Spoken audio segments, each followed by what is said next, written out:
Alright, take two. Yep, sorry, that's your stream for the night. I figured, that's good enough. They don't really need anything else, right? Nobody actually cares about watching these things. I mean, give me a break. God. There we go. I actually heard this rumor that you guys actually are all the same viewer, just trying to make me feel like I actually have viewers when I don't. Which is really flattering, but, you know. Explains a bit when you think about it.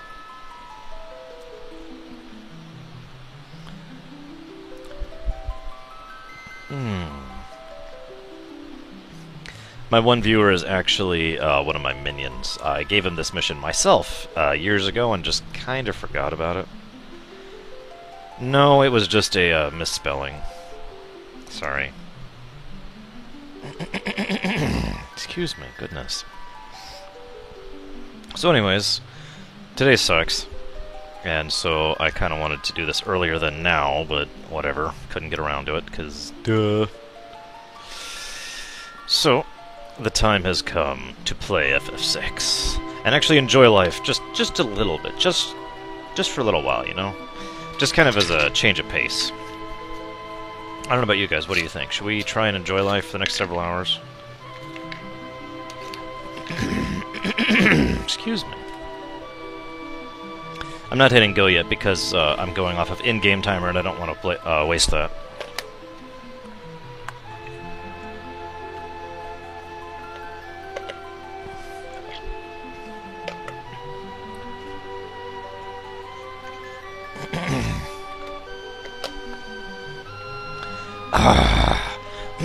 Damn it. Okay, there we go. I think I'm good now. Nope, I'm lying. God dang it. This always happens, I swear.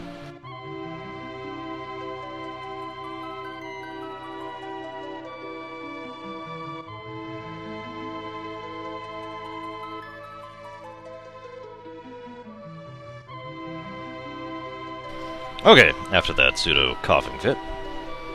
Hopefully the white noise is acceptable. It is blisteringly hot here right now, and very humid on top of that, so I've got a fan not actually on me, because then you guys would be deaf, but kind of next to me, so I've got, like, if I reach my hand out over here, it's like, air, and I get, like, stretch, hang on, let me stretch my leg, there we go, my leg is now getting air, oh, now it's hitting me, though, I gotta stop that. So yeah, I need some kind of pleasantness, because it's horrible.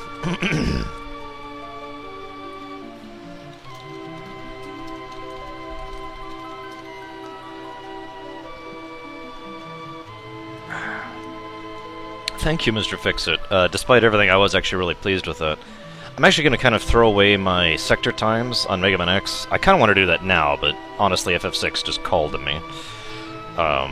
I'm going to throw away my sector times and reset all of my timers, just kind of remember the 116 for my total tone, and I'm going to redo my route a little bit, partially at the suggestion of one of my viewers, whose name unfortunately I can't remember right now, apologies, and partially at the a couple of thoughts I've been having. Anyways, see, the problem is my current route through Mega Man X1 is basically I know what I'm doing route. Well, obviously I don't. I'm not that good, so I need to adjust my route a little bit for the fact that I'm not that good at the game yet, and figure that out. Anyways. Alright, so I'm going to have to do something I really don't want to do here for the speedrun. So here we go. This is going to suck.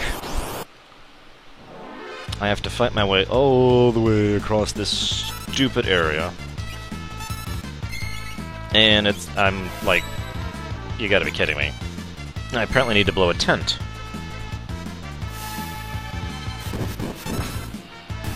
Which kinda sucks, but whatever.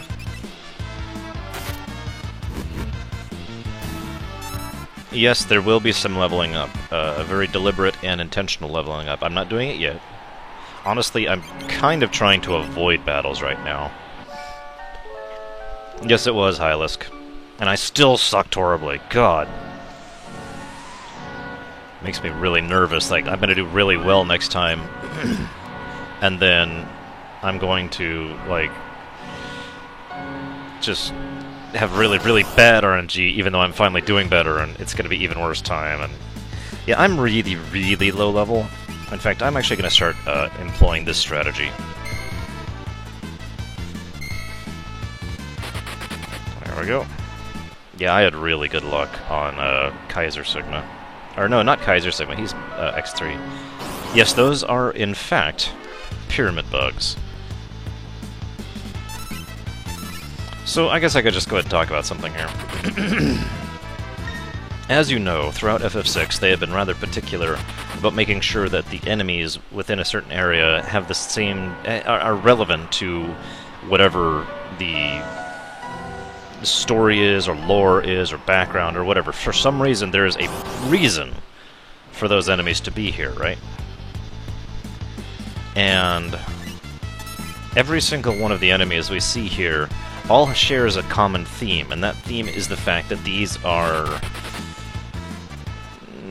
basically the animal and beast, animal and plant equivalent of zombies.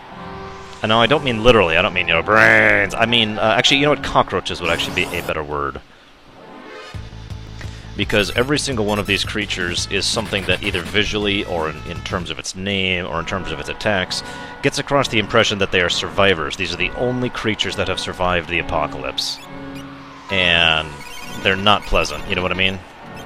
As anybody knows, when survival gets difficult, when survival is the only thing left on your mind, life and quality of life go away. You know what I mean? By the way, hi everybody. Kind of been waiting on that one till a few more people showed up, but nevertheless, hi. Elixir. I say hi, I get an elixir. I like this pattern. I'm still not equipping a sprint shoes, not just yet. But yes, the mutation quality, the screwed up quality. Oh, that sucks, third leg. I remember 40+ hour shifts. Joe Neutrino, I've been talking about this whole time through, actually. Pretty much, I've been commenting on several locations in several ways why this enemy or that enemy is here or there. That could be Guy in the Cardboard Box, there's no proof one way or another. But it was actually my impression that these weren't, how do we say, intentional abominations. These were not created, they were byproducts simply of his existence, byproducts of the fact that magic is now embodied in the craziest being ever known to exist, and that he's just randomly destroying things because he can. So, same basic premise, it's just one is deliberate and the other is not.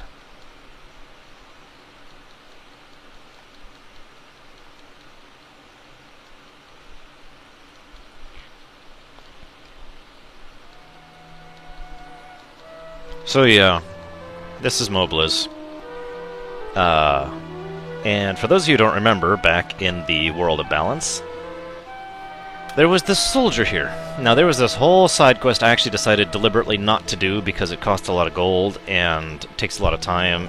But there was a soldier here who had been injured on his way fleeing from the troops that were going to attack Doma sometime before, right? Oh, I sincerely doubt Kefka believes in the concept of creation itself, so... Anyways, this soldier was very heavily wounded and brought into this village to be taken care of, and was literally bedridden, could not leave, could not function, could not do anything. And the party can help him send letters to his fiancée who lives elsewhere in Miranda. Well... I don't know if you've picked up on this, but considering this place is completely nuked to crap, and there's about 20 surviving members, most of whom are children, you could probably guess what happened to that young man.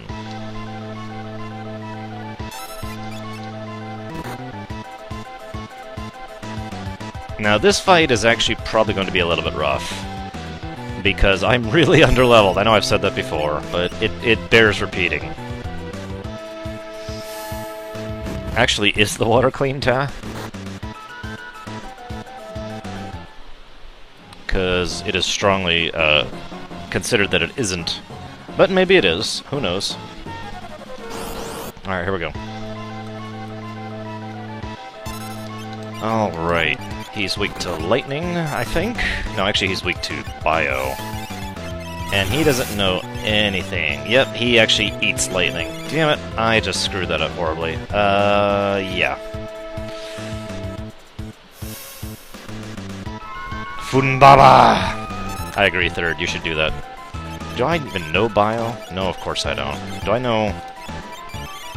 No, of course I don't. Ah! Well, this sucks. I may literally just lose this fight, just so you guys know.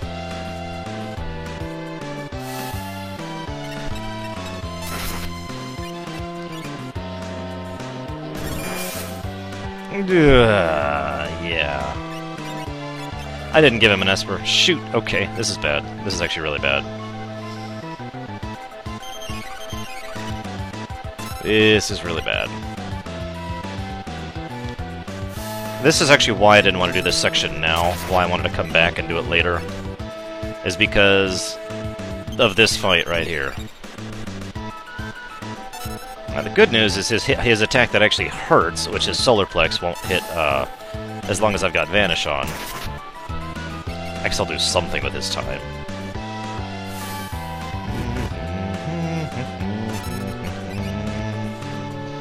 I really wish I knew Bio, because that's what actually works against this guy, but whatever. You know what? Here. I think you all really want to see this. Whee! Plonk!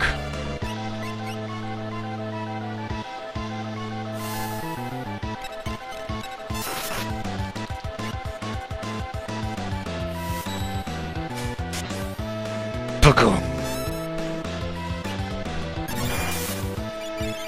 Oh, that sucks. Let's go ahead and switch strategies completely.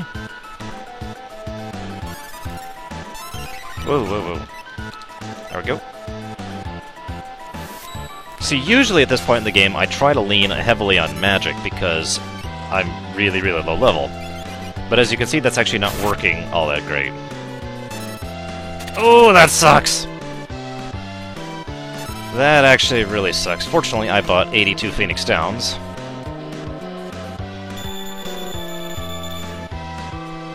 Hey, third, don't knock it. Shadow suplexing is much harder to do than it looks.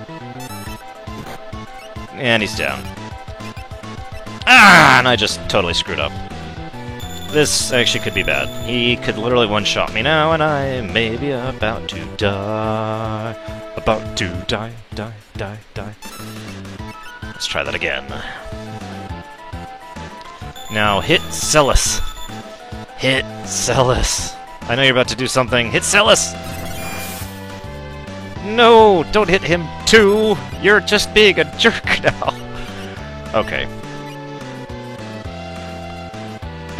So we call this the uphill battle in RPGs. When you get to the point where you've got one character left, and the enemy's got one character left, and you can basically stalemate each other until you run out of items, but the AI in like every... and I'm dead. I just died. The AI in like every Final Fantasy has this tendency to focus on a target that has low health. So if you res someone with your one turn, they actually have a very strong chance of immediately being targeted and being like, hey, guess what? Screw you! Actually, let's replace this. Let's make him hit even harder. And instead of the running shoes, let's make your spells actually do something, yeah?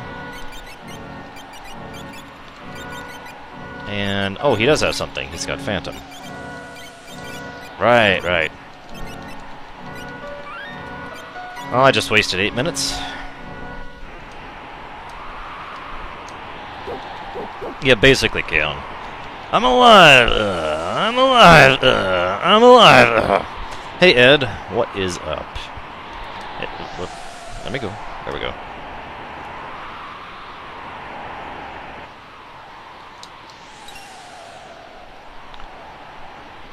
But yeah, the AI isn't designed to do that intentionally, and whenever you get into an uphill battle, you're probably going to die because you simply cannot go faster than them. and it's been common basically since FF4. But people also have noticed this same tendency in some of the older FFs, especially the remakes of the older FFs, where they completely redid all the code, including the AI code, which, of course, copied the more recent code, which has that in it. So yeah, if you're playing the remakes of FF1, 2, 3, they do the exact same thing. Because screw you and screw your couch. Alright, so... At least the song is good. But we have to see all the cutscene all over again. So anyways, in case what is happening here is not incredibly obvious, what happened is Kefka decided, quite randomly of course, that he wanted to destroy a town. And he was like, you know, I don't know that I like that mobless town. Let's just wipe out that town. However, I do actually have something to say here, in all honesty. The fact that the attack on Mobliz so specifically killed off the adults and left the children alive strikes me as too deliberate. Now, this could be me reading too much into it, but I doubt it, because A, this is FF6, and B, that's all I do, is read too much into things.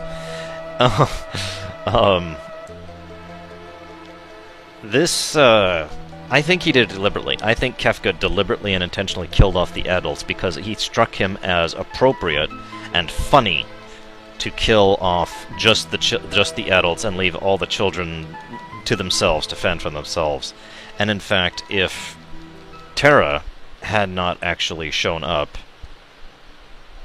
it is extremely likely that they simply would have, you know, died out, like in, well, actually I don't have a good example for you here. But they would have been, basically like Big Town over in Fallout 3. There's a good example.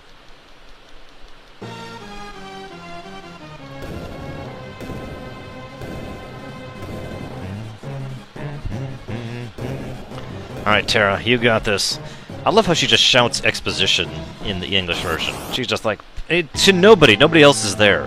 Alright, everybody, this is what Fumbaba is, just so you know. You're missing the point, Certified. What is Big Town, if not the place where the children went, after the children were not allowed to be in the Little Town anymore, or whatever it was called, Little Lamplight. And she's dead. Yay! Also, I'm not sure I would call those adults, personally. Teenagers, maybe. Alright, take two. We're going to completely do a different strategy here, because that was actually working quite well.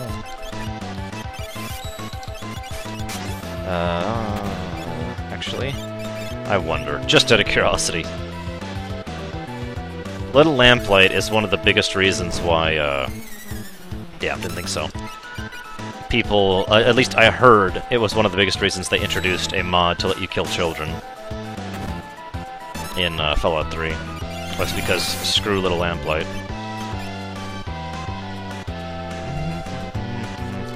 By the way, somebody pointed out last night, every single aspect of this part of the game just tries to get across the point of how screwed up the world is here. If you look at the ground and the two, there are exactly 2 dead trees in the background. Only 2. And and she's dead. And she's and the very skies just have this sort of sickly orangish puke color setup going on. And most of the music is just this horribly depressing funeral dirge thing, even for the towns, for the overworld. Oh, come on, die! Please die. Ah! That was me mashing A little bit too quickly. I don't remember how much this Fumbaba has. The later one has 35,000 health.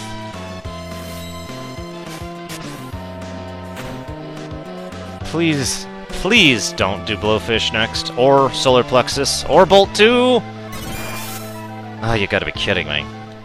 So Blowfish is really killing me here, in case you didn't catch that. Because Blowfish is an attack that always hits for 1,000. It doesn't do anything else. There's no magic power, there's no formula. 1,000 damage. Bam. You'll notice I don't have 1,000 health. Because I'm psychotically low level. I'm roughly 19 levels lower than what I should be. And yeah, I've actually been to Death Valley, by the way. In fact, I used to live within very close driving distance of Death Valley. It's a nice place. Really weird to be there, because you get really dehydrated really quickly and easily. Actually, it is Thousand Needles, Kaon. It is the exact same attack. It's just called Blowfish in this one. We're going to do this one more time, and then we're going to give up, because there's another reason for coming over here other than getting through this event. But I really want the Magicite that Funbaba gives. It is very important to me to get this Magicite as soon as I can. And because we're doing in-game timer, not any other timer, I don't feel bad about using the fast-forward function, because it's the third frickin' time we've seen this cutscene.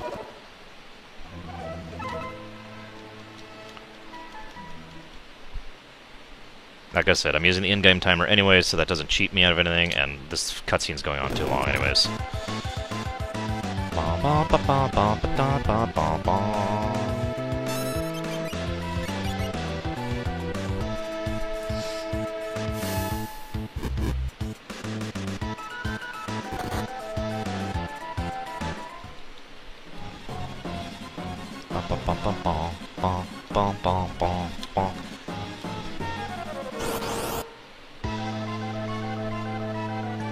All right.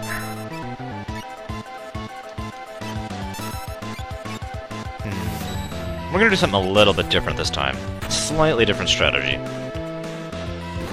Ow! Okay, that really sucked.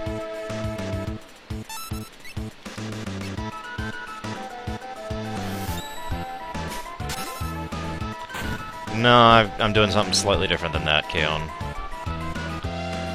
There we go. That's what I wanted.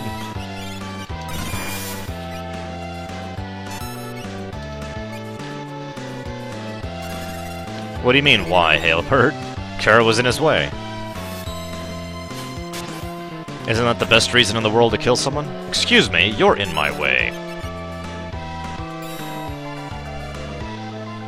Damn, it doesn't catch Blowfish. Alright, we're gonna go ahead and get her back up. I was really hoping Runic would catch Blowfish, because it is technically a spell, but apparently it doesn't count enough.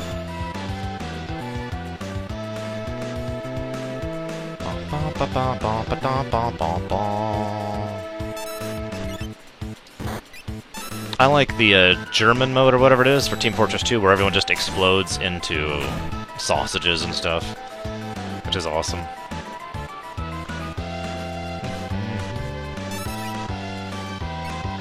What's funny is I'm really on edge and I'm really trying to hurry up because I need to get as many, oh god, are you kidding me? He shouldn't even be using that attack. Alright, I give up. I give up. I give up. Can't beat Funbaba now. Oh, that really doesn't speak well for, anything, actually.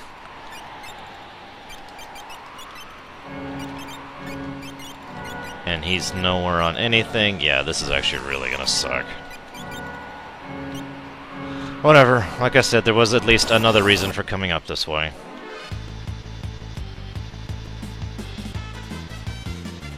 Funbaba.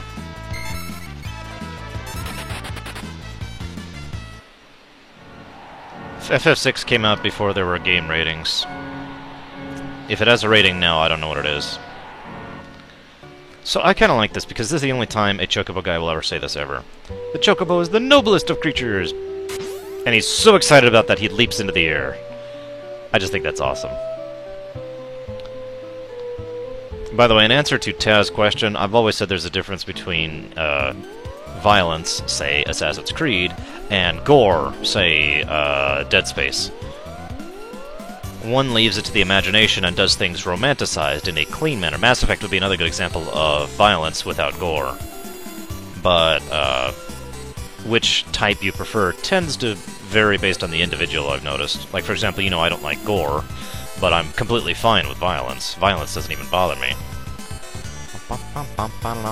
So, true story. A friend of mine way back when, you know, this was on the SNES and had just come out, didn't know about this Chocobo, and he always hated this part of the game, because if you notice, this is a really long trip, and all those enemies that I was fighting along the way here kinda suck. So it's just this really long, boring trek across basically half the entire world map, if you actually look at the distance you're going here. All the way up to Nikeah. Now we're actually going to not. We need to go ahead and get a sprint shoes going on here. There they are. And yeah, these enemies don't give any useful items, they barely give any exp, they're irritating. The vampire guys only actually have like 10 HP, but they have that super defense thing going on. It's just frustrating. Alright, you, hey, what's up? Whoops, whoops, whoops, whoops. So you may or may not recognize these guys. These are from the earlier part of the game. Excuse me. They were actually in the Figaro prison, along with Lone Wolf, the pickpocket. Excuse me, excuse me, excuse me. Alright, now that they're going, we go up here and talk to Gerard. I always want to call him Gerard. I've always wanted to do that ever since I first saw it, because Gerard just is such a weird-sounding name. Yes, I get the anagram, but, I mean, Gerard? Maybe it's Gerard? I don't know. So, interesting fact, it's always bothered me why Sabin, his brother, has almost nothing to say here. I didn't realize until quite a ways into the game that, as I mentioned last time when I was doing it, getting Sabin is actually optional. You don't have to. You don't have to go get Sabin. So they had to plan the text such that the only character, it's possible to have the only character in your party be Celis. So she's the only one who actually has anything to say about this whole situation. That's why Sabin just kind of sits there like, yep, what's up? I don't see nothing wrong with nothing.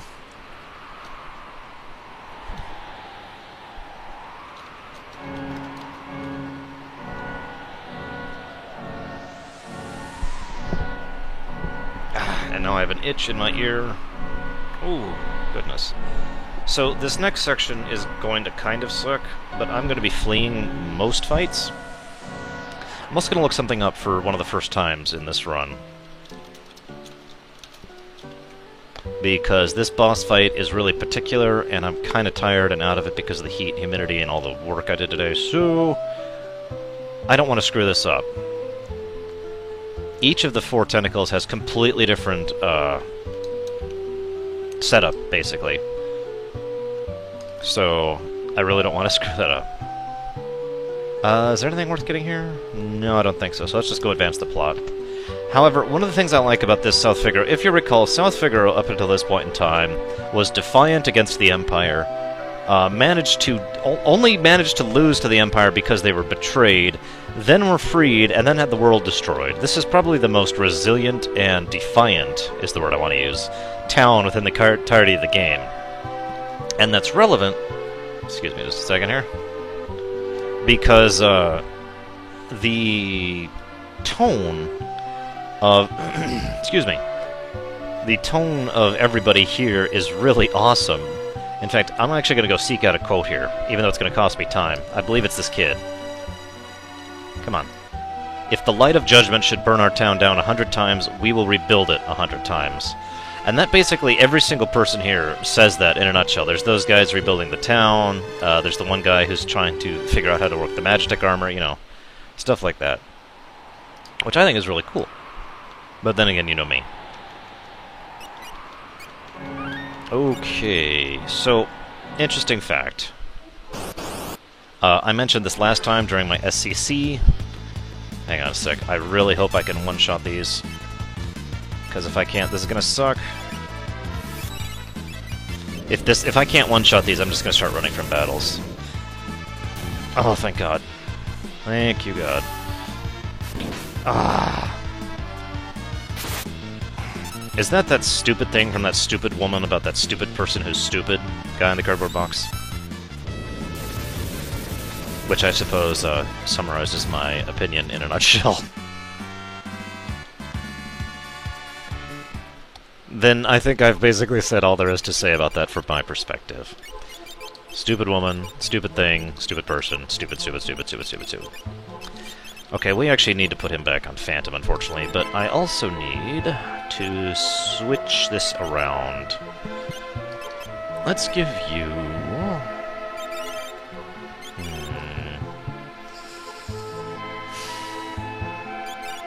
that. And I want you with... There they are. Okay, so, I mentioned this back in my first playthrough here when I was doing the Locke SCC. You can wait forever. He will never come back. I know several people, yes, myself included, who waited for a really long time, and he never comes back. In case you're wondering why I waited so long, what he says is, hey, it's dangerous up ahead, you should wait here and I'll clear out all the monsters for you. And I was just like, okay, whatever. So, yeah, don't bother waiting. First time, I actually didn't wait that long, very first time, because I was like, okay, this is silly. I ended up waiting, I don't know, like a minute and a half, something like that. Oh, I think I did that wrong. Nope, got it right. However, my second time through the game, I decided to see if anything would happen, because you never know, right? So I actually put the controller down, went, got a sandwich, you know, chilled for a bit. All sorts of things like that. And, yeah, it was well over 20 minutes before I finally was like, okay, nothing's happening. God, I'm getting levels so fast. Which isn't a mark of how good the exp is, it's just that's how low level I am. But that's okay.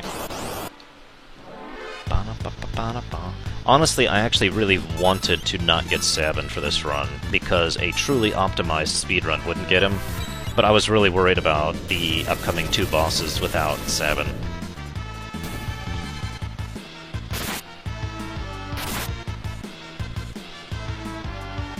Yeesh, me.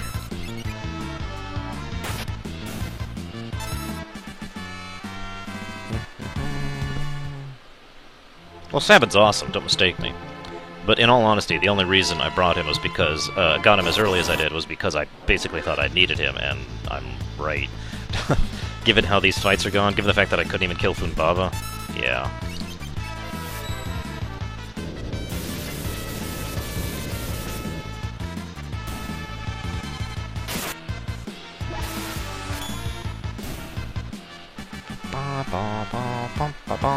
We're also oh yeah, she learned Bio. Now she learns Bio. We're going to use a slightly different strategy on the Tentacles, too. Because the Tentacles is actually a little bit more annoying of a boss than it looks. Sabin. If there's another way to pronounce it, I've never heard it, nor do I care, because it's Sabin! I will kill everybody who says it's not Sabin, with 1,000 camels. Because I have this huge undead camel army. Oh, sorry, I gotta kill various people.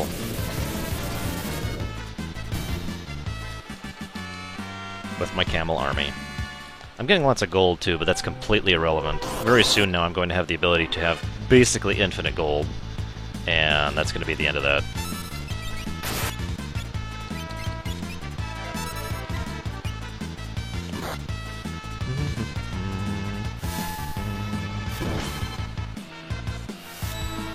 Damn it! That sucks, because she's now going to die. Maybe. Come on, come on, come on, come on. There we go.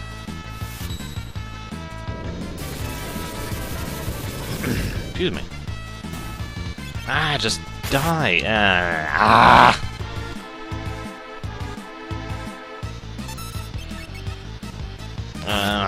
At least I have tons of Phoenix Downs. But I really need her to be alive. Uncovered a new blitz. Which blitz is that? What did I just get? Did I just get Mantra? Yep. That's not useful.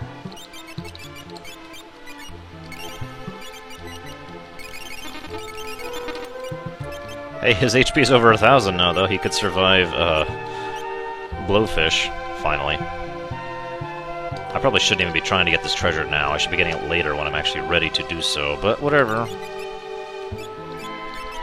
Double Hero Ring is one of my favorite setups for him because Hero Rings increase magical damage and physical damage, so... yeah, duh, that basically means all of his blitzes are going to be just fine. Yeah, Celes has been kinda useless, but she won't be eventually. I'm just setting her up pretty specifically for something.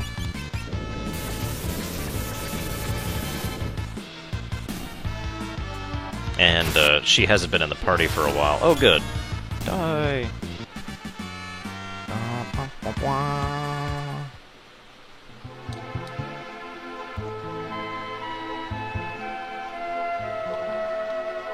So you'll notice the cave is completely blocked off on this end. That's the other reason I went ahead and got the treasures this time, by the way. Because I could have gone back, but doing so... yeah.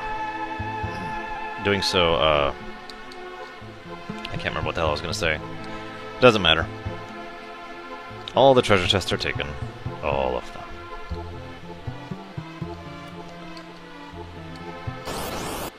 Hey, that turtle is just... tough, I guess, I don't know. What? Okay, that was bad. That was actually really bad. But he managed to knock himself out of it immediately.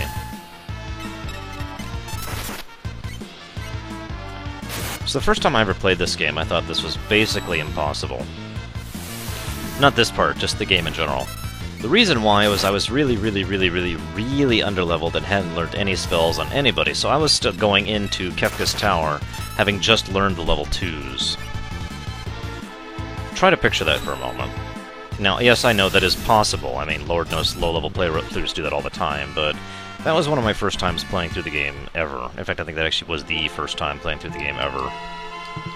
I was really underleveled and had no spells, and I got nothing. Now, the enemies here are basically the same, they just kind of suck. By the way, I'm going to talk to one of these guys. This is a translation issue. It was awful. What that is supposed to say is basically gasping for air because they're running out of air because Figaro is underground and their air supply is running out. You know, makes sense, right? As opposed to, it was awful, which is, you know, it doesn't really imply anything. A lot of people always assumed that what they were referring to was the tentacles being awful.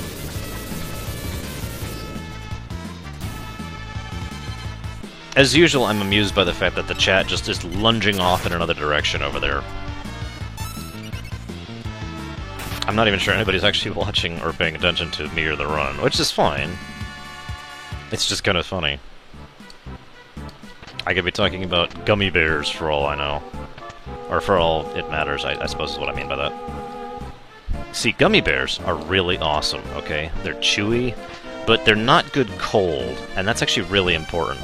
You want, like, pseudo-melted gummy bears. That's the best right there. I mean, if you've ever had pseudo-melted gummy bears, where they're not actually mush, but they're really soft and chewy, that is what we in the business refer to as the bomb. And now we all need to force-feed Lilu gummy bears by the pound. Actually, I know several people who don't like gummy bears purely because of how stiff they can get, and the fact that they get a little flavorless if not done right. Now, we're about to enter the boss fight I'm most worried about in this entire run. Well, maybe not worst. Second worst boss fight. And yes, I have a guy. Oh, for God's sakes! No. Get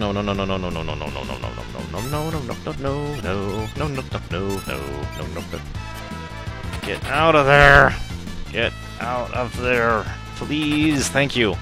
So those guys just do nothing but confuse you. It's really irritating fight.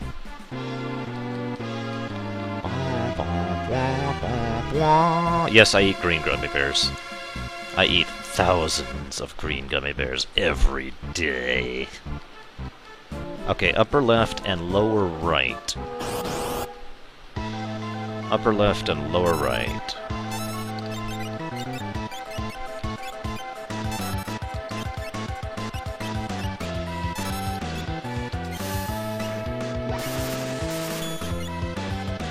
Damn. Oh, I forgot to put on the... Shoot, that's actually bad. I kind of really screwed up here, actually.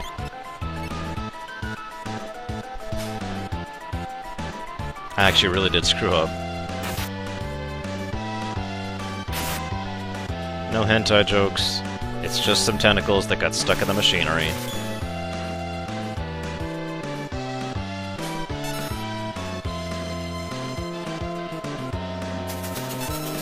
What? You're out of gummy bears? You bastard. Well, do you have any, Sour Patch Kids, or Sour Worms, or any other sour gummies, because those are awesome.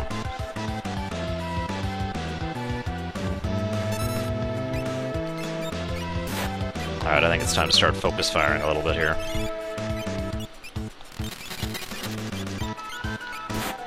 Oh god, you know, the other reason I was really worried about this fight was the last save I had is actually quite a while ago. That's a dumb question, Ta. I'm going to ignore it because it's dumb. Just so you know.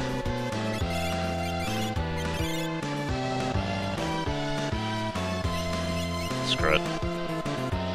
Different strategy here, because my old strategy isn't working at all.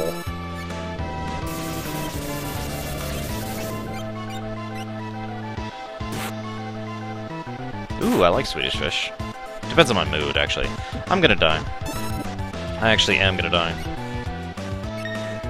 This sucks. I'm actually gonna lose against this stupid boss. God, I hate this. See, this boss is irritating anyways.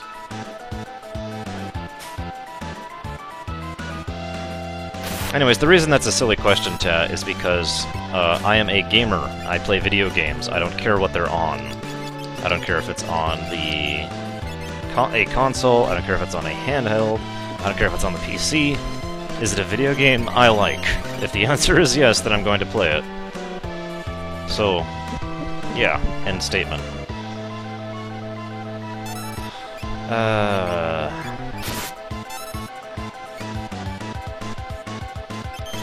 Let's try and at least improve this a little bit here.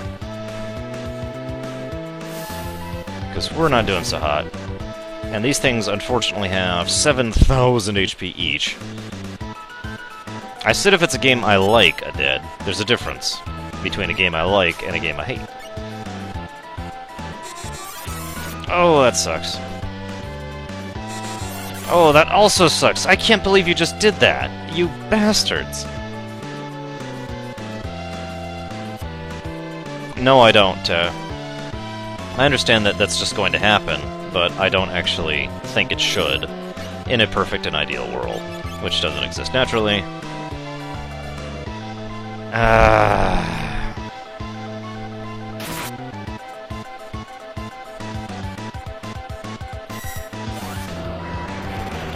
Bahamut, huh? Well, that's interesting. Well, that was awesome, but a little bit late, and I'm dead. I am now dead. Yes, I have, Lilu. It wasn't fun to me.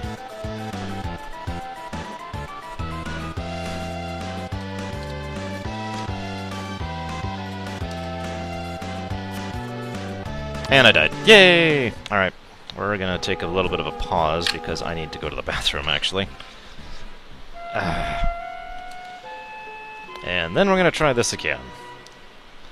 Because I'm way out here now, and that irritates me greatly. Like, a lot. God, that just irritates me. Such a waste. Ooh, sushi.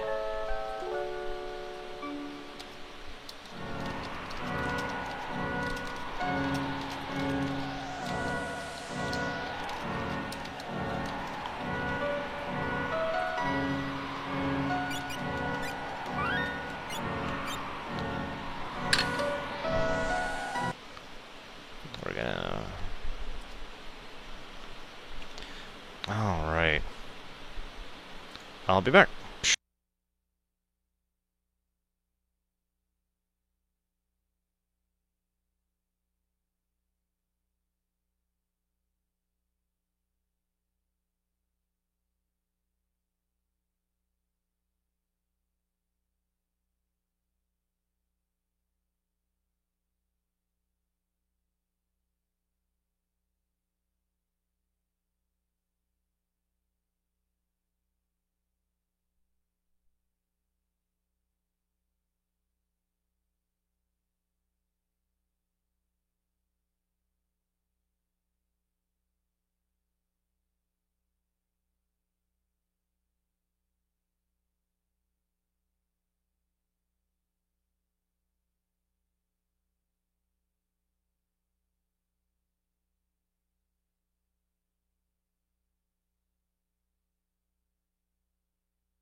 I'm back, believe it or not. You may not believe me. That's okay, I understand. That is not a save state.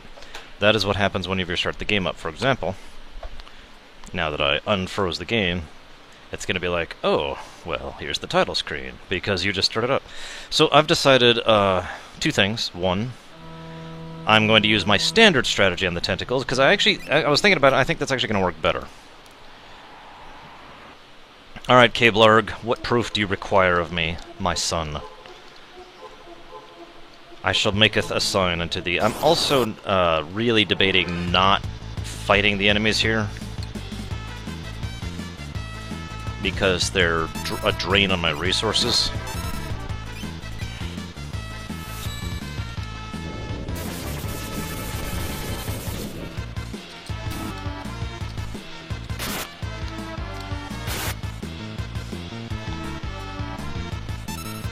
Oh, thank you, Kay. I do appreciate it that you're taking it on faith.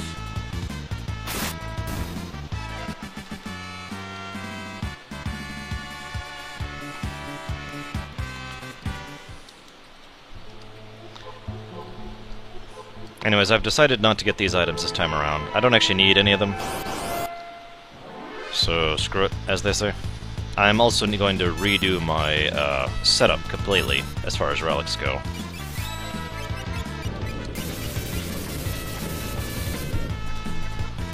Yeah, the whatever it is not the most pleasant thing in the universe.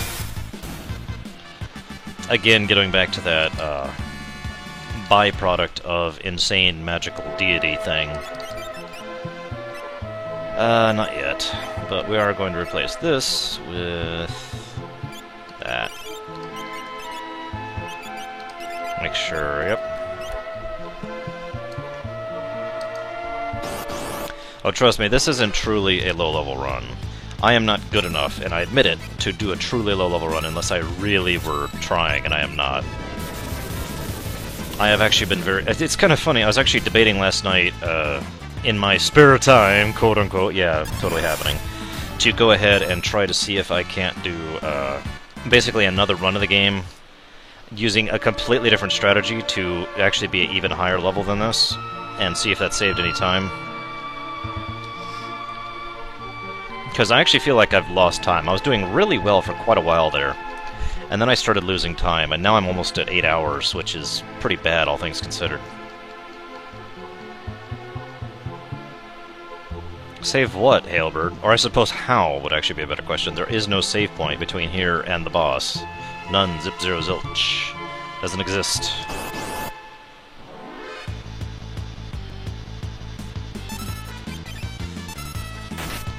Whoa, whoa. I just totally screwed up everything. And yeah, now I'm getting hit for it. Alright, I am now going to manufacture a save state from the aether. From fire. So anyways, guys, I got something to chat with you guys about, if that's okay with you. If it's not okay with you, then you can put me on mute, I suppose. Or you can just kind of ignore me and talk about, I don't know, whatever philosophical discussion you guys got going right now, because you guys are awesome at that. As you know, I have only really been... Most of what I've been doing is general runs, challenge runs, talking with you guys runs, you know, explaining the lore of the game runs, stuff like that, right?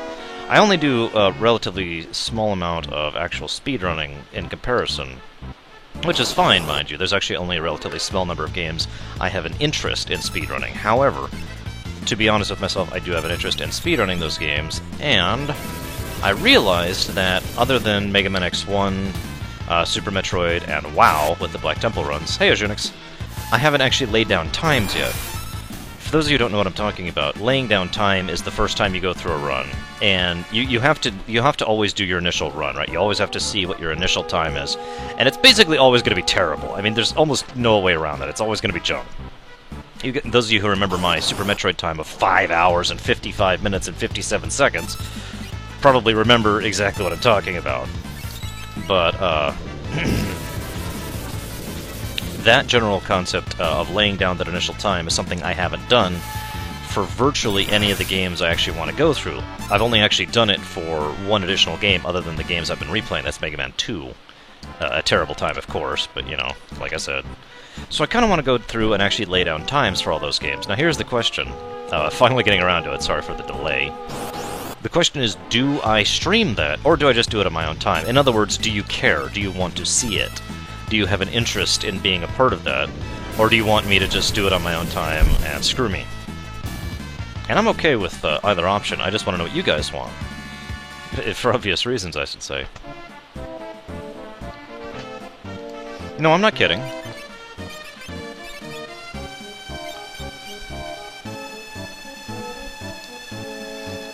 And I do try to respond to everybody and pay attention to chat and all that fun stuff. Because, well, because that's part of the enjoyment for me, that's part of the charm.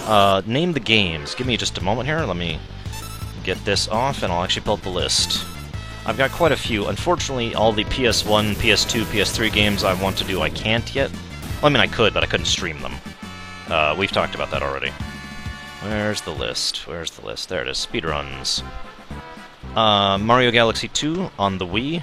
That's going to be a all stages run, but not all stars run. Actually, hang on. There we go. Give me just a second. I want to make sure I get this set up right because I completely screwed it up last time. So give me just a moment. Where is it? Where is it? Where is it? There it is. Just a second. One more thing I gotta swap out. Let's go ahead and burn 2.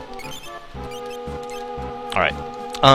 Okay, so Mario Galaxy 2, Twilight Princess, Zelda, that's going to be a no-conditions run. By the way, one of the things I'll explain later, just remind me, I'll explain a no-condition run and why it exists.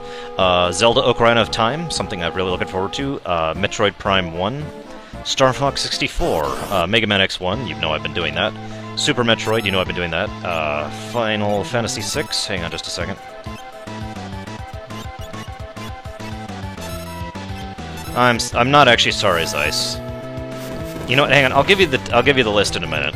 There is a big old list, and I'll give you it in a minute. Because I gotta kind of pay attention, because this fight, if I do this right, will be great. Or it will destroy the hell out of me. So, here's hoping. But you'll notice they can't seize me now. Like I said, this is my standard strategy when I'm usually, you know, like level 40 for doing this. Now, they're gonna seize Edgar because you can't re-equip Edgar before you start this fight, which actually really sucks. But we're just fire dooming everything. She's doing nothing but fire 2, he's doing nothing but fire dance. Those two are basically immune to their attacks for the first phase of the fight, until all of them hit phase 2. So we're just going to keep laying on the fire damage on everything. You'll notice the lower right tentacle is healing, but who cares? Because we're going to kill the other 3 in AoE damage, and then we're just going to have to deal with 1, which is going to be a joke.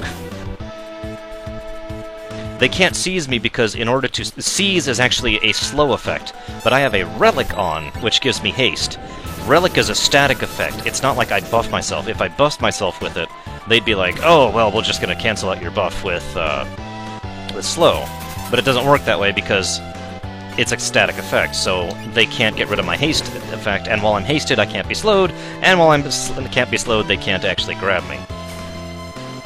Like they keep doing to poor Edgar there. We're actually going to focus fire a little bit more here. Anyways, let's get back to the list a little bit, because I'm already past the danger point now that one of them's dead. Yeah, see, I basically have 1 now. Or was I? Ocarina of Time, Metroid Prime 1, Star Fox 64, Mega Man X1, Super Metroid, Final Fantasy VI, Final Fantasy Mystic Quest, Yoshi's Island, Super Mario World, Legend of Zelda, Link to the Past, Castlevania 4, which means I'm gonna have to learn Castlevania 4, but I'm willing to do that. It's a fun game, and I would like to do that. Mega Man 2, Mega Man 3, Super Mario Bros. 2, Pokemon Leaf Green, Diablo 3 Hardcore Run, Diablo 2 Hardcore Run, my WoW runs as usual. I was trying to think of another PC game that would be interesting to speedrun, and I actually couldn't think of anything, to be honest with you. It's not, there aren't many PC games that are really well-equipped for speedrunning. Lots of games I'll be playing, but not many that actually will be speedrunning, if you understand. No, this is not an order, I'm literally just looking at the list. And I win. Yeah, that was a joke, see? I figured that would work a lot better.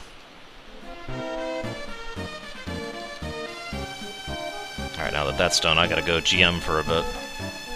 Oh, also Castlevania 2 should be on that list. I don't think I mentioned it on the NES.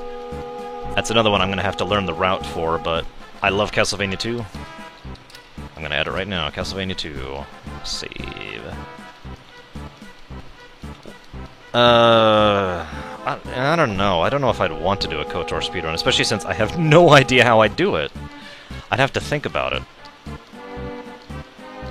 Like, I don't even know the route. I don't know how I'd go about it. I don't know what I'd do. I got nothing. I've never even attempted a speedrun of that game before. We're gonna give you the speedrun and the hero ring. Where's the hero ring? Tell me I have a spare hero ring. I should have a second hero ring by now. Where is it?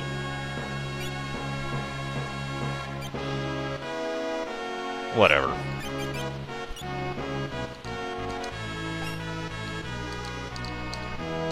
Let's get the hell out of here. Screw this place. I'll consider KOTOR. I'm not opposed to the idea. I just have to figure out what I'm doing in it, and I really have no idea what I'm doing in it at all. As far as speedrunning. I did mention a Pokemon in that list. There's only one Pokemon I'm really willing to speedrun, and it's the one I know the best. Although I would at least consider Platinum as well, even though Platinum would be a really long run. Because I know Platinum pretty well, too.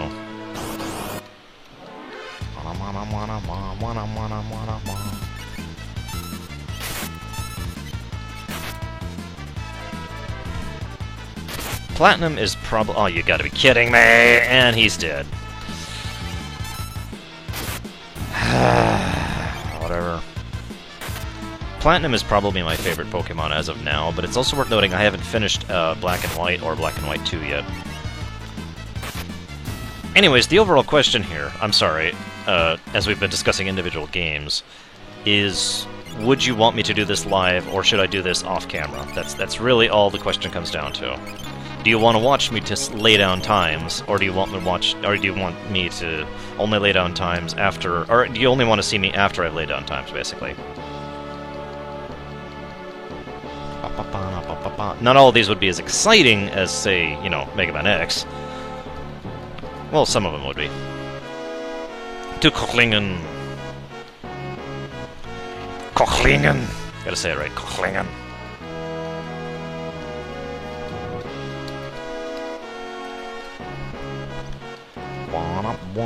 I really love this music. I do, too. This is truly it. Most of the music in this game is awesome for me. I'm actually rather surprised, to be genuine here. I figured a lot of people would be like, you know, I don't want to see this stuff. Oh, by the way, someone pointed out to me, I don't remember who, I apologize, that there is actually a way within OBS, either now or always, I just never saw it, to both save locally and save to the stream. Now, that still doesn't fix the real problem, which is the fact that uploading takes a ludicrous amount of time for me. I mean, that Oblivion thing, I had to specifically lay down a huge period of time where I was going to be, you know, nobody was going to be using the internet, nobody was going to be awake, etc., etc., etc., in order to be able to actually upload it for the 4 hours it took. Thank you, Stuart, then, for the information. For the 4 hours it took in order to upload that Oblivion video. Yes, by the way, that hour video took me 4 hours to upload. That's the only thing really holding me back from doing YouTube uploads as far as these. And no, I'm not going to buy the Debilitator. It's kind of worthless. It does have its uses, it really does, but nothing I want to use. Actually, yeah, we're going to go ahead and do this really quick. Get a good night's rest in here. So, next up is the other boss I'm actually really worried about. We are not doing the optional boss, there's no reason to. I don't need that for Sabin, it's not really beneficial, especially given my level. But we are going to do the other boss, because we have to, we don't have a choice.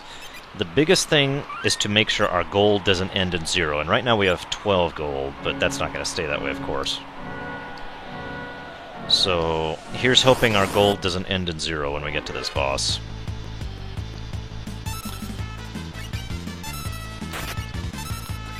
I am hopeful that I'll be able to cheap this boss, because frankly, I'm not 100% sure that I can beat this boss without being cheap. So, yeah. Edgar just became the powerhouse of the group again. Thank you, Drill, for still being awesome.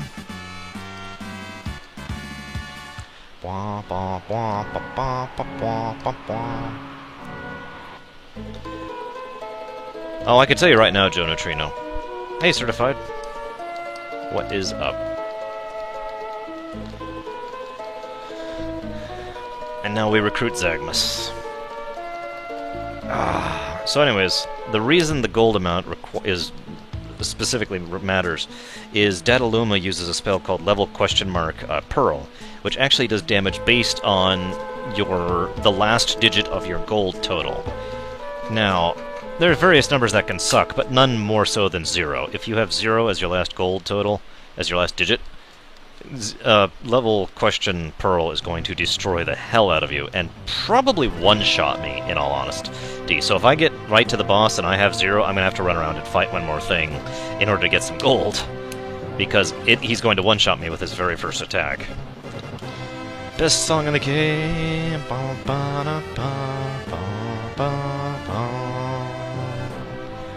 Alright, so I need to look at the posts here.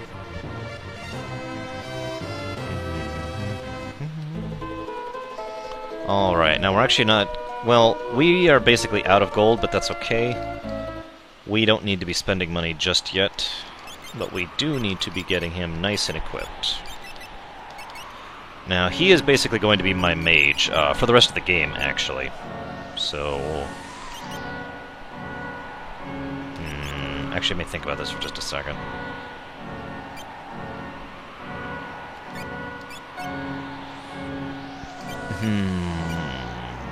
Give me a moment. I really gotta think about this.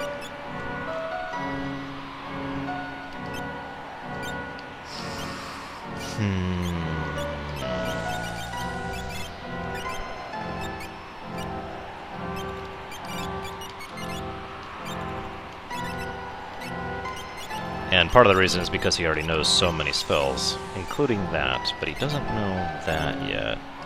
What are you at on heals? Yeah, you're already good on heals, and you're good on buffs. In fact, you're good on just about everything. Edgar is also pretty high up on spells completion. So we'll give you something that increases... strength. Where are you at? He's almost done. We'll leave it for now. And he already knows heals. He already knows doubles. Let's go ahead and put him on buffs. I will not be learning every spell on everybody, just in case anyone's curious. I do that many times in the past. I don't feel like doing it this time.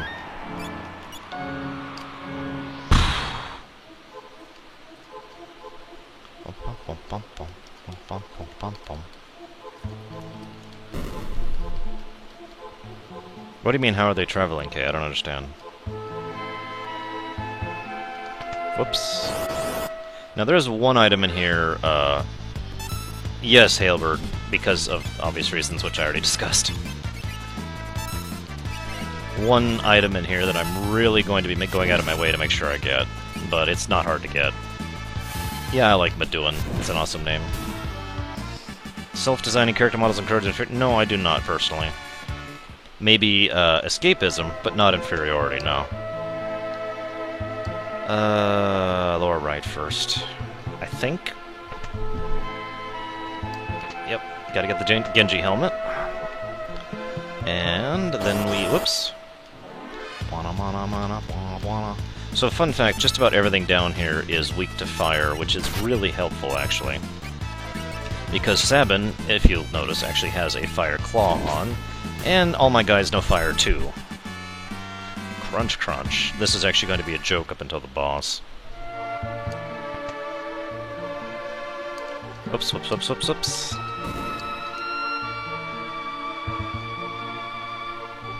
Not really, Joe. But that is just me. I also tend to use characters I like as opposed to characters that are useful. Point in case, Zagmus, aka Setzer, is my primary character. Because I like him, he's awesome. Damn it. Oh, thank God. Hit the one person who's immune to that.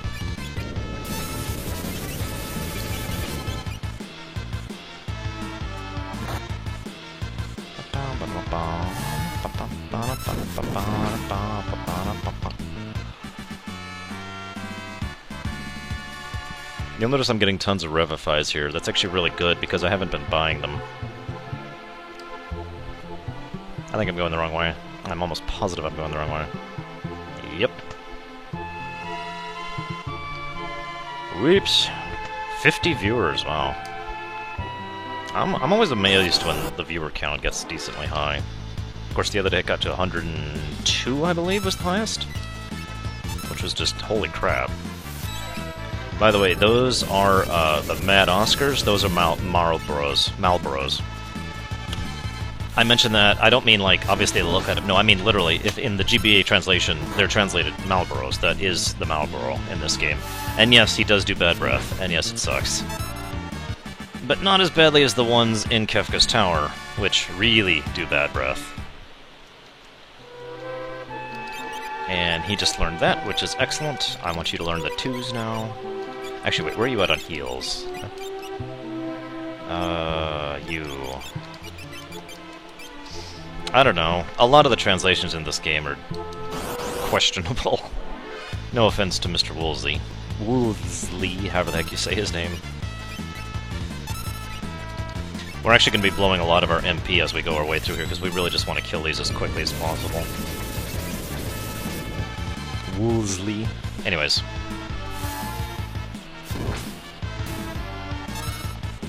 You know what? That's exactly it. He was thinking, you know, Oscar has bad breath, and these guys have an ability called bad breath. There you go! We figured it out, guys. Consequently, fun fact, this is actually, if I'm not mistaken, feel free to correct me if I'm wrong, the beginning of Bad Breath and the Marlboros here in FF6. But of course, a lot of things actually started in FF6, including Cactars, or Cactrots, as they were called at this point in time. And, what was the other thing? There's one other thing they really started... Oh, the, Tonberries, which also weren't called Tonberries, they were called Pugs.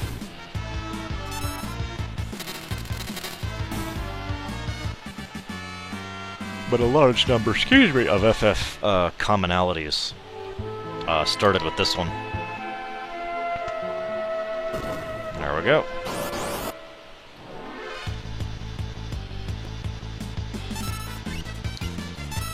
Getting kinda low on mana. Was kinda hoping to be a little bit further through this place, but that's okay. I'm gonna start switching to attack on a few people.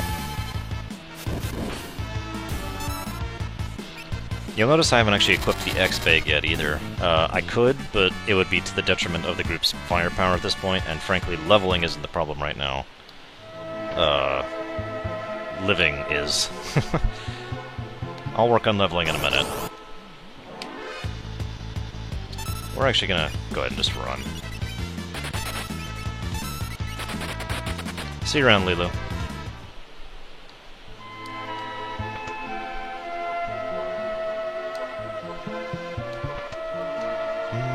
I love how peaceful this music is for such a horrible...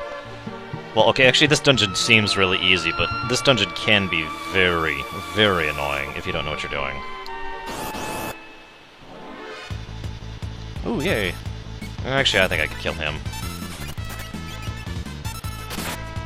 We'll just melee him down. Why not?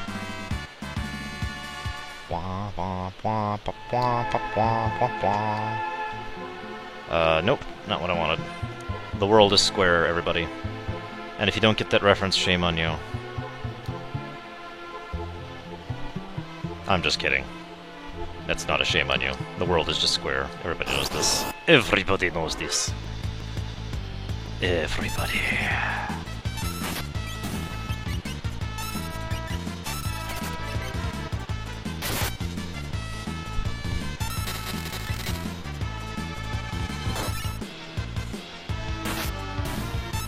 The world is not square anymore, of course.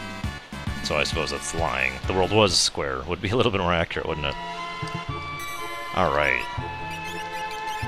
99 tenths. No longer worried about this. Of course, gold is literally in about, I'd say 10 minutes, going to no longer be an issue ever again. Well, I really wanted to beat the 9-hour time. I got 7 minutes to get the airship. Come on, 7 minutes, I can do this.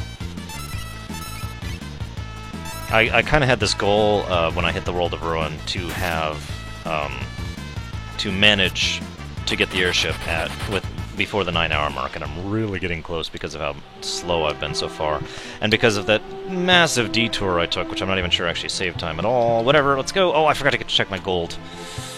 Whatever. Here we go. Bring it. Oh, come on. Here we go. Here we go. Here we go.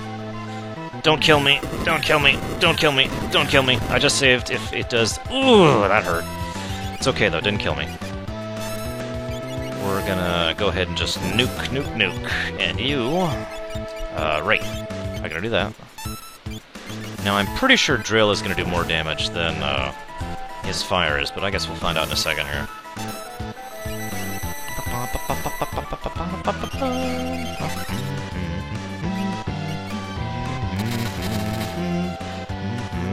Okay, that was 1, 2, 4, 4. Oh yeah, he uses 3s. Ugh, yeah. That's fine. Which means we now have to heal.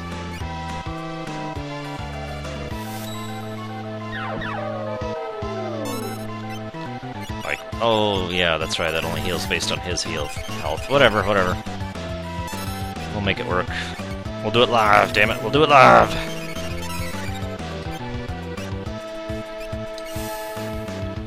And let's see, 1, 2, 4, 4.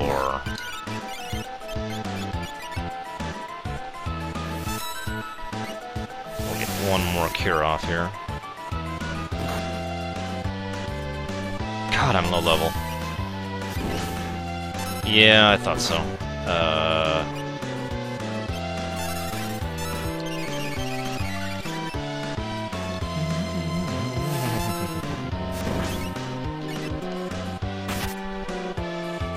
Just die. Just die. No, don't cure yourself. Just die.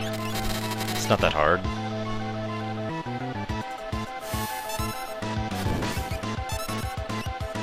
Good question, Joe Neutrino. It has been often theorized as to who exactly Dullahan was.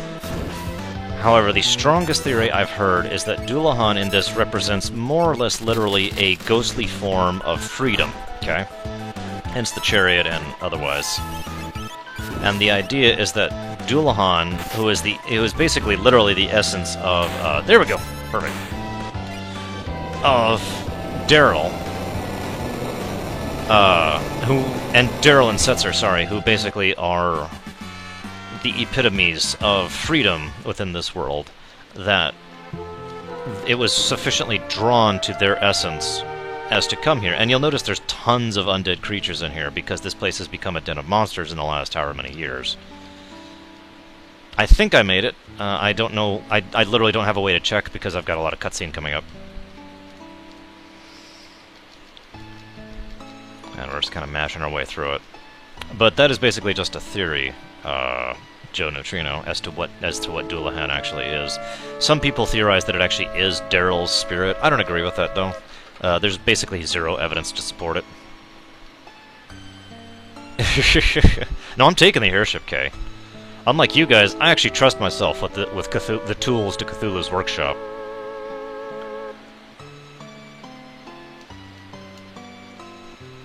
I'm pretty sure, like, Guido is the only person in the entire party who would actually have reason to trust himself with that airship. No offense. So this whole thing is finally going into Setzer's background, and really actually explaining exactly why he is the way he is. I mentioned way back when we first got Setzer why it is that Setzer was the mask, that he had built up this mask of indifference and luxury and money But all of it was just that, a mask, and it wasn't until Celes came along that she basically shattered it, and he was so amused that he decided to go along with them, and he's been enjoying the ride ever since. I also find it very appropriate and very awesome that Celes, who, in actual canon, lost everything, if you'll recall, tried to commit suicide, barely came back with just the tiniest scrap of hope in order to recover herself within this doomed and damned world, is the one who looks at Setzer, who has lost everything, including his airship, his friends, his love, Daryl, and brings him back from the brink. No need for any relationship, no need for any, stupid thing. It's just she looks at him and says, I was just where you are, and I'm telling you, we can do this. And Celes is the one who brings Setzer back into it. And this song, I love this song. The name of this song is Searching for Friends, and it will never stop playing for the rest of the game for the overworld. That horrible, dreary funeral dirge is gone, because for the first time in the game, we don't just have hope. We have hope realized. We have an airship. We have access to the world again, and for the first time now we have the power to do something. And I love this song because it was literally Nobuo Uematsu basically said, I was trying to put hope into musical format, and I think this song succeeds at that brilliantly. I love it.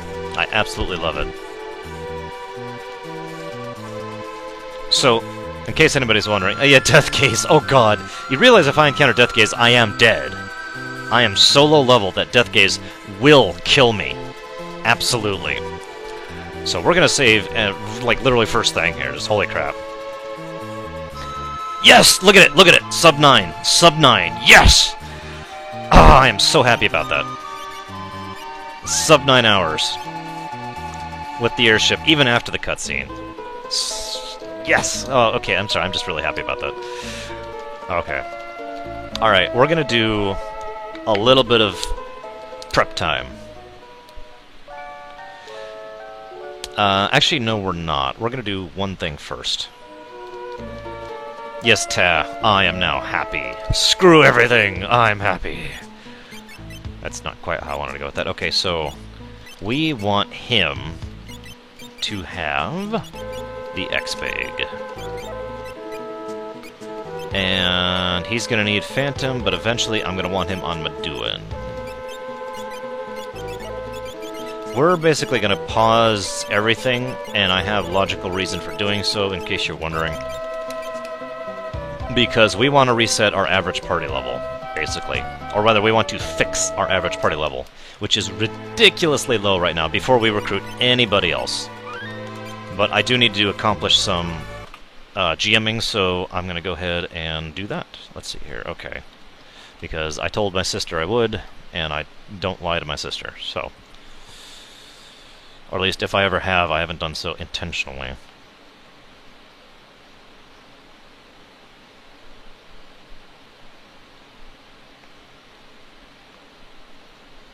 By the way, it's pronounced Scargill, not Scargill, or something like that, in case anyone was wondering.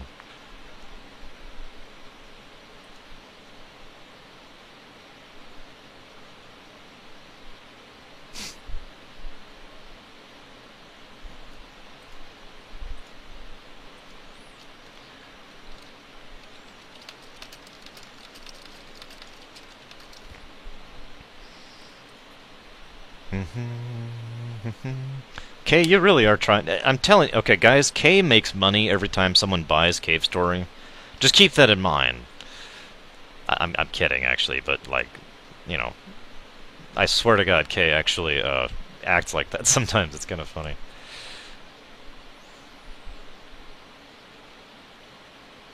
Alright, where is...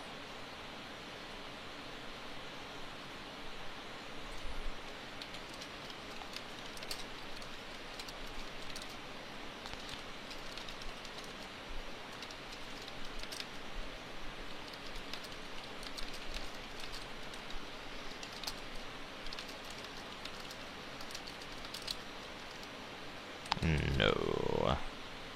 I don't like that. Let's go with something else.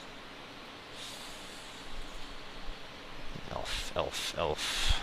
Where are all the elves? Where have all the good elves gone? And where are all the goblins? Sorry, I'm gonna stop now. deliberately singing badly. There we go.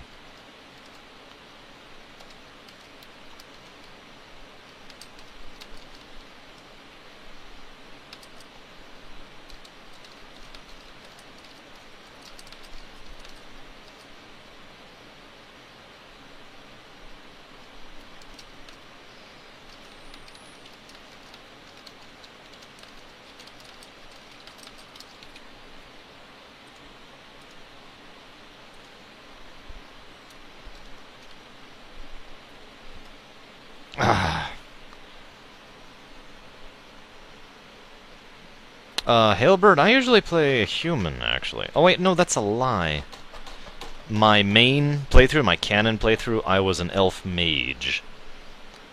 Male. Named Zagmus. Dragon Age Origins would be a very difficult game to speedrun unless I was doing it on easiest difficulty, at which point, I think I could do that, in all honesty. But that's basically the only way I think I could pull that off. I'm simply not that good at Dragon Age Origins, not without doing the pause constantly thing, and when doing a speedrun, that's just going to slow everything down to the point of ludicrousness, if you know what I mean. Also, oh, I promised you guys I would explain. So, the idea of a no-condition speedrun, right? You guys know that I don't like to do just speedruns for the most part. Even my Mega Man X1 run is a 100% run. You know, I get everything. That's the requirement. That's the challenge. You know, in FF6, I prefer to do single character challenge speedruns. In Mega Man 2, I only use the Buster. You know, I could keep going, but you get the general idea, right? Any game that is of sufficient length or sufficient difficulty, or both, I generally don't attach a challenge to the game, because while it is still probably possible to speedrun it, at that point it would be more accurately called a slow run, because challenges like that really add to the length of the game. Good example. I was looking at Twilight Princess and really planning out my route for the speedrun for that, and I realized I could do the 3 heart run. Some of you guys have probably heard of the 3 heart run, for example. Fallout 3, thank you, Hi Albert, that's an excellent example. The BB gun only in Fallout 3, or only melee weapons in Fallout 3 is another one I've heard, without using the claw, the Instacrit claw.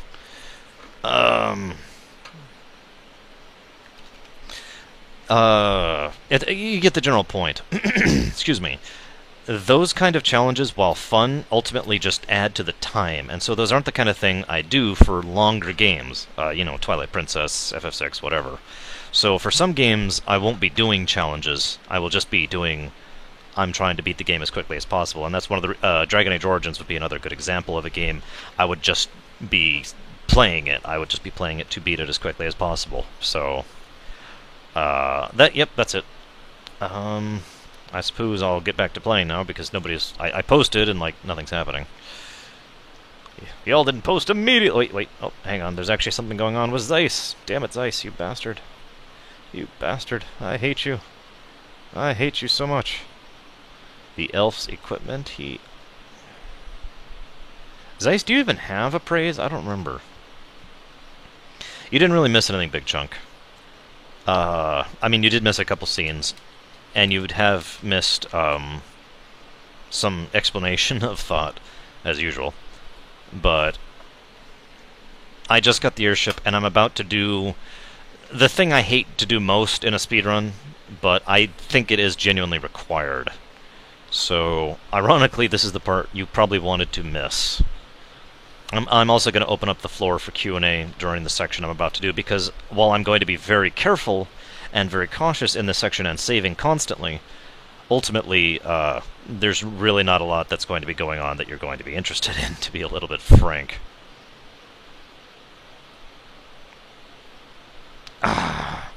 So anyways,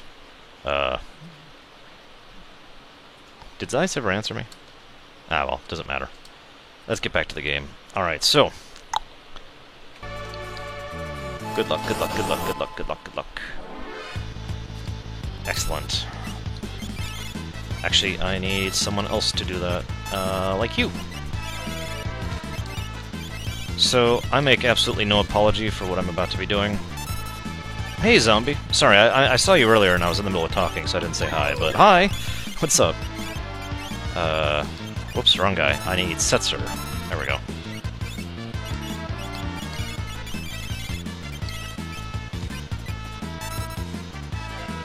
just in case that misses.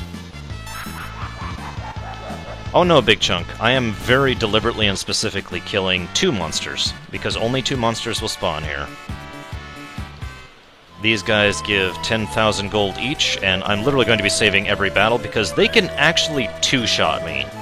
These are a lot harder than they look. I am using a trick in order to get through. Oh, anyway, Zeiss, I asked you, do you even have Appraise? I don't remember. Because I don't remember if you have Appraise or not. And if you don't, then screw you. But if you do, then, you know. I just screwed up. That's okay, I think she knows Vanish too. Yes, she does. Good, good.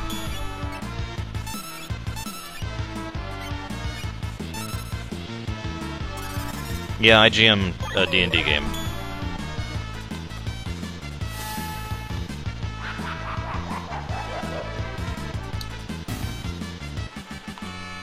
Gotcha. You do actually have Appraise. Now, Zeiss, are you actually telling the guy, take off your gear so I can look at it? Are you trying to look at it while he's on it, or are you trying to be clandestine about it?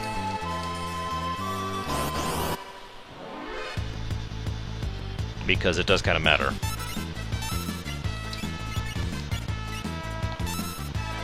I have... Okay, what elf are you talking about, Zeiss? You're not at the ruins, Zeiss. You're in Hultberg. With an elf you just recruited, which is who I thought you were talking about.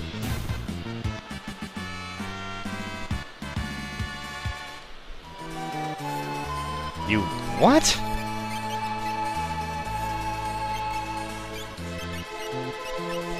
Okay, Zeiss, you're gonna have to explain what the hell you're talking about, because you've actually successfully lost me.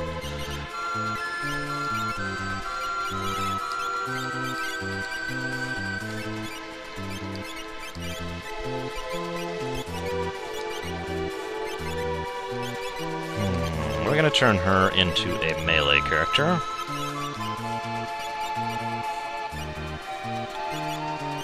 You...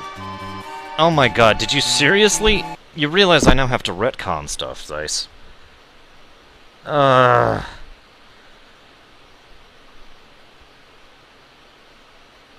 Okay.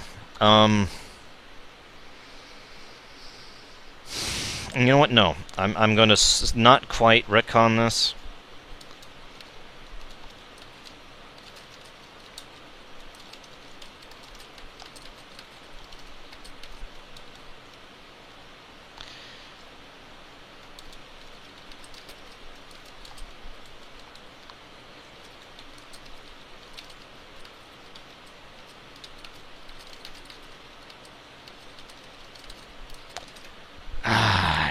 There. Sort of fixed. Sorry. No, he's fine. I want him...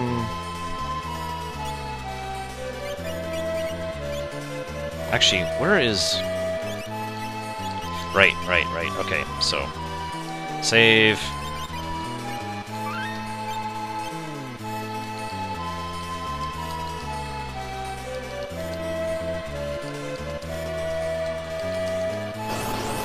Suddenly, Fat Elf returns. Oh, shoot.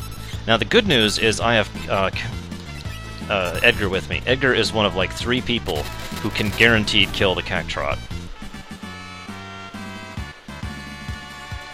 You get 10 MP and 10,000 gold. Just bam. Love it.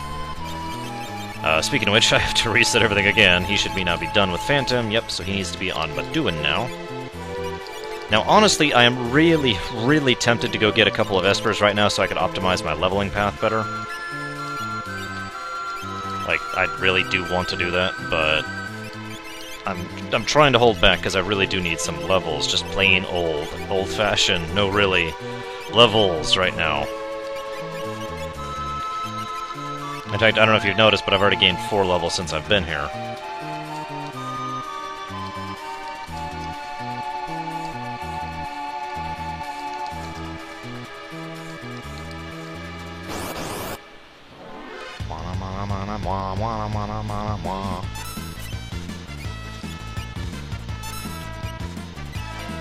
Guys, don't forget, Ta dislikes everything in the entire universe, so it's very important to keep that in mind.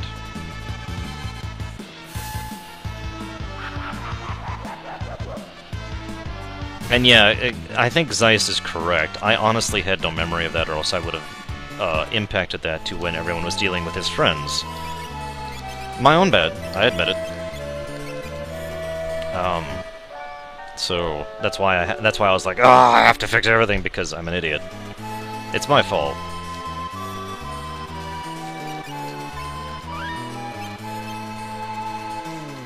Thunderstorms are awesome. Secretly, Kay, Zeiss is evil and is actually holding me hostage. Call the police. Or whatever you have, wherever you live. I don't actually remember off the top of my head. I want to say Portugal, but I could be wrong about that.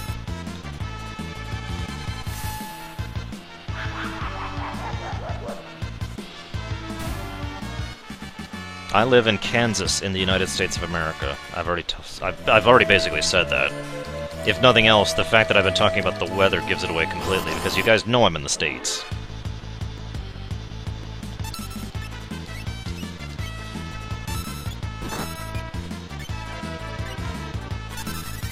And ironically, I live here because of work, which is really funny when you think about it.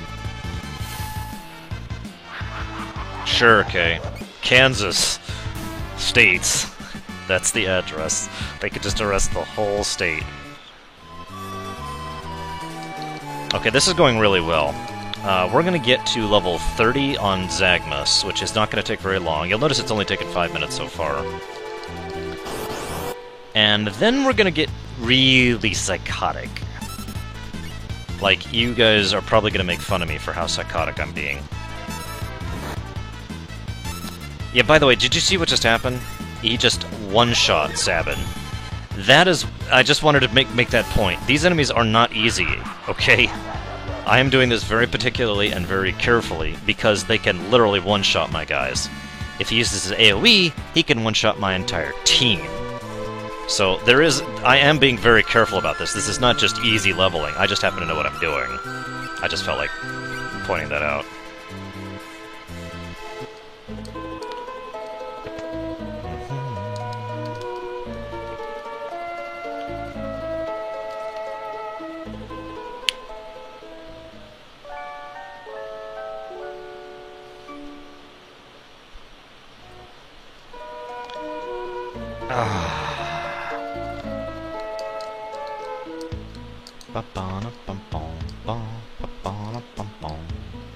Alright, we're gonna go and watch this cutscene while we're here. So, this is what I like to call... Oh, by the way, I mentioned gold is no longer an issue. We already have 100,000 gold just from fighting these guys for a little bit, so... We're good on gold forever, and ever and ever and ever. So, we're 1, 2, 3, 4, 5 of these done. And that just wiped us out, no problem. We'll get more later.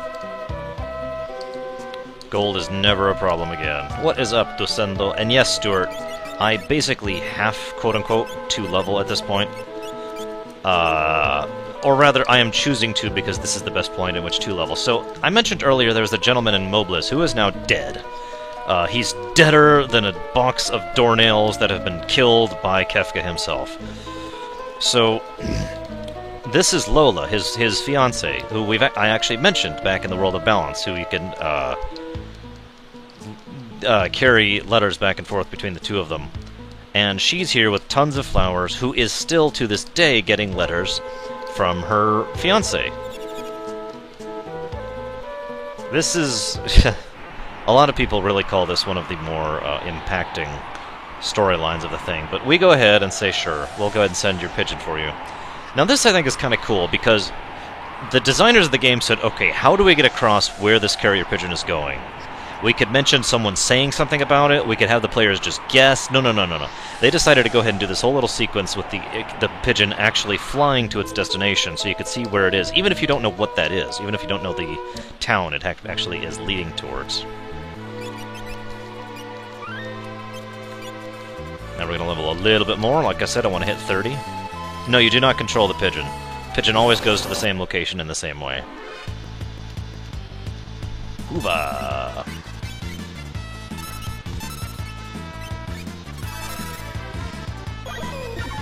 Only a small amount, Joe Neutrino. Basically changes the dialogue a couple of lines. But yes, it is a little bit different.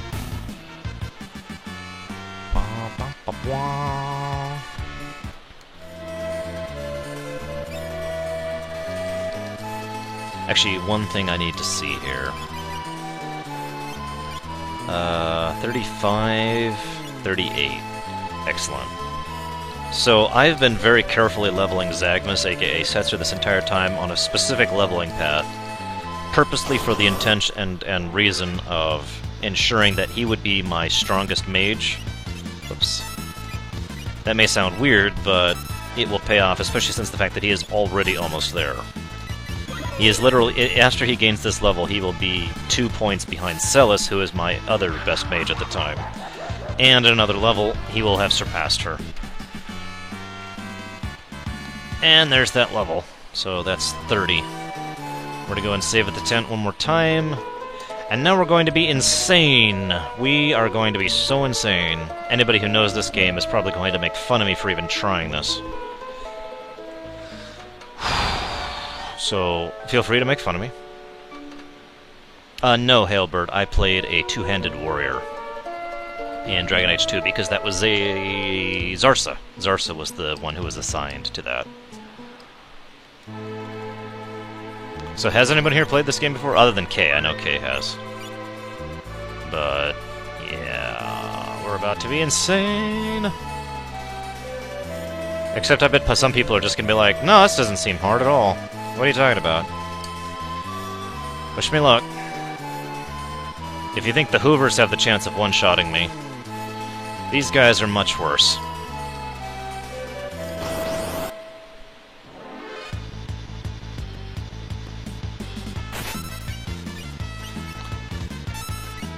Come on, come on, come on, come on. Yes, we're doing the Dino Forest at level 25. And this is going to be just pins and needles this whole time. If I get a Brachiosaur, I'm dead. If I get 2 Tyrannosaurs, I'm probably dead. So we're literally going to be saving after every single fight here. That's not even a joke. I'm dead serious. I could be wiped, my entire party, if I get the wrong setup here. Which this is one of them. I am probably going to die. You're probably about to watch me just get curb stomped. Just so you know. If I pull this off, this is going to be great. But I don't think I'm going to. Yeah.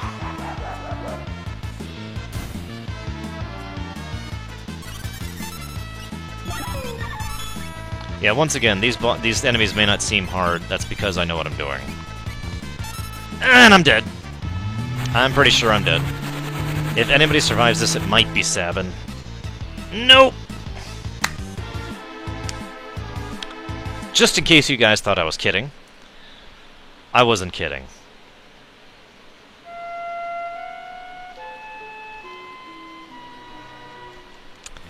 Wasn't kidding at all. They really can wipe me if I get the wrong formation. That's why this is crazy. Not as crazy as I could be. In fact, you know what? No. Let's not be super crazy. I could be even more super crazy. But I'm not going to. Oh, shoot. Okay, I can do this. I can do this. I can do this. I need Sabin. Does he know Doom? No, he doesn't. Okay, so Sabin. I want you to do a Vanish. And I want you to do a Doom. And I want you to do a Vanish. You don't know Vanish, do you? You don't know anything? You're worthless to me? That's kind of bad, actually. I want you to just drill him. Drill, go! Okay, you knew Doom and Vanish, so...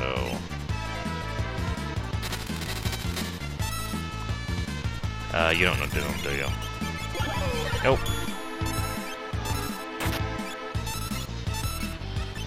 There we go. Yay! I killed the pincer attack. And yeah, Joe, I've talked about it before. Someone did a video representation of the two side by side, which really demonstrates it, just without question or hesitation. I'm also going to be blowing a lot of tents here, but that's okay, because I'm going to have plenty of gold from this point on. Gold is never an issue again. I'm trying to level up, Certified. God, give me a break. I'm literally leveling as fast as it is possible to level in the game. There is no better exp than this. Literally. Ah! Shoot. Okay. I need to get more people Doom, because what I really need is 4 people who all know Vanish and Doom for this to be safe at all. By the way, you notice Edgar's dead? I just felt like pointing that out. Edgar is now dead. No, Big Chunk. This is the most exp in the game. It doesn't get faster than this. Literally. That's not a joke. That's not an exaggeration. It's not hyperbole. This is the best exp in the game right here. This is actually an optional area that you're really not supposed to be at. And the only reason to come here is the insane exp and the chance of getting a Brachiosaur and an economizer from it. You'll notice they all leveled by the way. Just kind of felt like pointing it out. Another tent.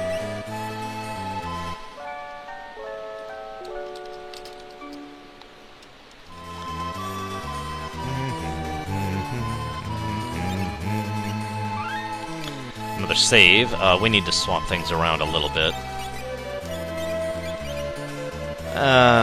No, we don't actually.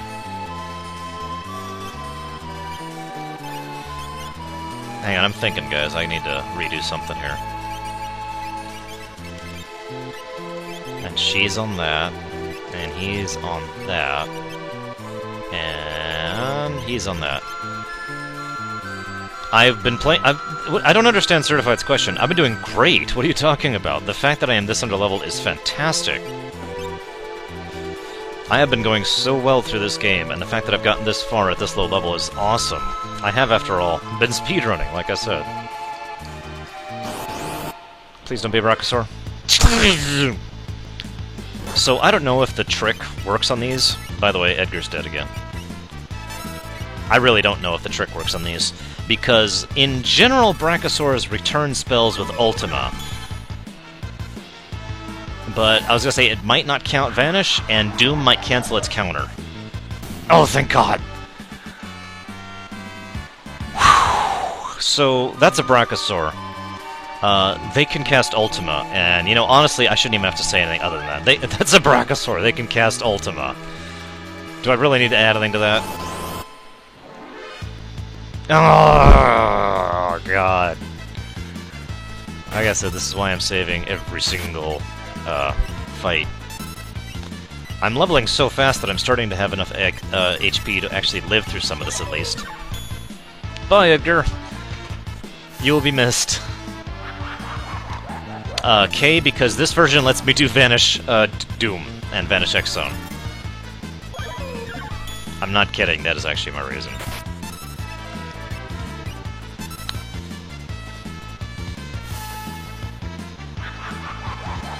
There are actually a couple of tricks in this version that aren't in the GBA version because they were fixed, but that's the one that matters the most, because for doing a speedrun without that trick, let's just say it would be a little bit more boring because you'd see me leveling a lot more. They'd be like, alright, hang on guys, Q&A for like 30 minutes while I just run around in circles for 30 minutes grinding.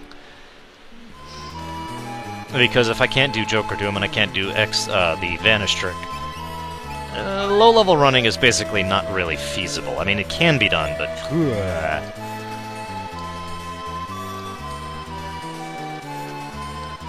Hey, I killed the Brachiosaur. It didn't Ultima me, which is actually, I think, very good RNG, in all honesty, that it didn't Ultima me. Would you stop pincer attacking me? So, fun fact. There is a specific relic in the game whose entire purpose is to remove the availability of being pincer attacked. It doesn't work on these. At all. There is nothing. There's literally no way around being pincer attacked by these Tyrannosaurs. It'll just happen or it won't. Don't die, Sabin. Hey, Javin. This is what we call extreme level grinding. I am killing Tyrannosaurs sub-level 30. And if you don't know what that means, that's okay. I forgive you, my son. And we are blowing just tons of everything. Tons of tents, tons of saves. I've already died once.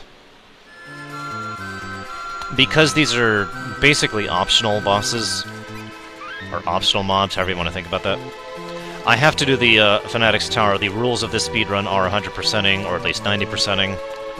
So, yeah, I do actually have to do Fanatics Tower, unfortunately. Ugh! I say unfortunately because I hate doing the Fanatics Tower. Fortunately, I know the trick to kill Magimaster, and I will be doing it, because screw that.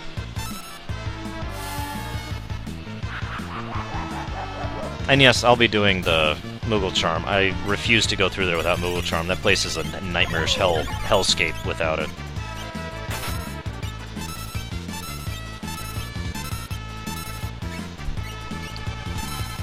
I mean, you just...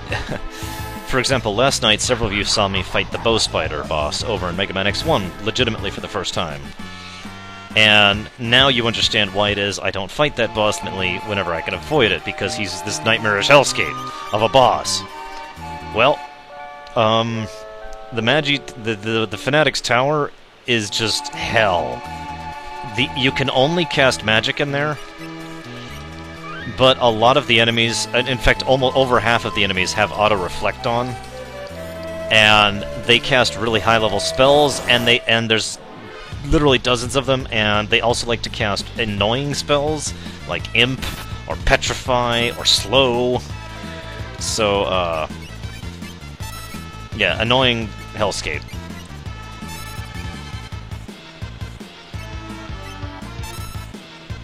So yes, I will be using the trick on the Magi Tower, especially in a speedrun, because hell with that! To put it roughly. Oh, by the way, Hailbird, I don't know what level I'm going to exactly, unless somebody feels like doing some math for me. What I need to know is at what point in time is 4 divided by 4... is the average level of 5 people going to be 40? When one of those people is level 25. So if anybody feels like doing that math, go for it. I could do it in the top of my head if I take a while. Let me really think about this for a moment. So that would be 1685 divided by 5. Which I don't know what that would be. That would be...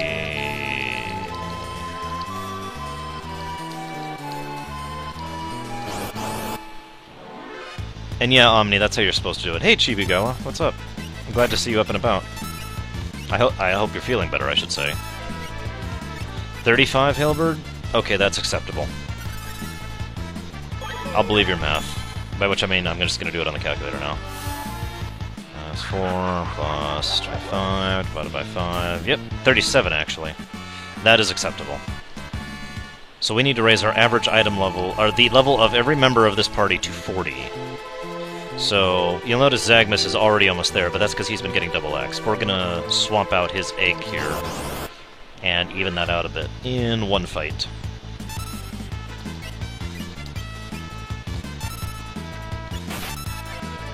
I doubt I'll be level 70 at any point in time during this run. In fact, to be completely frank, after I hit level 40, I have no intention of leveling again. If I screw up the game, I may have to level again. But I have no intention of leveling past this point, past this one thing I'm doing right here and right now.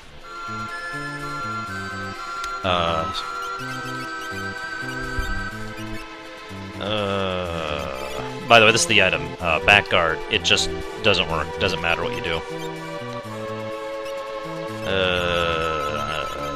I just realized it's like nothing I could put on him that matters. Sure. And let's give you the X-Big. Jeez.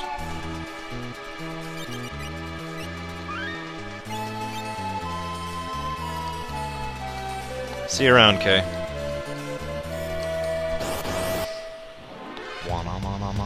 Okay, so Hugh here thinks sleep is an annoying aggravation that we have to deal with, rather than something that is a good thing. There's your question from Arshangaya.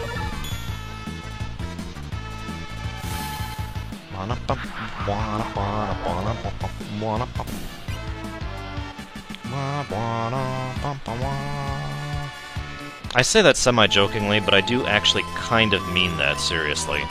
I have thought of sleep as an aggravation pretty much my entire life, but that's also speaking as someone who likes to do, aka who does not like to relax, per se, or at least the mere fact that I stream to relax probably gives away some of my mindset there, you know what I mean?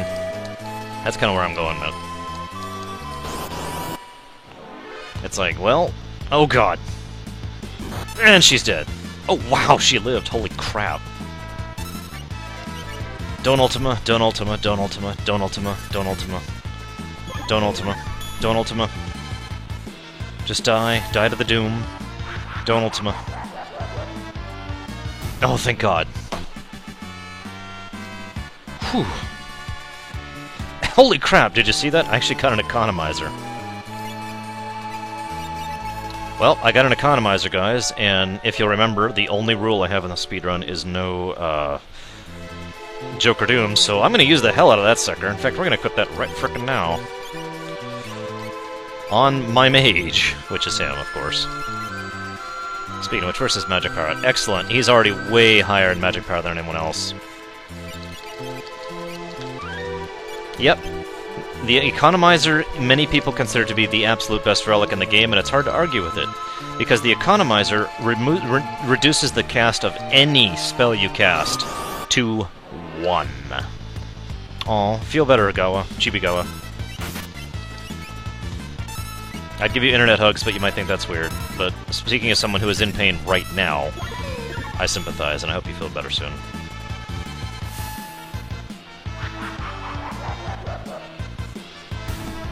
But yeah, getting back to the sleep thing, Third basically explained my thoughts on sleep in a nutshell. It is a waste of time. I wish I did not have to sleep, because all it does is get in the way, and I hate it.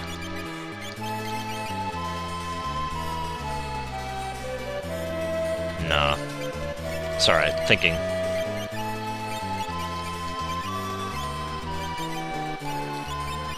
Do I not have another attack power one? I don't think I do.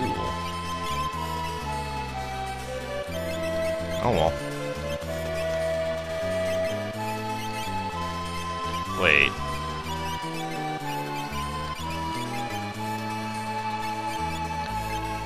Yeah, basically Hailbird. My dreams are far too lucid as is, thank you very much. I actually don't really dream except in lucid dreams. All my dreams are extremely realistic. Stupidly so.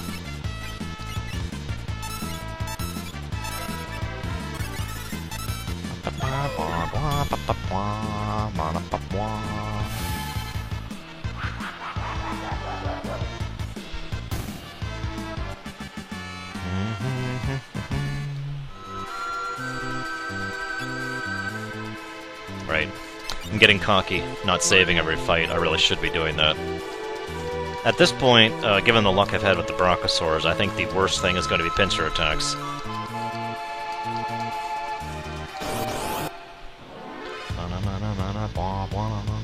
I actually once stayed up an entire week solid playing Chrono Trigger. I think I've told you guys this story.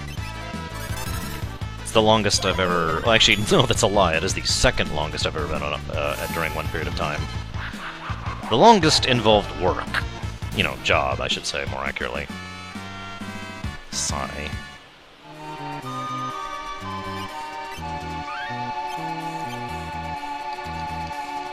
I don't know how to answer your question, Big Chunk. It was, I just stayed up and kept playing Chrono Trigger, non-stop. I was also having something of a psychotic breakdown at the time, so that might have been, part of the problem.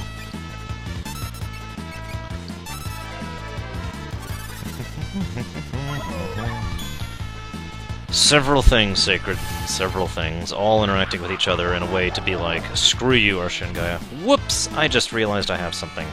I'll be right back, guys. I just screwed up. Shoot, shoot, shoot, shoot, shoot.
Sorry about that, guys. Kind of had to deal with some real-life issues. Which you can never get away from, can you? Real life. Ah, that's the real epic challenge. Just getting rid of it. Quick. Kill myself. Quick. It's the only way. Or, wait. Anyways, where was I? Leveling. Yay. Hi, Diawa. And hi, Chibigawa. By the way, Chibigawa, did you ever actually have a chance to read my response? I'm just idly curious. Or Gawa's sister, whatever you want me to call you. Gawa 2, maybe?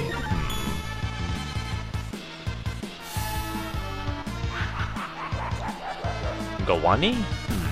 Nah, I don't like that.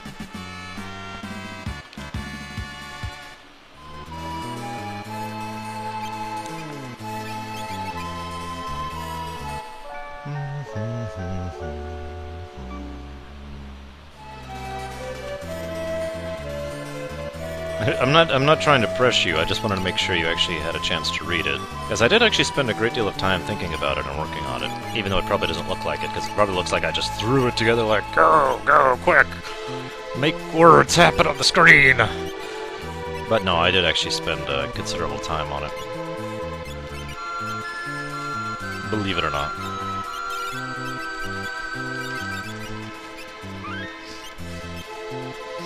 FF9?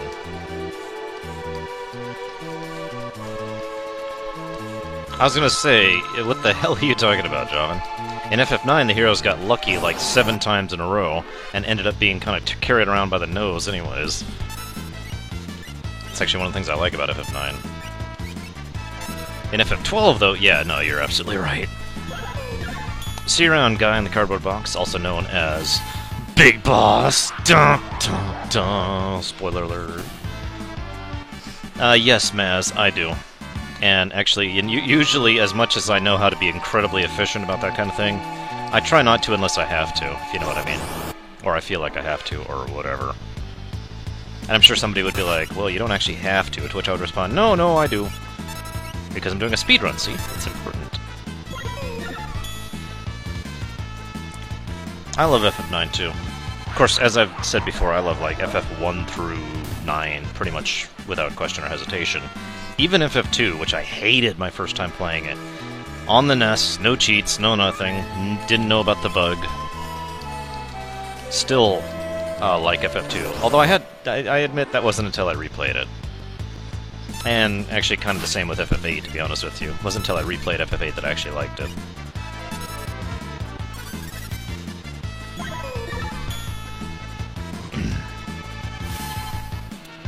So speaking of which, Gawa, since you're one of my biggest viewers, and I value your opinion, I asked a question which everybody universally said yes to, which just blew my mind. But anyways, I'm going to ask you too, since you deserve that. Not there yet, Hailbird. I'm working on it. I'm working on it. I guess this goes for Chibigawa as well, since she always deserves a vote. After I finish playing this, Paper Mario 2 and StarCraft 2, because, you know, all those runs are in progress, I am going to start laying down times. Yes, I did, Geth, which actually amuses me greatly. Anyways, so I'm going to be laying down times, which means going through all the games I intend to speedrun, and I do stress speedrun, not just, you know, play regularly, but the ones I actually want to run quickly, and laying down an initial time in all of them, and then, you know, obviously in the future I would try to improve upon them. The question was, do I stream that, or do I just do it off camera?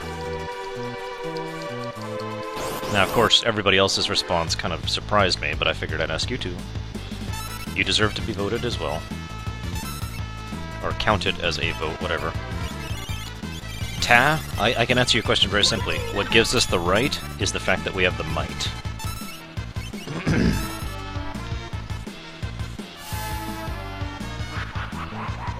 Actually, Chronic, I do fully intend to do a non-speedrun run of Mass Effect 1 and 2. Purely by request, actually. I don't know, actually, how I don't even know how to respond to that. It never even occurred to me to stream Mass Effect 1 and Mass Effect 2, because, I mean, why would anyone want me to do that? I can't believe that just happened. Okay, whatever, I don't have time to fix that right now. We're gonna be really stupid about this. Really, really stupid. Yes and no, Ta. The real point, because you're missing the point, is that we have the right to stop Kefka because we have the power to stop Kefka. We have the right to fix the... I just died.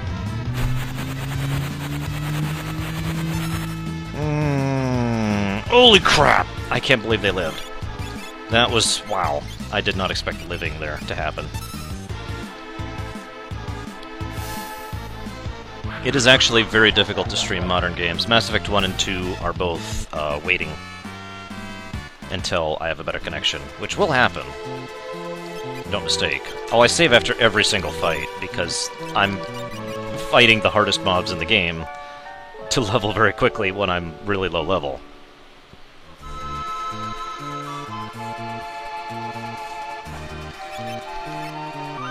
See, I'm literally saving after every single fight. Yeah, this is the awesome fight party right here. This is actually basically my endgame party, my ultimate party. To be... oh, god dang it, to be honest with you.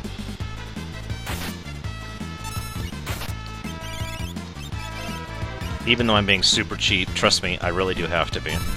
There is a possibility of a point in time at which I can be non-cheap and make my way through this, but by the time I would be that level, I wouldn't be leveling anymore. No, Terra is not part of my party yet. In fact, nobody else is. This is my entire party right now. I can't swap out party members yet, because I don't have anyone else yet.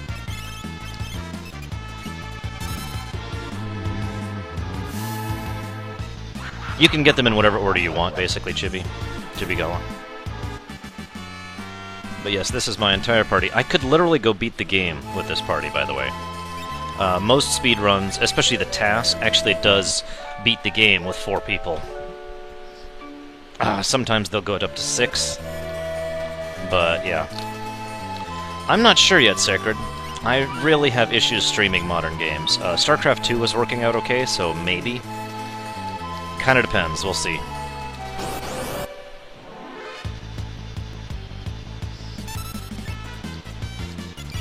What do you mean, Last Wolf? I don't understand your question.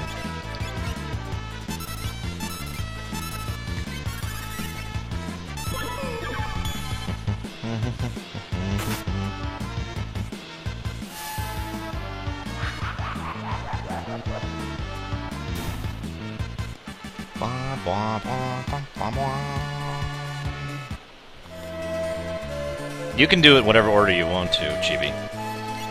In the World of Run. I could go pick up Gao right now if I felt like it. Oh, usually when I'm playing normally, yes, I do overlevel. Also Hypax. But I am usually overlevel because, screw it, is basically the logic there.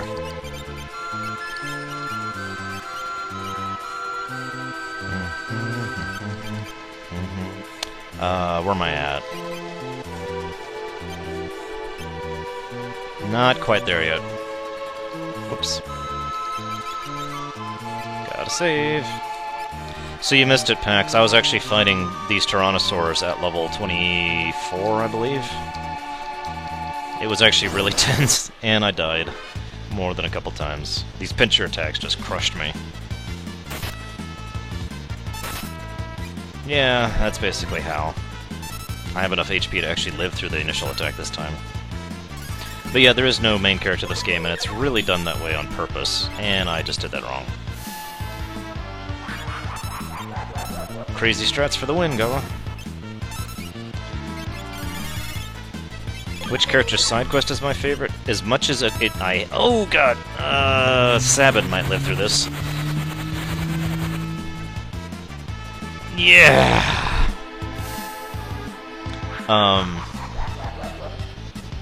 As much as you guys might hate me for this, my favorite side quest is probably Science in Doma. Although I also have a great fondness for Terras.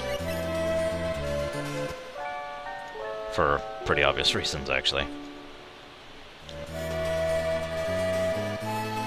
And basically all of them. I like all of them. Whoops, not what I meant to do. He does have the X-Bag, right? Yeah, he does. Maybe we should give him, like, a health guy, because he just keeps dying. Oh, he does have a health guy.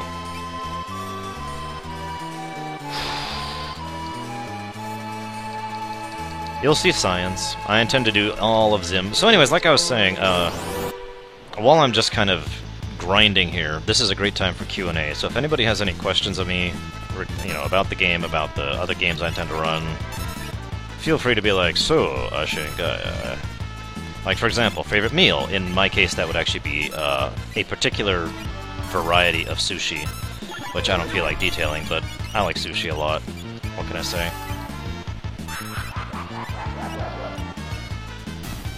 I get my gaming news all over the place. Pretty much everywhere, you name it, I get gaming news from it. Except for magazines, because, you know, I don't believe in dead forms of material. No, sorry, I'm being mean.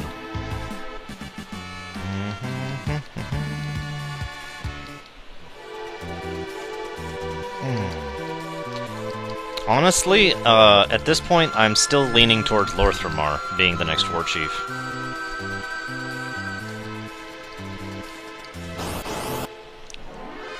Despite the fact that Vol'jin really seems to be kind of running the show right now. It wouldn't surprise me if Lorthramar is the one who ends up taking over. Although I've heard a lot of people saying that Saurfang is going to be it, and you notice that Thrall actually... You remember what we just saw in PAX? I don't actually want to say it out loud, but you know, the quests we just did yesterday about Thrall and stuff, and where he went off to do?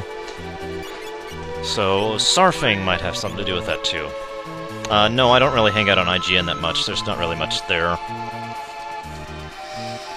I've missed a couple other questions. Am I a Call of Duty fan? Call of Duty 4, and Call of Duty 5, and Call of Duty 6, in my opinion, are excellent games, and I enjoyed all of them immensely. And I will stand by that statement a billion times.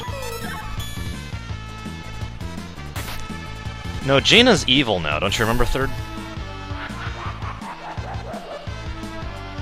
If you had a chance to live in the world of one of your fun okay, Mogalixer just asked the tier question. I would say no, Hailbird, because I don't actually like fighting against players in Civ 5, I like fighting with them. Like, usually, Pax and Gary and I would be against, like, 8 AIs or whatever, however many you can fit in there, stuff like that. Just a second. Yeah, we'll leave that here. Let's see. Someone was asking me a question somewhere. And I think it's actually scrolled off the screen.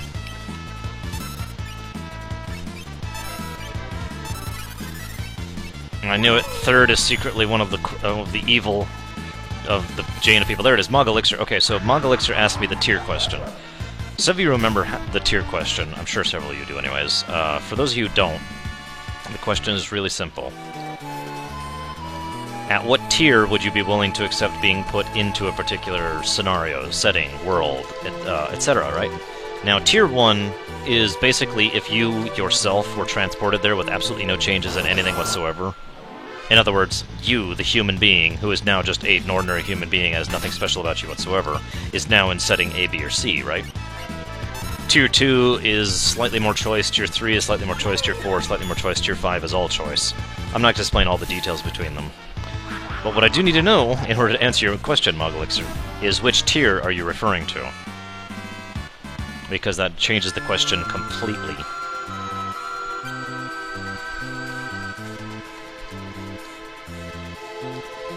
So, Chibigawa, I gotta ask, why did you hit your nose on the toilet seat? Or, I suppose, how did you hit your nose on the toilet seat? Because that seems functionally difficult to pull off.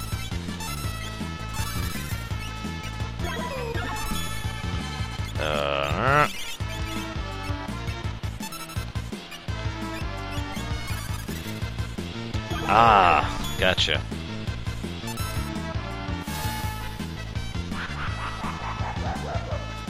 I think Chibiga was a little young for drunkenness. I have no idea how young she actually is, but I get the impression that she is relatively young. Tier 1 Mog Elixir? Probably, at that point, I would pick either... yes, I am certified. I am going to kill myself. It's the only way.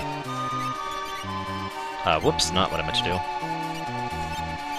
Yeah, we'll go and swap. Speed this up.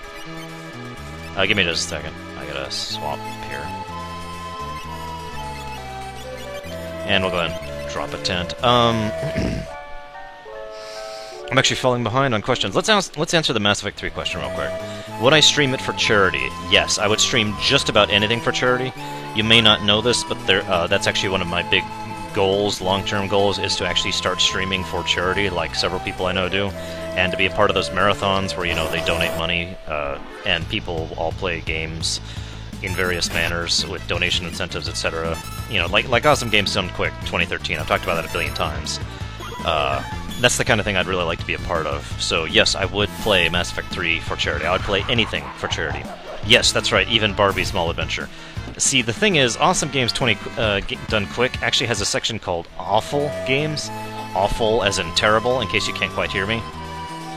So...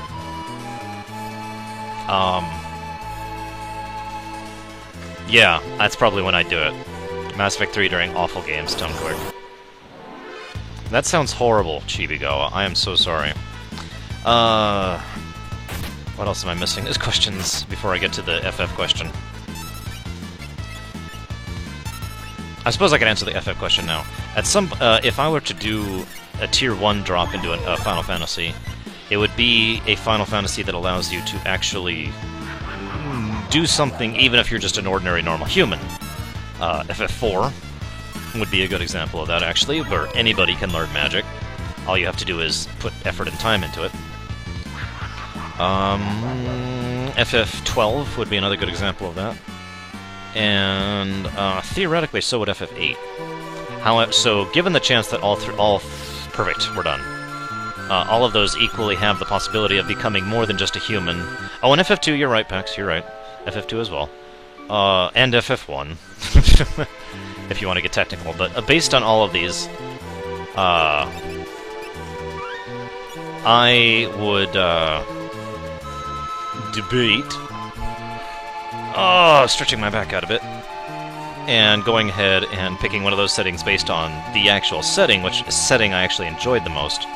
And based on that choice, honestly, I would probably go with 8 for convenience of the technology and being able to actually, you know, have things like plumbing and whatnot. Or 12 for basically the same reason. Despite the political machinations of 12, it's quite a modern society, all things considered. So there's my answer. Oh my god, Tam, my day was so stressful! There, okay, got it out of the way. What other questions have I missed? I feel like I've missed some. I've still got time for questions, because this is now the 4th time I've seen this cutscene. Because Boombaba destroyed the hell out of me last time. And then the next time. And then the next time. Of course, I was about 20 levels lower. Oh, right, Tad did ask me that. I don't think they're failing, especially since EVE Online is doing fantastic and STO is actually doing surprisingly well. I think the problem is most people don't enjoy science fiction in an MMO concept as much as they do fantasy, because fantasy by its definition is a little bit more escapist and allows you to do more with your basic imagination and to project more, I guess is really why I'm going with that, as opposed to science fiction, which is something that has an unusual appeal that's actually kind of hard to describe, in my opinion. Or I could just summarize my entire thing by saying, in my opinion, science fiction, especially in an MMO, is more of a niche market. Shut up, Pax. I was level 20. In fact, I was actually level 19 and level 20. No, Sacred. I would never Tier 1 the Mass Effect setting. I would hate that with a fiery passion. No thank you. Last Wolf. I did Taekwondo... gosh, what was that? That was... God, I gotta think back to that. That was in Southern California.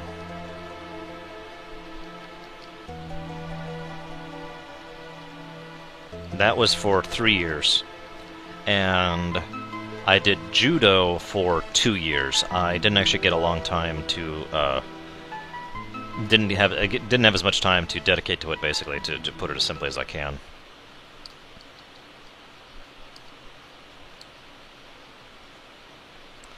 No, I would not tier... There are actually incredibly few games or settings or anything that I would tier 1. Very, very, very, very few. In fact, I can only think of 2, ever, that I would willingly choose if you said, you need to pick a tier 1 Arshangai, and I'd be like, well, one of these 2. One of them is cheating, and the other one is, well, I'd say obvious, but yeah. And if you saw my last Oblivion Let's Play, one of the things I actually talk about was how, you know, people just kind of take lives for granted, death for granted, that sort of thing. Just because that's kind of how things are there.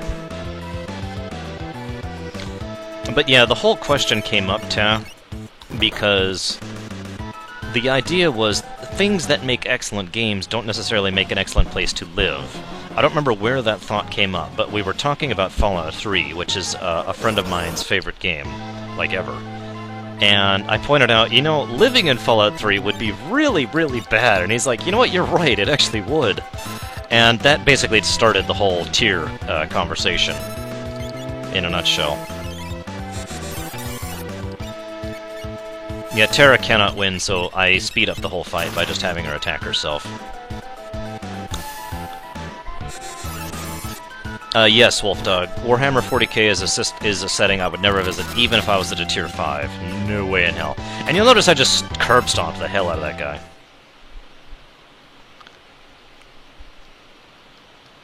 It starts with a J, Pax. And I know you can figure out who that is.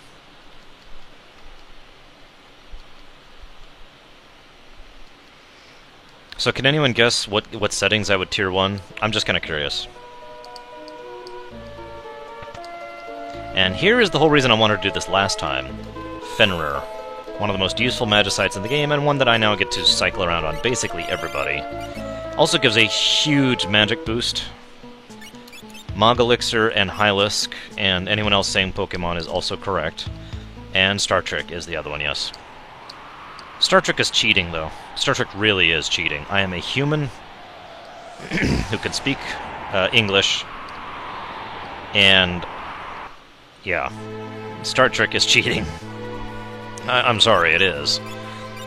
In fact, I usually discount it from this kind of conversation because it is so cheating. No, you cannot, Tap. I'm just kidding, of course you can. You can do whatever you want as long as you're not a troll. If you're a troll, get the hell out of my channel. Let's go ahead and swap this out here.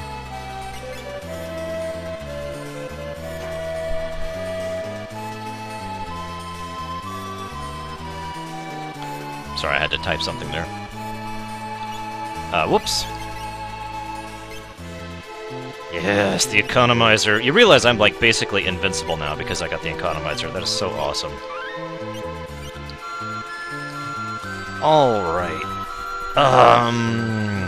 Now I have a choice to make. I'm at the level I basically intend to be for the rest of the game. What order do I do things in? Because I have to take out the dragons, too. So actually, you know what? We're actually going to turn around. I really should have done this anyways.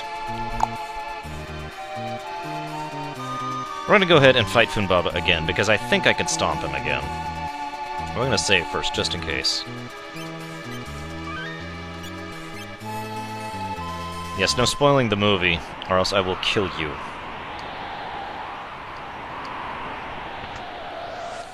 But yes, any Elder Scrolls set world would not be a place I would want to actually live in.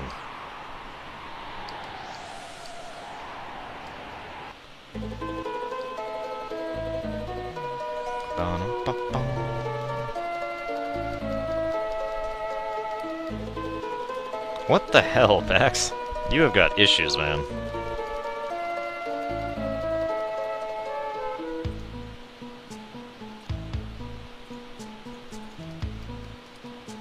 So anyways, I guess I should explain what's going on here. Screw you, Certified. The tiers are the most important discussion in Arshangai's universe. And I will never explain them again. Never! So anyways, oh, whoops, right, gotta go win the game. I would never tier 1 Forgotten Realms. God, no. No, no, no, no, no, no, no, no, no, no, no, no, no.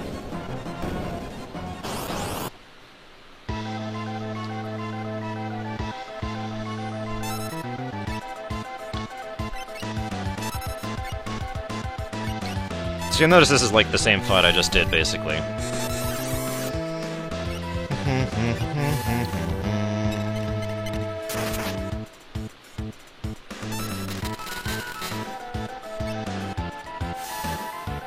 I probably should go get Sabin's things next, actually.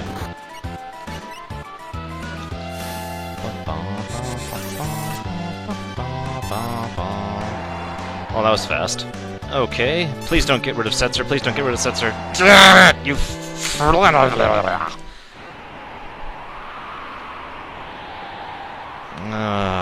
whatever. Yes, Omni-Wrench, hoarders are actually quite common in many games like that. RPGs in general, for that matter.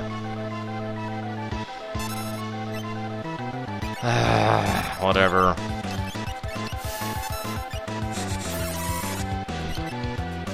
I'm still gonna crush him, I just lost my 2 powerhouse characters. See you around, Halebird.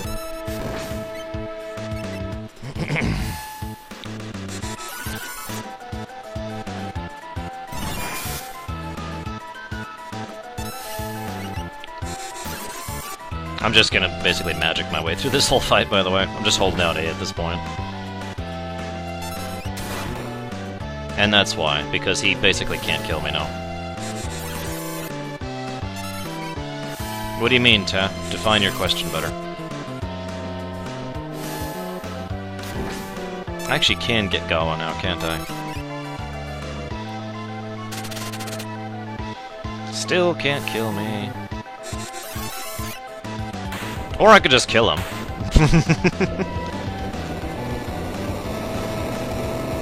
Because screw real life. Real life sucks. Everybody knows that. Depends on the setting, Ta. I suppose Conquest would be my generic goal, though.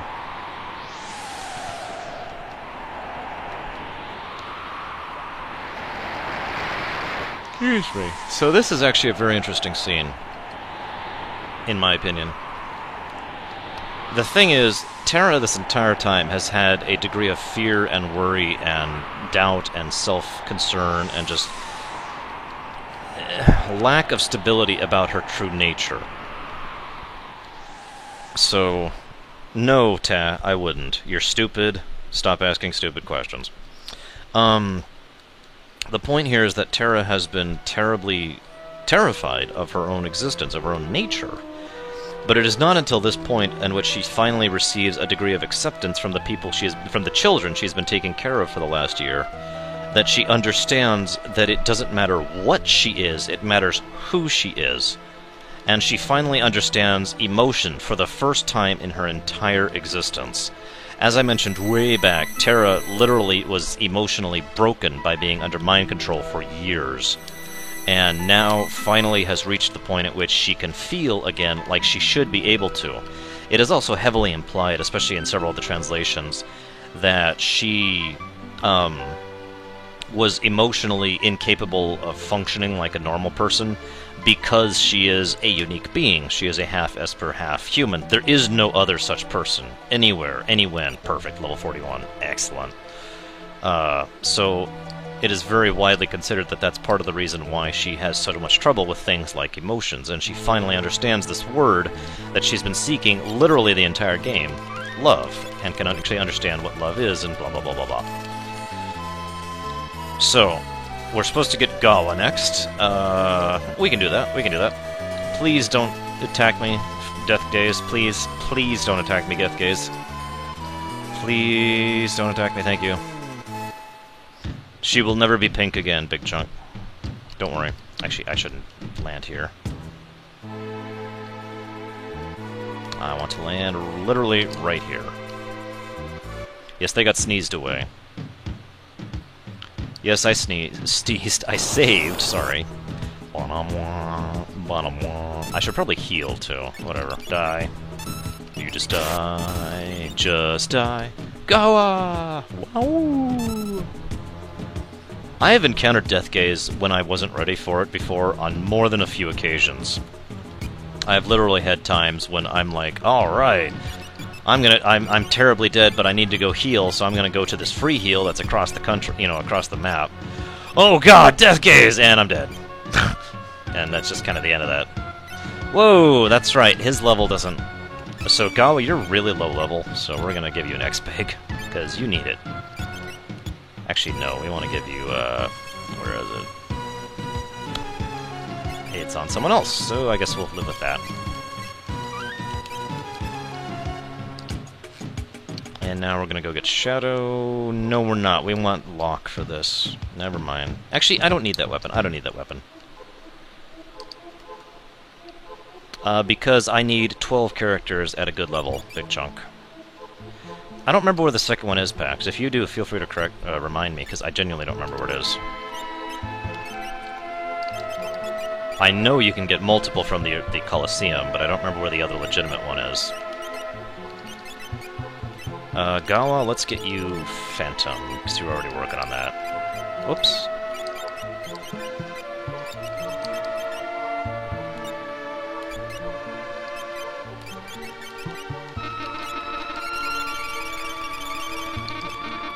God, you're low level, Gawa. I'm not going to be getting any of the treasure in here at all.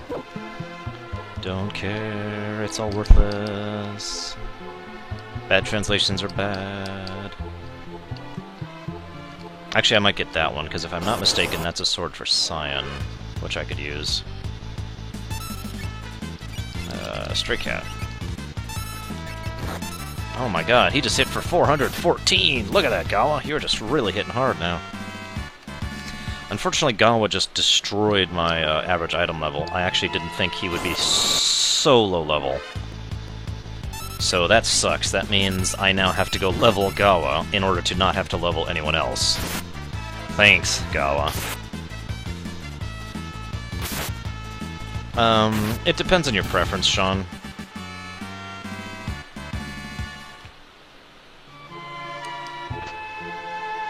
Ah, that's what that was. That's even better than an item for Cyan. That's the Rage Ring for Umaro. Why would anyone use Hanhar? What a silly question. I don't remember who that is, actually, off the top of my head. Yes, I am very angry with you, Gawa. Yes, I get the reference. By the way, I'm just kind of auto-aiming at this point because, frankly, these enemies are a joke now. Okay, here's the point, Big Chunk. Other than Gao, the average item level is reset after the world is destroyed. So, yes, I'm gonna do it. I usually do that dead last, just kind of as a habit. I could do it next, but I like to do it at the very least after I've recruited everyone, so I will not be doing it until I've recruited everyone. Anyways, so the average our party level is reset, so when you get the first 4 characters, you really want to increase the level of those 4 characters because then your average party level is now much higher, and when you recruit everyone else, they're already higher level. They don't need to be leveled. You follow? It's an extremely useful technique, not just for saving time when you're playing this game generally and legitimately, but especially when you're doing a speedrun, because you really want to spend as little time leveling as possible, and that's the best way to do it. Yeah, I kind of screwed myself because I forgot that Gawa actually stays the same level. He's like the exception to that. I suppose I should say C. Several of them do, especially if you're playing I'm going to do everything, non-90%, non-100% playthroughs. Some of them encourage you to be death machines in every way, shape, and form. FF10 and 7 are the worst examples of that, in my opinion. In FF8, there's no need to do anything because it's the easiest game in the known universe.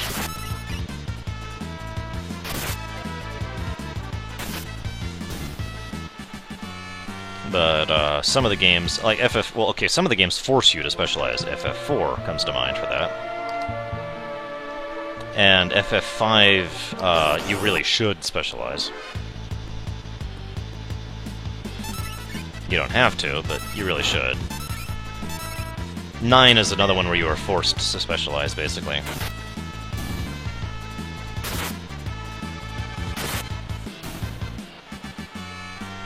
Yes, they actually had to push it up to Quint 9. That's how FF10 is. I am not saving. I don't need to save. Savings for wusses.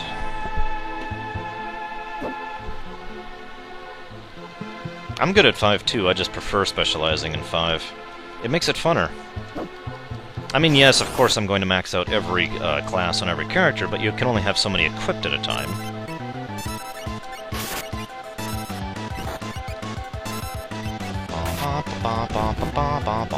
So the ones you actually have equipped are the ones you'll be specializing into, if you follow my logic here. Now, Sir Behemoth... Oh, he's not dead yet. Wow, I'm actually surprised by that.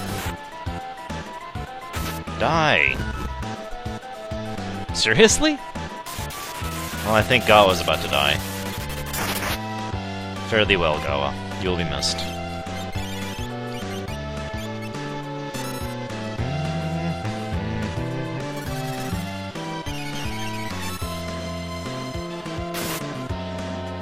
There we go. I don't remember if it's an elixir or this, so we'll try the Phoenix down first. Hello, Senior Behemoth.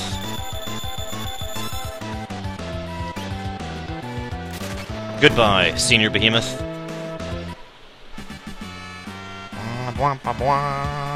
You got a behemoth suit, it's kinda useful, but only for Strago. By the way, that was a huge deal back in the day. That sentence, we will take her back to Thamasa, that is a translation error, because this is actually supposed to be Realm, but if you do things in a certain way, it's actually Shadow instead of Realm. So, they never changed the text in this translation. You would not believe the rumor mill that got started over that single line. This is the first of Shadow's dreams. We get this one kind of by default.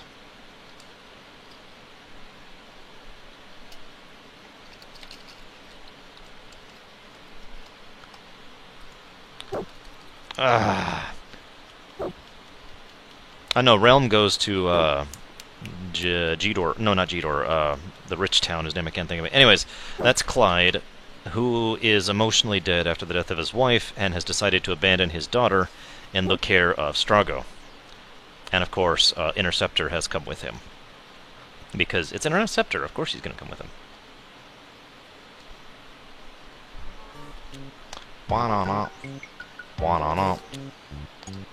So Shadow, we're actually not going to see him again until we go get him back. Which I don't feel like doing just yet, to be honest with you. She got lost in Clocktown. I'm sorry, I shouldn't laugh. Yes, I should. Oh my god, she got lost in Clocktown. Mock, mock, mock, mock. I'm kidding. No mocking here. Alright. He does have the X-Peg on. Damn it, you already have the X-Peg on. Well, anyways, we actually can't recruit anybody else, but we can get a couple other things, which we're gonna do right now.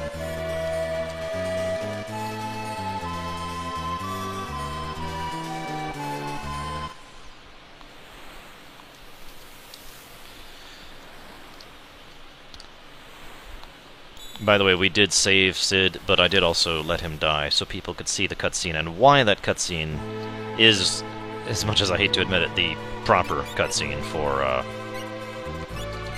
the game in general.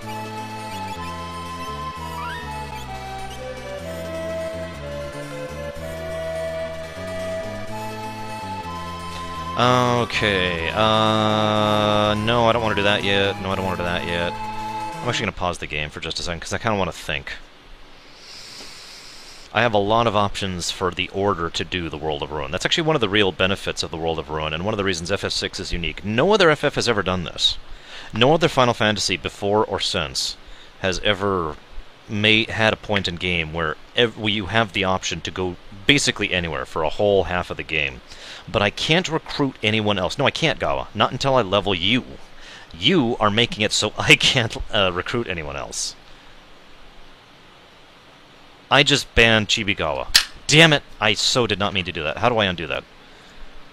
I literally just clicked the mouse and it hits that stupid icon right next to the thing, which is apparently the ban icon. That's probably how Javan got banned the other day. Hang on, I gotta fix this. Hang on. There's gotta be a way to just go in here. Whoop, let's mute myself before you start hearing me.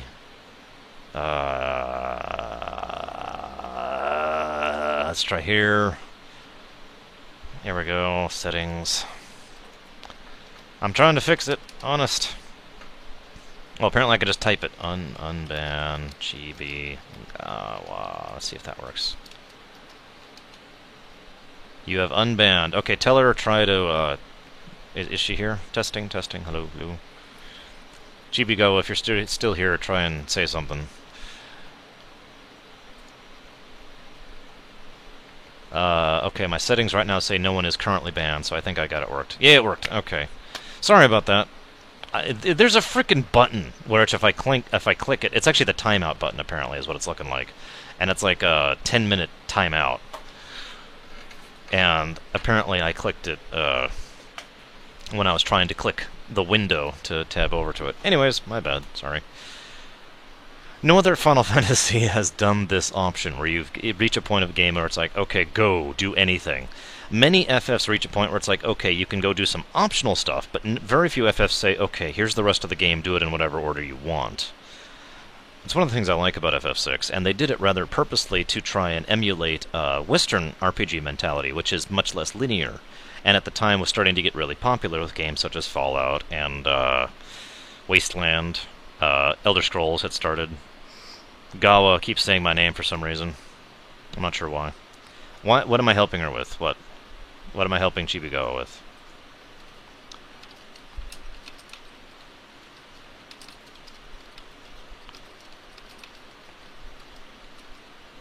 Okay, I don't want to know what Chibigawa's watching. That sounds like porn. So we're actually going to leave now forever and never come back.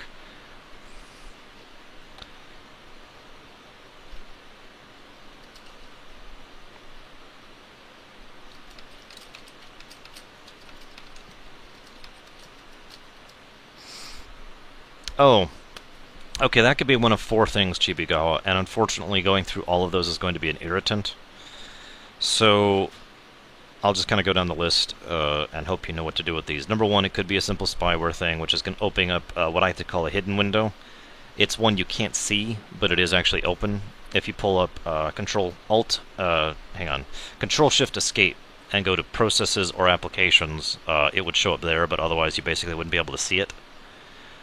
Second thing it could be is there's an option in several versions of Windows, I don't know which version of Windows you have, to accept random messages, and several people know how to send you, basically, again, ads and spamware through that.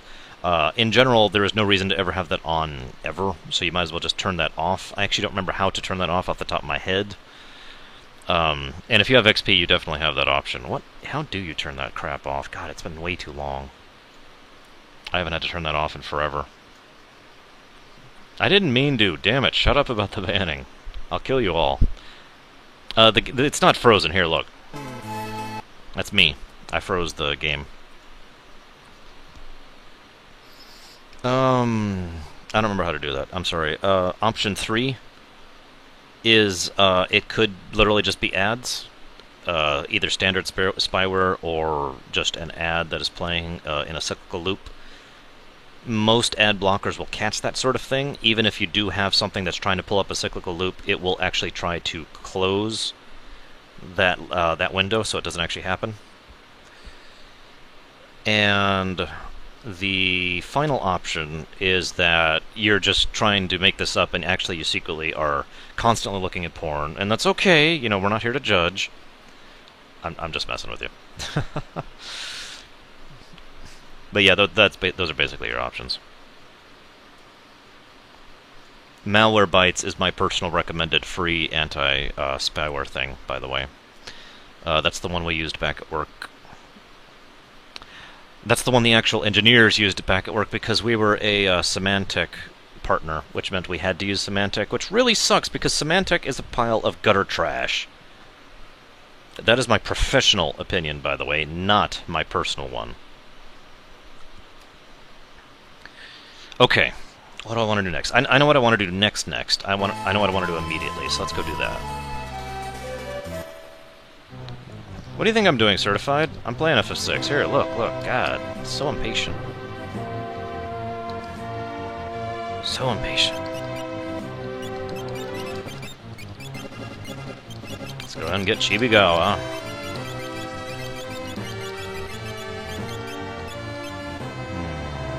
Yeah, let's get Edgar.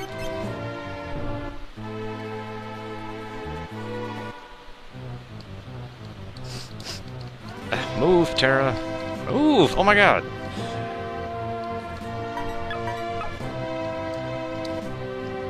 Okay, admittedly, Taz's comment just made me laugh. Just a little bit.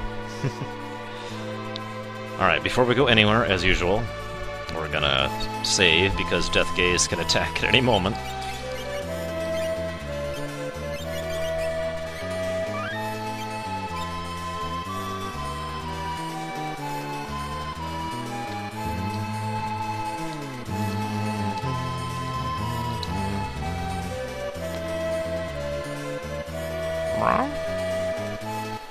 The hell are you linking, Javin?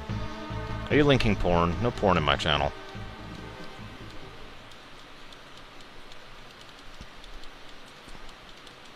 And no, the internet is for porn in my channel either.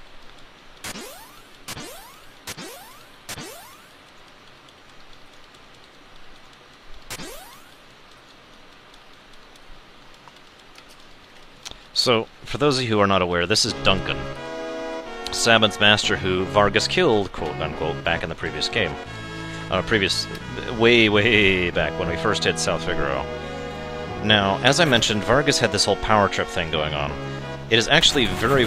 because he's a karate master, Tab, where else would he be?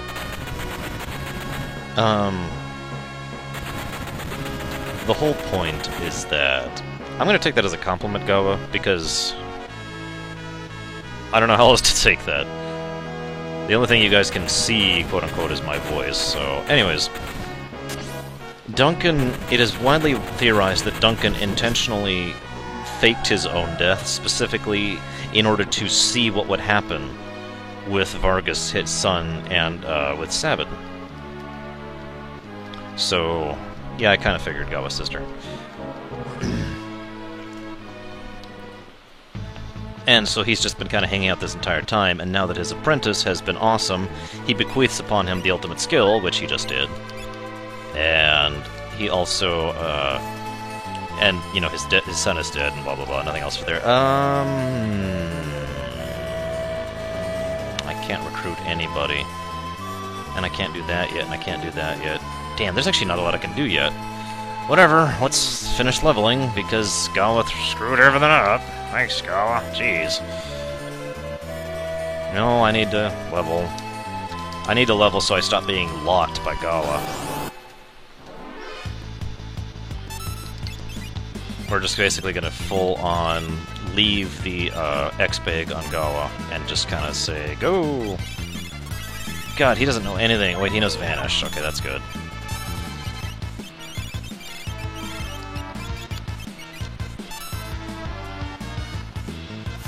I could do the Magi, the Fanatics Tower, but I'd really rather not unless I know A, Berserk, or B, Life 3, since those are the two tricks I intend to use. One or the other, I haven't really decided yet. Hang on, I need to... Is he done with Phantom? Yes, he is. Excellent. What about you? Where are you at? Nowhere. And you're just leveling, that's fine. And you're just leveling, that's also fine. No, I'm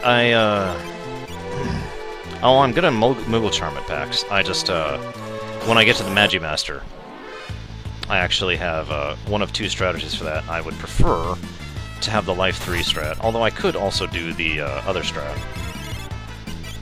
which is Muddle or Berserk. I actually forget which, but either way, he doesn't. It works, and it's awesome. See you around, Gawa, sister. And yes, you can 7H1B. There's like 2 other methods to do it. There is a way to just live through it, but it requires being very high level. Gawa's dead. Gawa's dead. The whole reason I'm here is Gawa. So we need to res Gawa.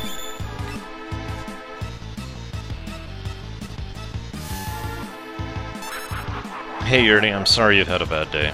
Hopefully FF6 can cheer you up a bit. And Gawa gains a level! The Defiant of that list. For several reasons. 1, it's the strongest of those ships. 2, it is it has a frickin' cloaking device. 3, it would be much easier to control by myself, or with a small group of people I trust, than any of the other ships on the list.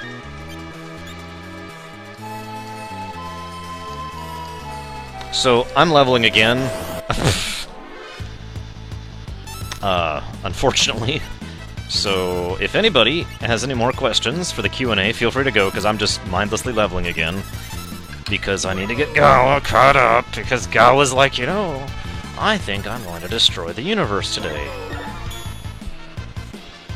I actually had a pretty bad day, too. But, I'm doing better now.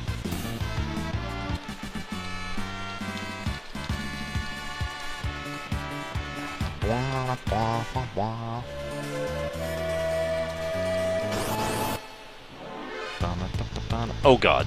Okay. No! I saw that coming. Get up, Gawa. I may actually die, because Gawa just died, because I have to waste a turn now getting Gawa up, and now the Brachiosaur is going to be like, disaster! Yeah, fun fact, Ultima is not actually the strongest ability the Brachiosaur has. It's Disaster. For those of you who don't know, Disaster hits you with every single status effect in the entire game at the same time. Now, it doesn't land all of them. All of them does a different role, basically. I just got another economizer. All of them have a different role as to, you know, whether or not it will land. But it tries to hit you with everything. Oh no, worse than Bad Breath. It tries to hit you with everything, Gawa. And it's an AoE, and it's just... yeah, it's nightmarish.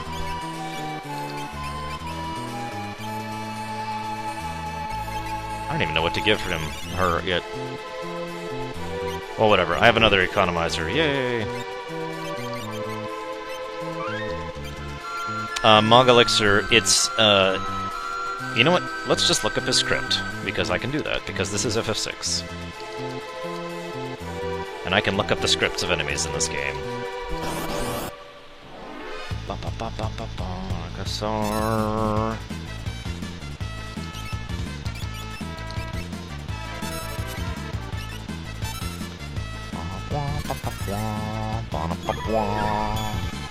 Alright, so every single turn it has it does an initial die roll, which will decide whether or not it will simply attack you, which is what you're seeing most often, or if it will use a special ability. The attack roll is a 2/3 chance of hitting me. If it doesn't decide to attack me, which is what it's done every single time before, which is actually very useful, it will use one of 4 abilities at a 1/4 chance of each. Disaster, Meteor, Snort, or Ultima. Snort, by the way, is the sneeze thing. Damn it, Gawa!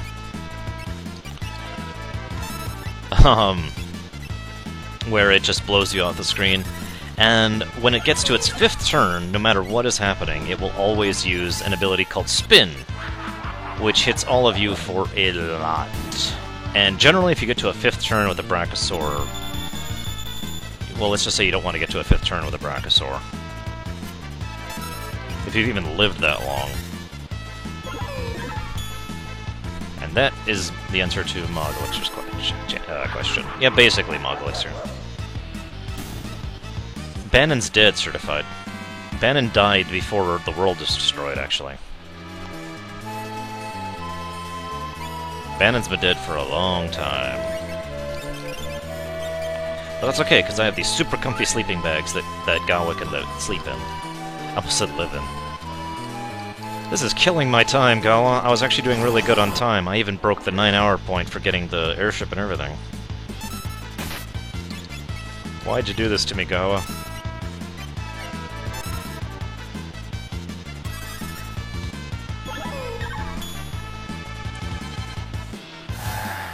Yes, Bannon is now banned from being banned. I'm sorry, I really should be saying that right. Where's Bannon? Bannon is no longer banned from... Yeah, you get the point. It's all Gawa's fault. Totally not my fault for forgetting that Gao has that problem. No, no, no. I take no responsibility for the fact that I'm an idiot. Don't I have a... No, that's Tritalk. I really... Damn it. Oh, well.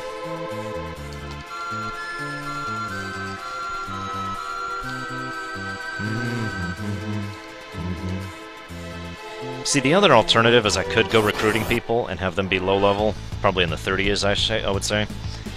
But then I would have to get them leveled up again because I'm not sure 30 is actually good enough to do 100%. Because that's what I'm doing. I'm not just blitzing through the end of the game. I need to 100% the game. So... yeah, enough said, I suppose. Oh, good. We finally have something other than Doom, because I'm kind of tired of Doom. Enough with the Doom. It's time to banish thee!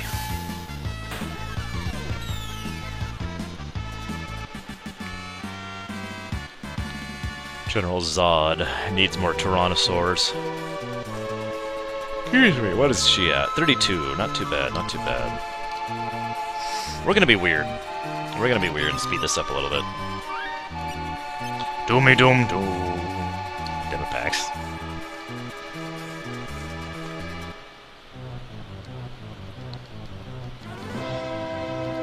So we are gonna be very strange now.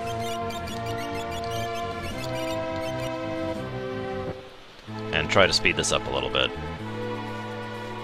And this might not work out great. It was an oversighted glitch. It's actually fixed in the GBA version, which is why I'm not playing the GBA version. Hey, Jungle Boy.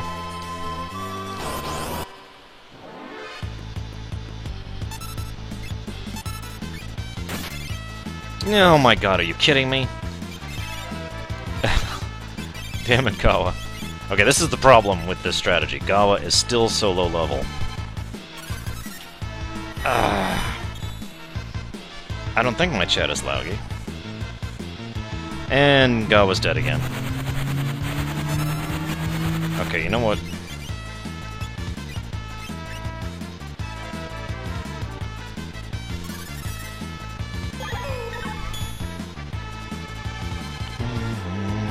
So you'll notice, even though I have haste, they're still attacking about as often as I am. Because they have really high speed, the Tyrannosaurs.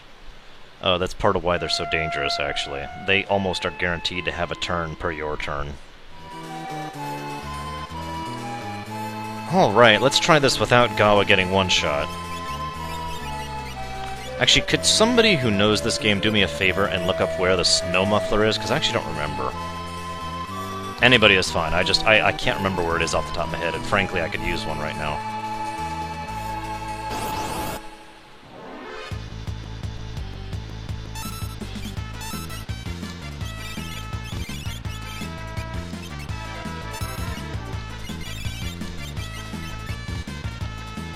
The snow muffler.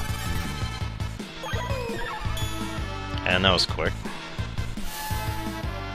I know you can wager the behemoth suit, but I swore there was one you could just get. But I could be wrong.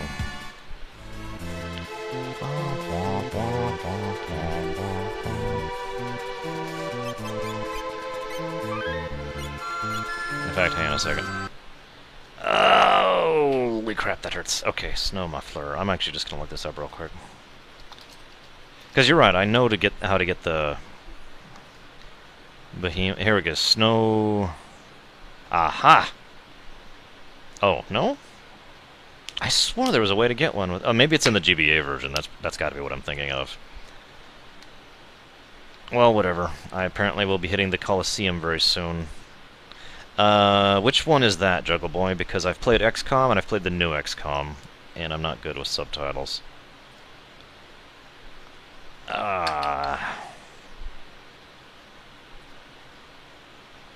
So, probably? Yes, Umaro automatically comes with a snow muffler. That's one of the reasons he's really awesome for the Colosseum, but I still can't pick him up. Damn it, that just ruins everything. Whatever. See, what I was hoping was to get a snow muffler for Gao now, when he needs it most. But I can't do that until I can do the Colosseum with reliability, which I really can't yet. It would be pure RNG at this point.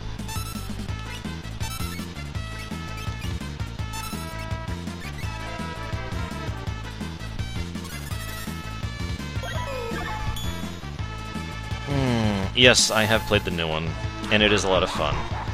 And it is just as hard as it should be, in my opinion. The XCOMs were never known for being forgiving.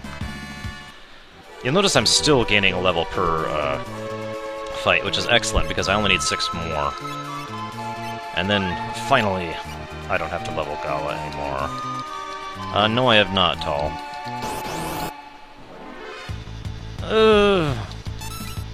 And dead. Oh, wow. Holy crap, Gala lived. I don't believe it. It's a miracle, guys.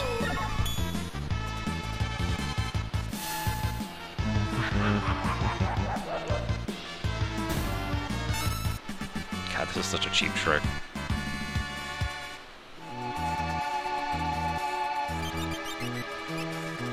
I want you on physical power, so... Ifrit. And you just stay on Maduin. 4 more levels, 4 more levels, 4 more levels, 4 more levels.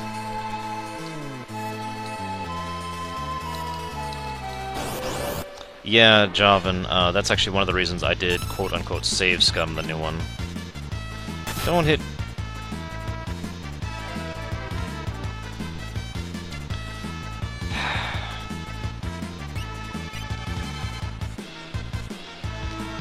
The new Syndicate was garbage. I can't believe they actually did that.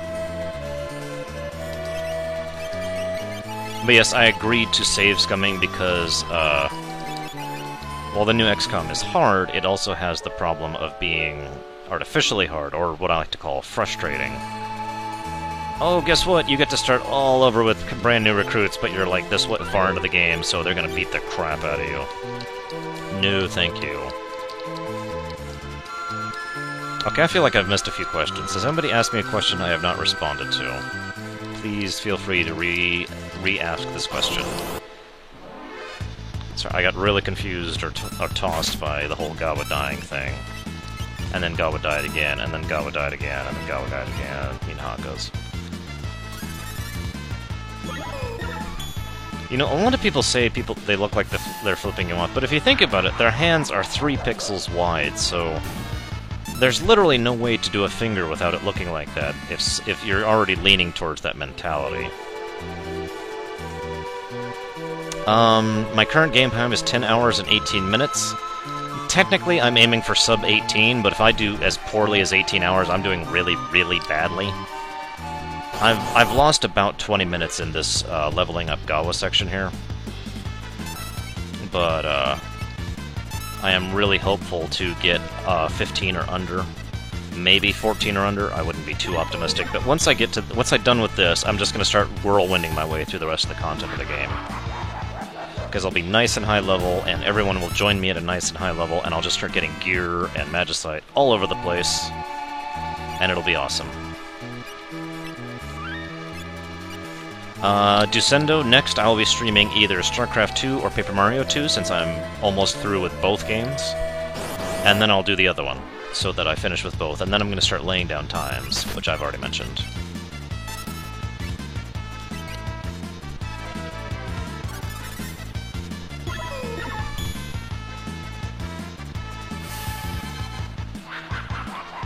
It's supposed to be Last Wolf. They're making hand gestures. You know, you know, somatic component kind of a deal. I think that's somatic.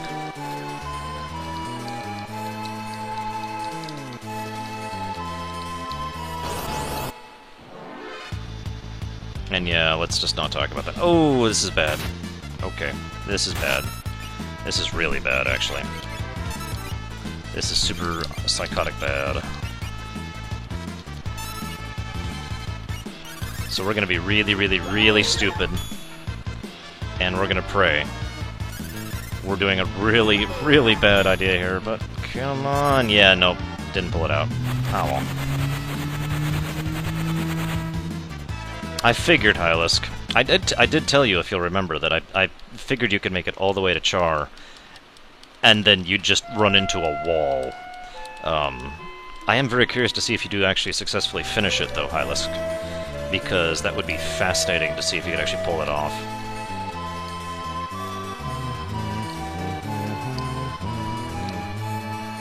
Especially the last mission. The very, very last one.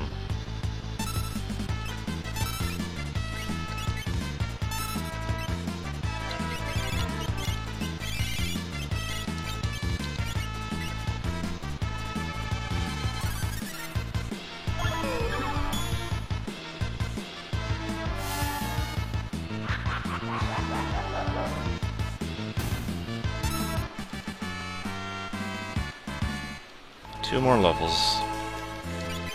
Oh, I'm sorry, one more level. One more level, Gawa, and then you'll be a real boy.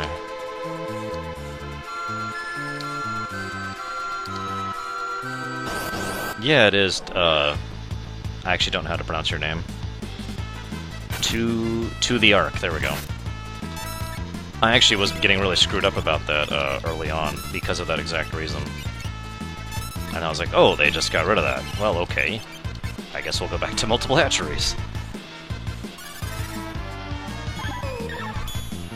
Speaking of which, just out of curiosity, anybody here care about Blizzard news at all? Just out of curiosity. Yeah, and I did. Crunch. Oh, wow, I lived. Titan, which anybody who knows about Titan, has literally been completely refunded back to the drawing board. They are literally at the point now where they have brought back the staff by a huge amount, and they're completely resetting development. Now, for those of you who are familiar with how development and game development works, you understand that that means they have literally taken everything they had about Titan, and quite literally, and I don't mean this as a phrase, I mean quite literally taking it back to the drawing board. They are now at the point where they're at the design development phase, rather than actually working on anything. So that could mean a lot of things. That's not the first time Blizzard's done that. My favorite example of Blizzard doing that before is Warcraft 3. Everybody says it's a StarCraft Ghost thing. I like to point to Warcraft 3, which is the last time they really did that. Yes, Titan. Warcraft 3, for those of you who don't remember, was once a third-person perspective, squad-based RTS. And then they kind of said, this is bad, and did the exact same thing to it, and remade it into the Warcraft 3 we have now. So we'll see. But I just thought I'd share that because Titan just kind of got completely punted, and a lot of people, myself included, kind of thought we would actually get Titan news at BlizzCon in, I guess, like 4 months now, or 3 months, something like that. And we probably won't, if that's what they did. Oh god, are you kidding me with these pincer attacks? Gawa, make these pincer attacks stop happening. It's not cool. But yes, I do agree that that is overall a more good thing than a bad thing, personally. If I were to guess Pyromancer, I'd say the next WoW expansion, which we already know they're well into working on. Hearthstone is probably going to be well advertised. Probably some look at Heart of... oh wow, we lived. Oh my god, Gawa lived, guys. Probably some look into Legacy of the Void. Sean, that is a good question. We know that Titan is an MMO, that has been confirmed, and we know that it's a game that Blizzard is going to make. And that's really it. That's all we know. Yes, there are still more WoW expansions, at the very least for the moment, since they are actively working on one right now. Yes, PAX. That's exactly right. It actually looks really fun if you're into that kind of thing. I am definitely going to be trying it out because it's free! Which was a good idea. Alright, so... how do you make a WoW killer? You don't. People have been asking that question for 8 years. And they've been failing at it. It's like... I'm sorry, Yahtzee recently was talking about Sony's attempt at making a game... Hang on just a second. We'll bring you... and... you... and you. Making a game that, was like... what the hell was it? Sony was making a game that was intended to compete with Smash Brothers. But that was just a silly thought because Smash Brothers kind of already won and is already good, and you're starting so late that there's no possibility of you ever competing with someone who's basically already won the game. So that's kind of what I think about most MMOs versus WoW. The problem is WoW has already won, and as long as they continue to pour money back into it, WoW is going to continue to win. And I'm okay with that, in all honesty. As long as they keep putting out a good gameplay, that's really all I care about. I swore I had another one. I guess not.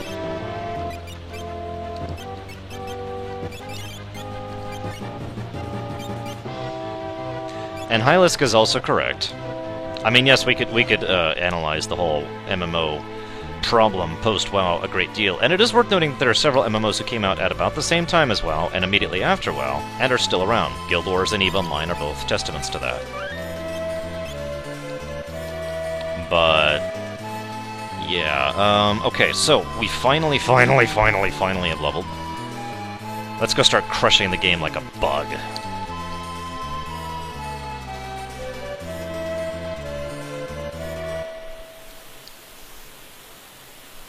And anyone who thinks WoW is going to free-to-play doesn't understand how marketing works, or markets work, or anything works, and is stupid, and deserves to die. I'm, gonna shut up now. Nope, we're not getting packs yet.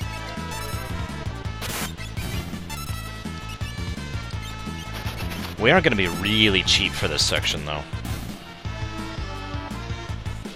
Like, really, really cheap.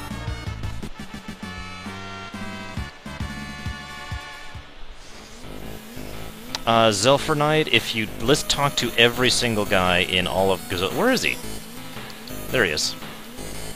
If you talk to every single person in the entire town, and they will all be lying to you, so they all say the wrong thing. So if you cancel out everything they say, you are left with the correct answer. That's how you're supposed to know.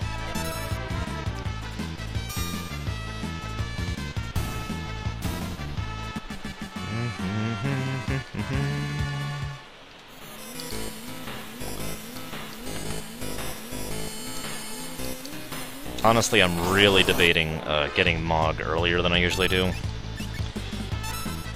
As much as I don't want to, because I like to hit there after I get Lock, for obvious reasons. But I'm sincerely debating it just so I can get the Moogle Charm, because I don't need a level anymore. I don't need to raise skills, like, at all, speaking of which. Do I need anything else on him? I need X-Zone, that's it. She got her things... yeah, she's kind of fine, so... sure. The only Espers I've equipped, basically are ones for level up stats, as opposed to, you know, actually learning abilities, with one exception. So I think I actually am going to do that. But I'm still going to get Cyan first, because this is going to be really easy. And yes, Last Wolf, I mentioned that last time around, with discussion about Zozo, and what it is and how it is.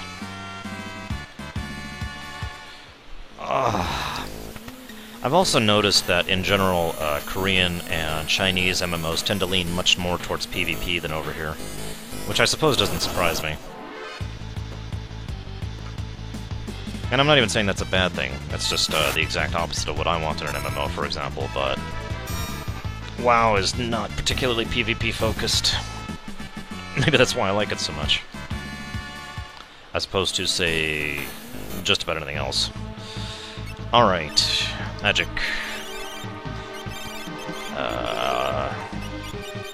Really? I can't do that out of combat? Okay, whatever. We'll get in combat with something here. We are going to be picking up several treasure chests because I need elemental shields. Yeah, I know, Hylisk. Lineage is still going, if I'm not mistaken. Lineage 1, not Lineage 2. Really?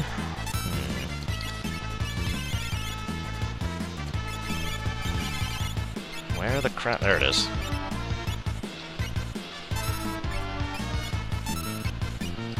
Oh, for God's sakes. So this is a lot easier to do when you're soloing this. But every single enemy in this entire area, with the one exception of the optional boss, which I will be fighting, does purely physical attacks, so I am literally invincible if I vanish my entire party for this section. So yeah, this is going to be kind of a joke. Vanish removes the ability to be hit by physical attacks. Oh no, he stole 8,000 gold! What do I do? I still get the MP from the fight.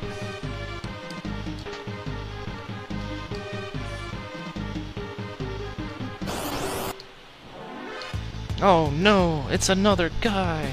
He's gonna attack me, guys! What do I do? I'll shut up. Miss! Because screw you!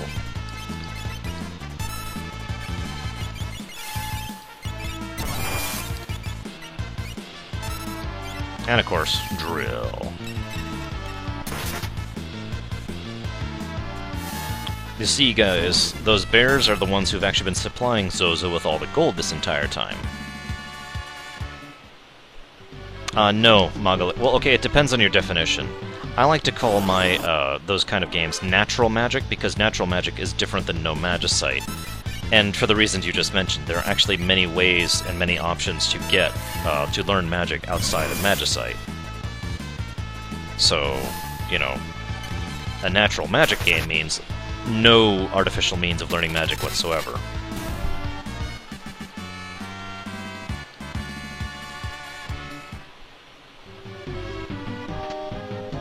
And Thunder Shield, one of the more useful shields in the game. Yes, Gawa, Edward is in fact a bear. And I'm just kind of auto-Aing my way through this, because this is literally no threat to me at this point.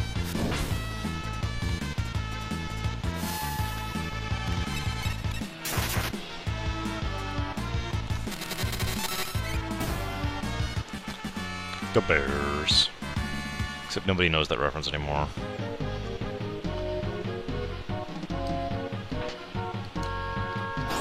Ah. Ah.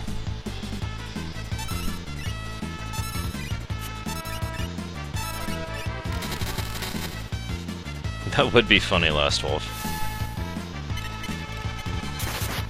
I'm sorry, with regards to them suddenly learning Doom.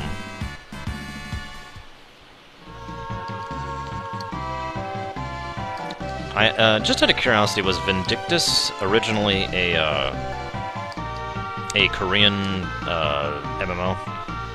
Because I've actually played Vindictus.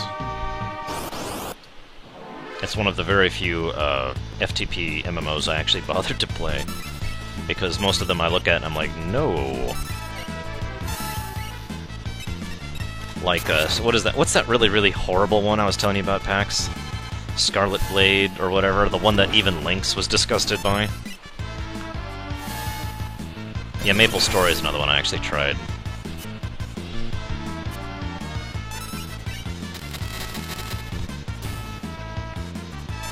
I don't even remember. Yeah, I don't remember either. There's this really, really, really bad FTP MMO out there that's so bad, just looking at it made me want to puke. Hi, Preacher. What's up? Alright. Wish me luck, guys, because I'm only level 40.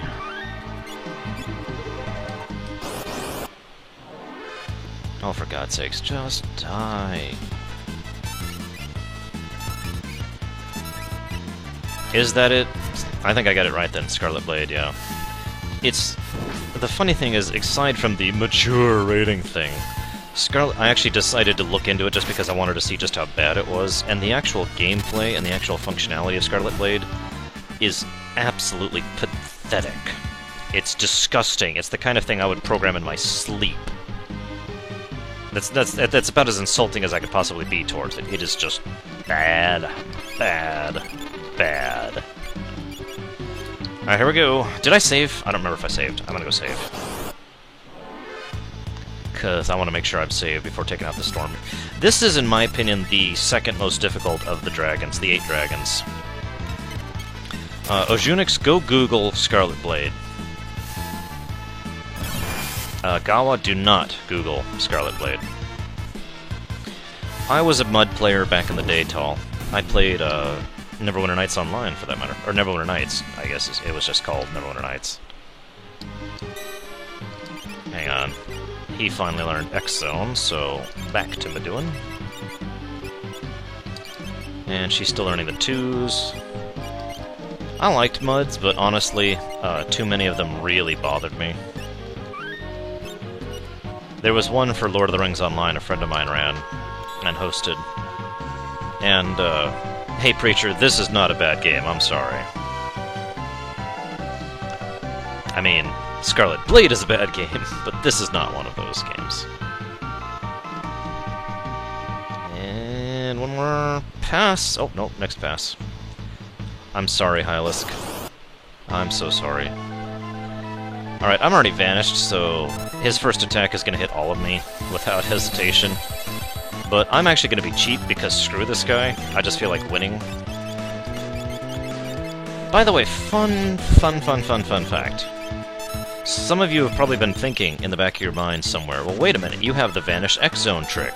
Why don't you just use that if you ever encounter Death Gaze? Well, fun fact, if you do the Vanish X-Zone trick on Death Gaze, you will never get Bahamut because his counter will never go off.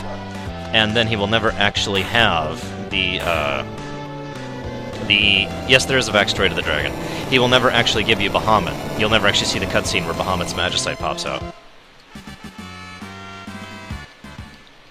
Just thought I'd point that out. 7 dragons left. There's your story right there.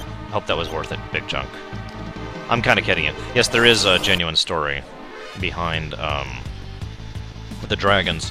Basically, the dragons were super weapons designed from before during the War of the Magi, and they were released. They were all sealed away in a similar manner to Tritok. They were all released when the world was upheaved. Some say it was released. They were released on purpose by Kefka. Some say it's simply the fact that the world was ripped apart that they were released. It's kind of debatable, and it doesn't actually matter really when you get down to it. Yes, this way. Either way, all of the 8 dragons are basically out and about in the world, doing what dragons do. Just, you know, this is my territory now. I'm taking over here. Blah blah blah. And if you kill all of them, you unleash a seal on a very powerful Magicite, the most powerful one in the game in terms of lore. Not in terms of functionality. That would actually be Ragnarok. Go figure. Excuse me. But, they also released Funbaba and Death Gaze as a part of that being released thing. So, as you guys know, the girl back in Miranda has been exchanging letters with her fiancé back in Mobliz, but we already know her fiancé is dead. Cyan has been roaming the world for some time now, and he encountered her during his travels, and when he saw her and heard her talking about the fact that she hadn't heard from him in so long, something in him literally just kind of snapped. Now, Cyan, if you remember the nightmarish horror he's been through, is someone who has not managed to move on emotionally or mentally. He is still broken. I talked about this before. And so, he sees someone else, and for the first time, as we all know, It's easier to actually see in someone else something rather than in ourselves, right? Does that make sense? I mean, it's harder to be introspective than it is to be retrospective with someone else, right? Or not retrospective, but you get the point. So he sees her, and in her he sees himself. He sees all the refusal to move on, he sees the refusal to grieve. And that's the really important part. Because unless you are willing to grieve, you could never move on. I've seen this to be true in like 99% of all human beings I've met in real life. The very first step is grieving, but if you never get through that step, if you never get past that step, all you do is just sit there in stasis, and you get twisted, and you get warped, and you get hurt, and you get broken. And so all of this is Cyan admitting that he sees in her... We'll go ahead and do the extra cutscene. What he is in himself, someone who has yet to grieve. Book of Secrets is what they call it in the English version. Go figure. And I'm sure several of you out there, and I admit this myself, I am included in this, know exactly the kind of thing I'm talking about.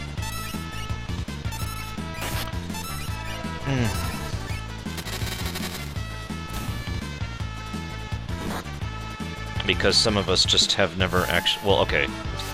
Did, in the past, never move on past something. I mean, hell, to this day I still suffer from a degree of post-traumatic stress. I've never actually gotten over that. And no, I'm not going to tell you what about, and I'm never going to give you any details about it. But been there and done that, as they say.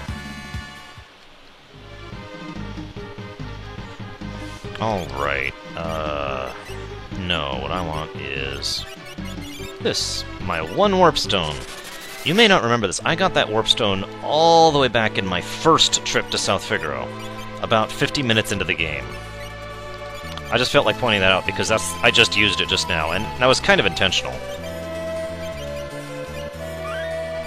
Yes, basically, it is a little, pornographic book thing. Now, like I said, we're going to do things a little bit differently than we normally do. In fact, we're going to do things very differently than we normally do, because I want Moogle Charm for the speedrun. This section, going through Narshe, is one of my least favorite places to go through without the Moogle Charm. This place just sucks. This place just sucks.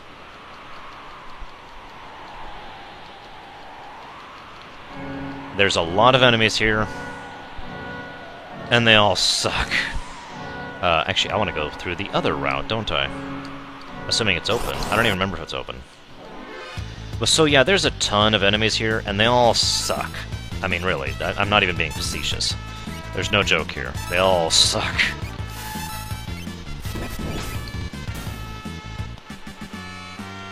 We'll go see Cyan's cutscene in a second. I really want to get getting packs out of the way. Please be work. Yes, it does work, thank God.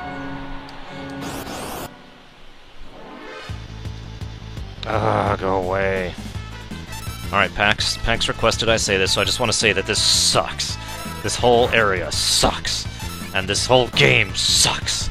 And PAX sucks. And Tal sucks. And I'm done.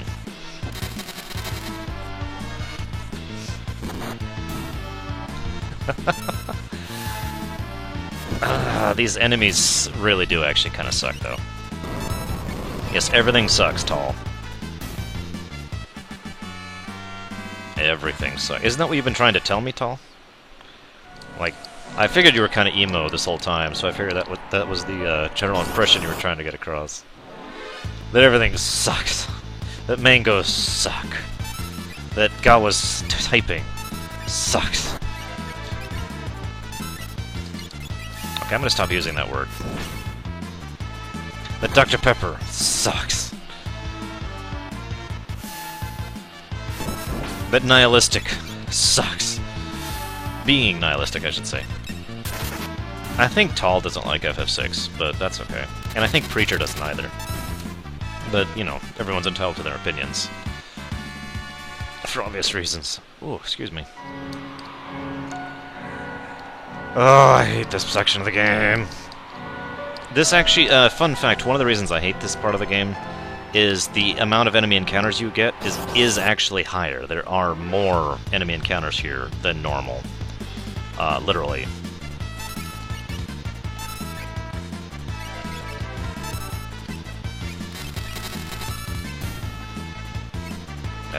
Fight!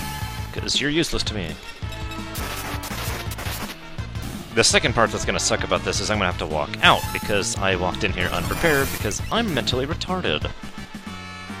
That's my new word for the day. I'm retarded, I am retarded a whole bunch, I have no brain.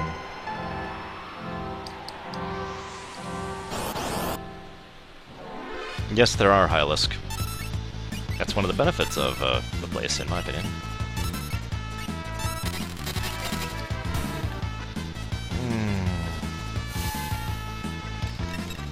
Okay, fine. The word retarded, but used in sentence, the phrasing of I am. I'm retarded. By the way, I don't know if you're paying attention, these only give 1 magic point each. Which is the absolute minimum it is possible to give. No enemy will give 0. And they give about 500 exp for an entire pack of enemies. There is literally no reason to fight these guys, other than the fact that it's quicker than running. I hate running through this section. It is such a waste of time.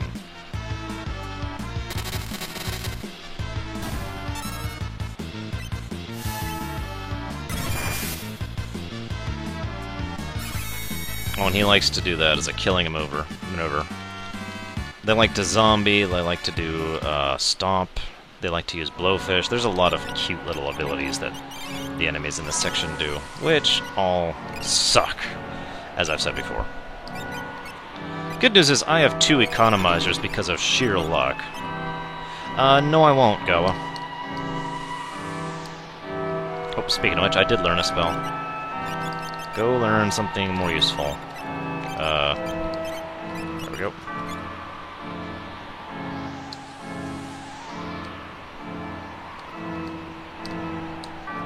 I kind of screwed up. I forgot to bring 3 party members instead of 4. So he's gonna be like, yay! I don't feel like this. We're just gonna start running. Yes, Mog will go back to the airship. Oh my god, leave me alone, leave me alone, leave me alone, leave me alone! Frickin' enemies. Yes, Brachiosaurs have a 1 in 8 chance of dropping one. Now, I've already mentioned the really horrific part about Mog here. Would anybody else like to care about it, who hasn't heard about it? Maz, it depends on your opinion, but I like to use the drill. So, I would say drill. The chainsaw can be, but there's actually a bug in the chainsaw that makes it less useful. And the end, I suppose. Now, please, please tell me I learned that spell on somebody. Because I don't think I did. Oh, I did. Oh, thank you, God. Thank you, God. Oh, you're so awesome, God. Okay. You know, I'm not actually sure, Go. I'd have to double check that. Well, let me talk about Mog, okay? This game likes to do some very... Did I get the charm? I don't remember if I got the charm.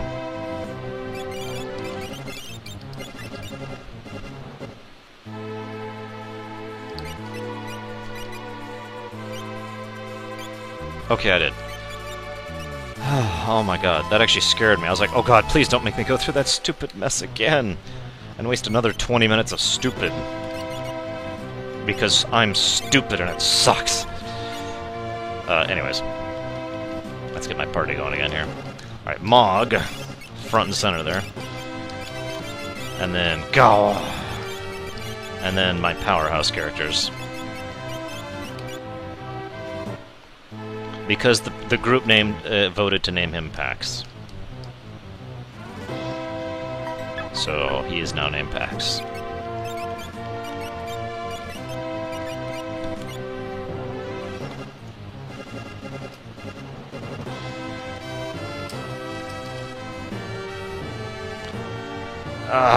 Okay. By the way, several people thought the Moogle Charm affects the Death Gaze encounters. It does not. So, Mog's story, right? Let's go ahead and do that while we're here. Why not? Get it over with. Mog is... okay. We know that Narshe got hit really bad before the world was destroyed. If you come here, there's basically no one left. And there's only a few... there's basically no soldiers left, because most of them were executed by Geshtal and Kefka, just like they were executed in Vector, and there's a reason Vector is so abandoned. We've already been over this, right? So Narshe was hit pretty badly by the end of the world, so to speak. I know. It's just the end of the world, right? One of the things we know is that there's only one Moogle left. We don't know if he's the only one left, period, but we do know he is one of the only ones left. Mog is standing completely by himself over the Moogle Charm. Oh, thank God, that didn't hit all of us. I was actually worried there for a second. We're going to be cheap, because it's a speedrun. I really don't feel bad. Sorry. Cheap tactics engaged, because otherwise I'd have to actually fight this game, and that would be terrible. No, seriously though, I'm doing it to save time. I am so behind on time because of all the time I lost. So, Mog is standing all by himself over a Moogle Charm. Now, we don't know whose... whoops, I actually want to save. We don't know whose charm that was. It is theorized that it was a mother, a sister, a lover, something like that. But what we do know is that the Moogle Charm was something of great importance to Mog, and that Mog had probably been standing there for a considerable period of time, all things considered, looking over the charm with his head bowed down. Now think about that for just a moment. The implications there are actually quite frank, all things considered. The overall idea being that Mog is the only Moogle left, and the charm is all that's left of somebody that was very important to Mog. I don't even remember if this trick works on Tritalk. I don't care, we're gonna try it anyways. Well, it looks like it does. But yes, you get it. It's just standing there in front of Mog. Mog is 13, I believe. It is my personal theory that it is from Mog's mother, by the way. To me, that makes the most sense. So Mog's mother left this charm there, and I'm basically done, but it just adds a layer of complexity to Mog's story that just generally isn't there otherwise.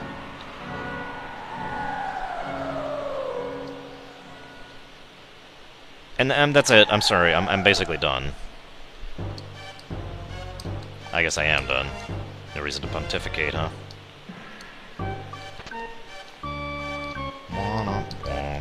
I will not be getting the other chest here. Not worth it. I will be getting this chest if I remember how to. Yep, there we go. Go for it, Tal.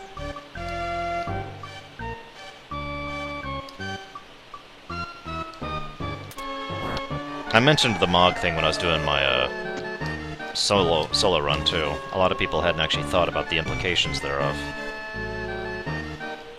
Of course it's dangerous, Tal, but it's also extremely profitable. In fact, mining towns are quite common in real life. It's, you know, duh, as the saying goes. In general, the mine starts first, and then the people start building the town up next to the mine, because the people who work that mine live there, right? And because it's such a nexus of so much money flying around, merchants move in, and, you know, etc., etc., etc.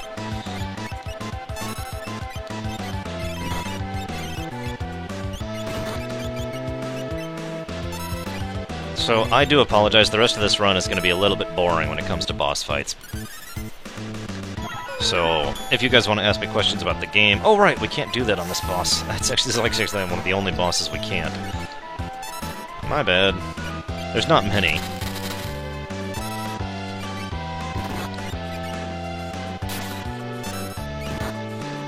Well, I guess we'll kill him the old-fashioned way, sigh.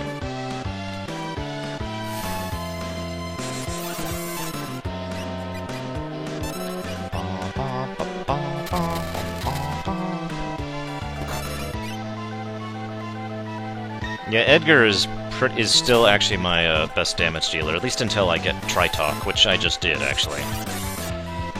Setzer is about to be my best damage dealer. The reason Umaro is is making my neck hurt is because he sucks. Ooh, okay. That actually really hurts. Umaro... Oh, hang on.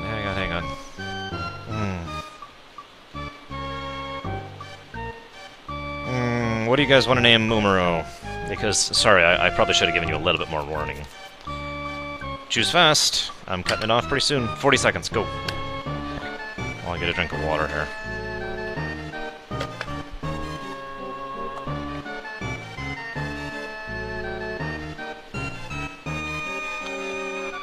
Javan.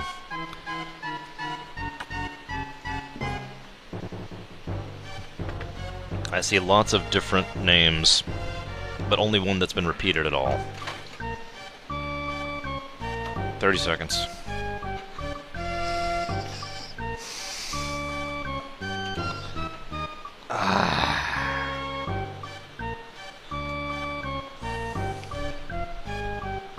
Nope, right now one of them is winning. 10 seconds.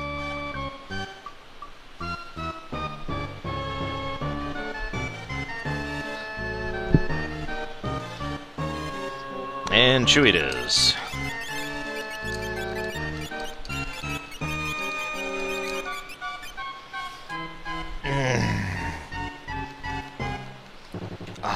There we go, rest my head. So anyways, the reason Umaro is a part of the party, well, okay, first of all, he is, the last of the... excuse me, he's the last of the Sasquatch. Well, no, he's not the last. I'm sorry, I'm speaking incorrectly. He is not the last of the Sasquatches. He's just the only one who's stuck around here because he and Mog have been friends for many years because the Moogles and the Sasquatches get along, right? So, it's also worth noting that Umaro is 4 years old, in case anyone's curious. So, Umaro is part of the party because Mog comes out to hang out with him, but you guys, before you actually do anything, steal his Magicite, and he's like, hey, wait a second. And he gets really irritated by the fact that you stole his Magicite for some strange reason.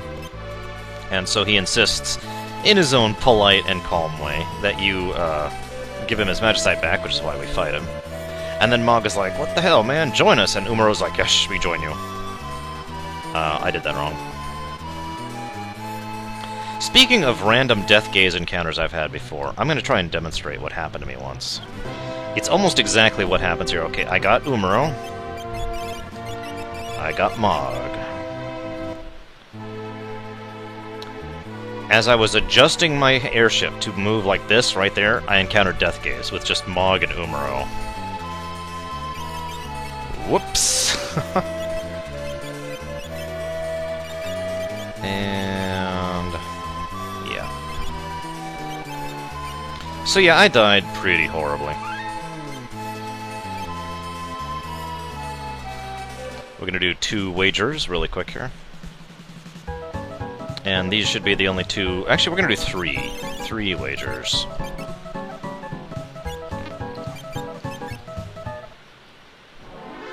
Now, what's funny is Umaro is uniquely suited to the Colosseum in general.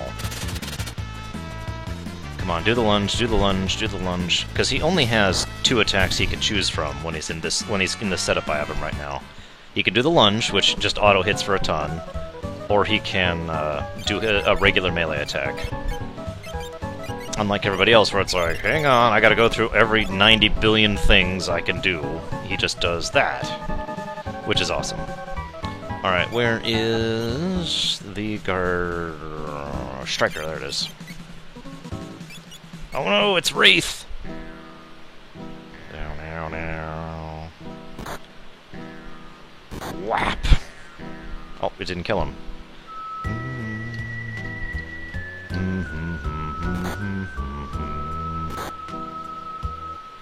I win! And now we've killed Wraith in the Colosseum. And he's joined our party. Yay! Oh good, he's level 42. If he wasn't level 42, I was going to be a little annoyed. And one last item to wager here, as soon as I can find it. There it is, Behemoth Suit. This I might not be able to do, so wish me luck. Good luck, good luck, good luck. Do the lunge, do the lunge! No, the lunge. Okay, this might hurt. Ooh, come on, lunge, lunge, lunge, lunge, lunge.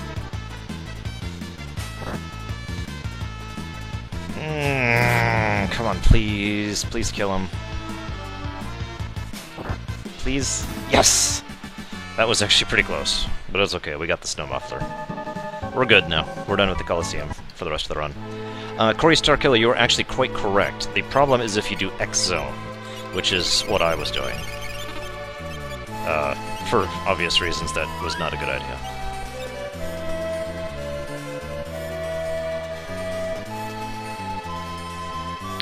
Yeah, I'm going to PAX, because that's been bugging me the entire game, and I can finally do something about it.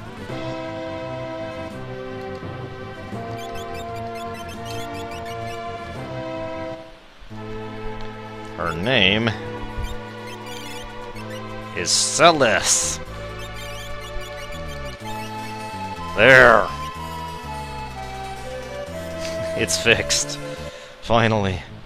Ah, I am at peace once again. Okay. Let's go bulldoze some more stuff. Need Mog. Absolutely need Mog. Let's go ahead and drag. Yeah, let's get Celes with us.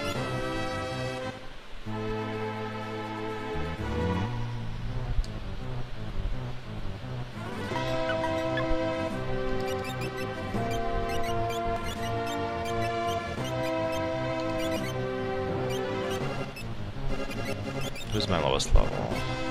Ah, screw it, doesn't matter.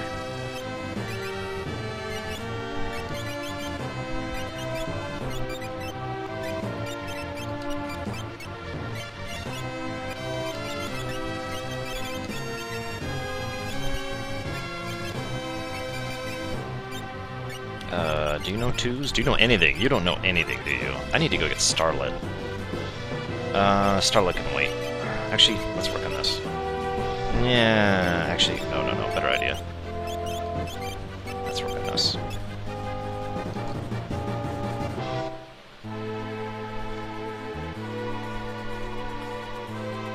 What's up, guys? Sorry, I haven't been paying attention to chat. I've been kind of focusing over here. What's up?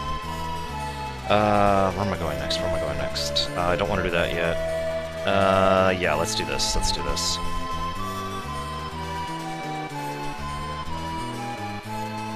I'm going the wrong way. There it is. I don't think so, no, personally. Because, I don't think that would fix anything. It would still be the same. The money problems would still be the same. They would just be in a different direction.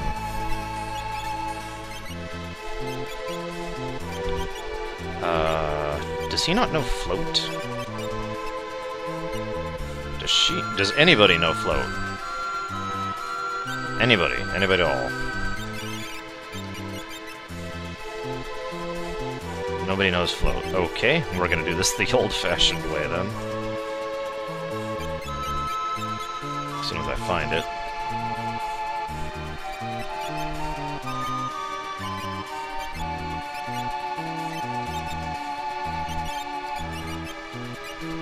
Damn it, it's not staying. I don't know frickin' float. You gotta be kidding me. Okay, fine. Fine. Learn float.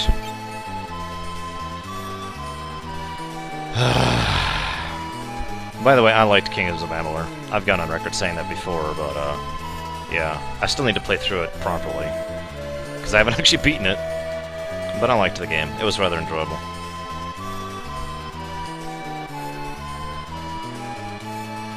Alright, Gawa, I need you to float the entire party. Go! I also don't have any Gaia gear yet, Corey.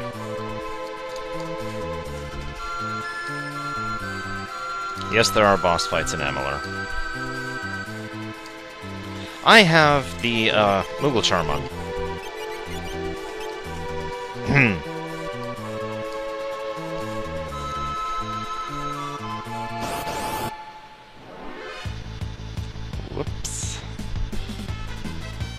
I'm almost at a level where I could kill these normally, but I'm actually just... it's still quicker to just do this. But we're still gonna do this. Wait, Kingdoms of Amalur got bad reviews? Seriously? For what? Damn them for having an engaging combat system and a unique way of actually making the different styles of combat from mage to rogue to warrior actually be able to combinable, and how dare they actually have an interesting setting, and oh my god, those bastards! They actually gave them, you know, interesting writing and a main plotline which actually has a unique premise. Damn them! Damn them for being a single-player MMO. Oh my god, it's the worst game in the known universe! Tal is unfortunately correct. And this is why Edgar is always with my party whenever I go to this area.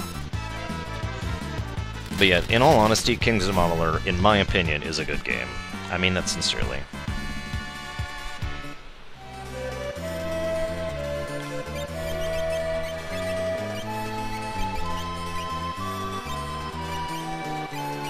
Honestly, I should actually hang out here a little bit longer, which I hate to do, but whatever.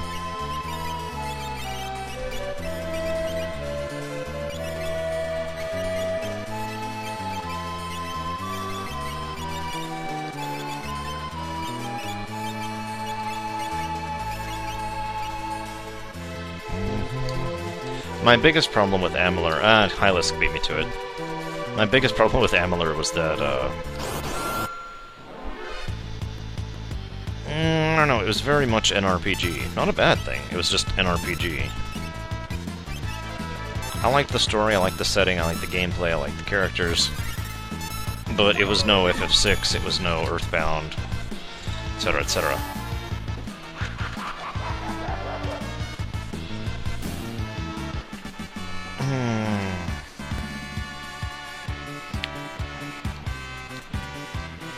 There we go. I hate to do this, but I really should hang around here for a bit, so we're gonna go ahead and do that.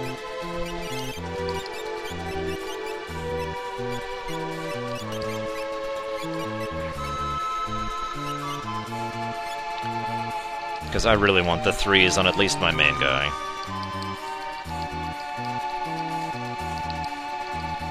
I wouldn't do this, but I do have the economizer. Sorry, guys. So if you guys want to toss me some Q&As while I'm figuring this out, go for it. Feel free. I welcome Q&As.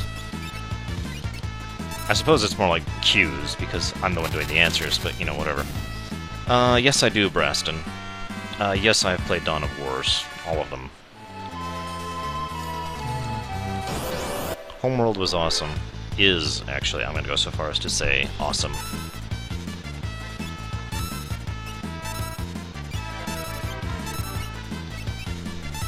Favorite sprites in this game?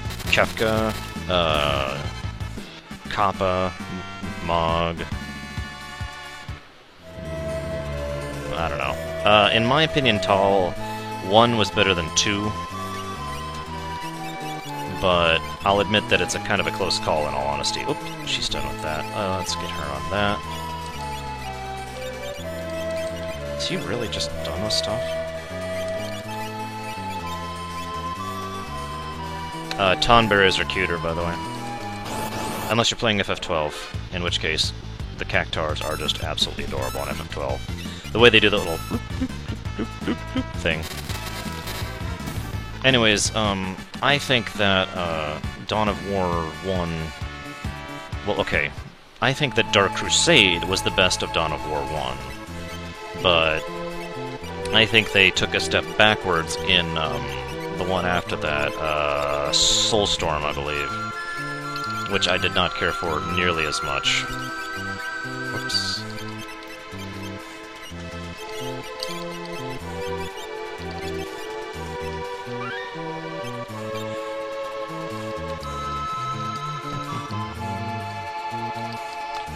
Oh, I don't. The problem with Big Chunk is Soulstorm basically had no story at all. And they got rid of the feature where buildings would stay. Yes, I know that feature was overpowered, but it added a level of permanency to the game that I really liked. Instead of just kind of basically having random battles every time you encounter an enemy on the map, it actually meant something. You follow me? I don't like Dark Souls, by the way, certified. In fact, I hate it so much, I hate nothing more than Dark Souls. You know, my hatred for Garrosh is nothing compared to my hatred for Dark Souls. That's how much I hate it. Just that much. Just, oh god, I just want it to die.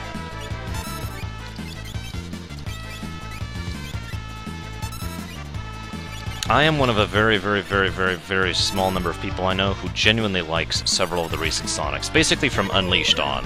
I liked Sonic Unleashed, I liked Sonic Colors, and I liked Sonic Generations. Oh no, most of the hate is the fact that people won't shut up about it. I am both, Pyromancer. I have played Dark Heresy, didn't care for it, especially as a GM, not my style.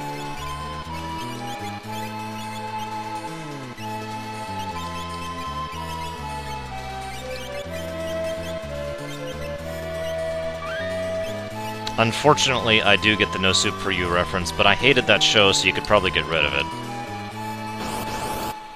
Oh, that's actually a tough one, Last Wolf, because both had their benefits, and ultimately Colors and Generations were both very weird, different games. I'm actually going to go ahead and give the point to Colors, though, personally. Colors had some very imaginative, very fun levels, and ultimately, you know, not to dissuade Generations at all, but they really did have to work on those levels because they were all new. Also, I really like the music in Colors quite a bit. For the Horde! Hang on, I gotta say that better. For the Horde. There we go. Any more questions? I mean, I still got time, guys. I'm only at like halfway through where I want to be with this stupid frickin' spell. I admittedly have not seen fan mods for Generations. Yep, I don't like Seinfeld, sorry guys.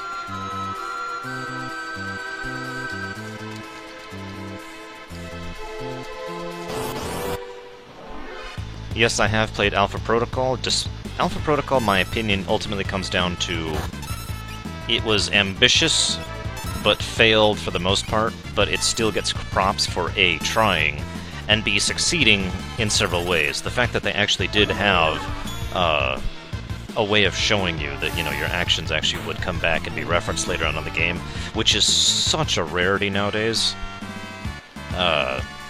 I really enjoyed that. And it's a shame that the combat to the game is really kind of and the leveling system is not the greatest.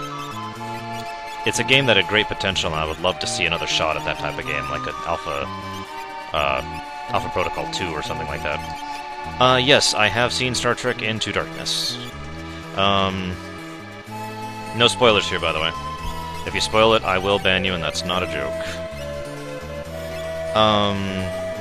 If you could travel anywhere in the world for free? Ooh.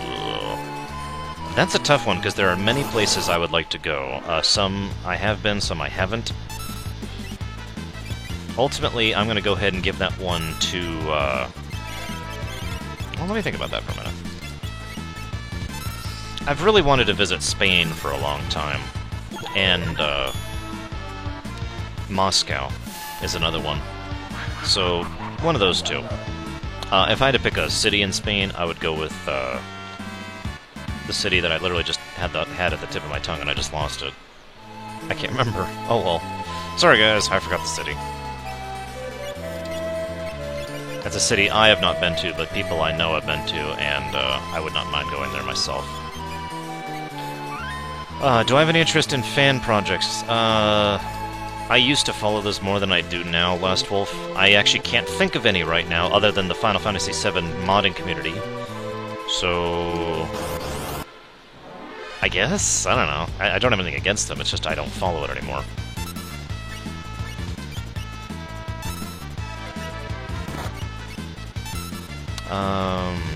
Yes, I did hear about... Okay, you're right, Pax. I'm sorry. Pax is correct. There is a community that is, like, redoing Earthbound 1 in Earthbound 2's engine, which is awesome, and it looks really cool. And they're doing something else. Oh yeah, they're also making an Earthbound 4, a Mother 4, I should say. And, it looks very cool, so that is one thing I do kind of have my eye on. I do check it every now and again. Did you hear that, Gearbox? Yes, I did hear that, Preacher, and I hope they succeed, because I would really hate for Gearbox itself to actually make Homeworld 3, because frankly, I don't think they can do it. I'll catch up with questions in just a second. Hopefully. I'm actually falling behind. This is hilarious.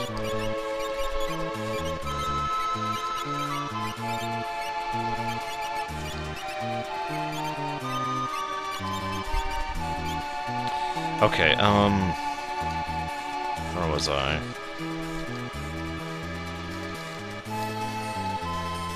I wouldn't mind seeing Final Fantasy Tactics story continue, since, let's be honest, the Game Boy Advance games didn't continue it, they were just their own little thing, and they were kind of terrible about it, let's be honest with that too.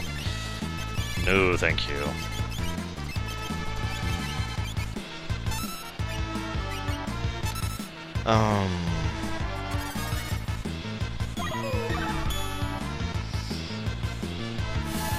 If offered the powers of a Q, what would you do with them? A lot, Wolfdog. The amount of things I would do would be too many to list. And yeah, I wouldn't mind visiting Barcelona among the other places I would want to visit in Spain. Madrid is another one that comes to mind immediately. Would I consider doing a yearly review of themes in games? No, because I do that every time I do a rumination anyways. Ha!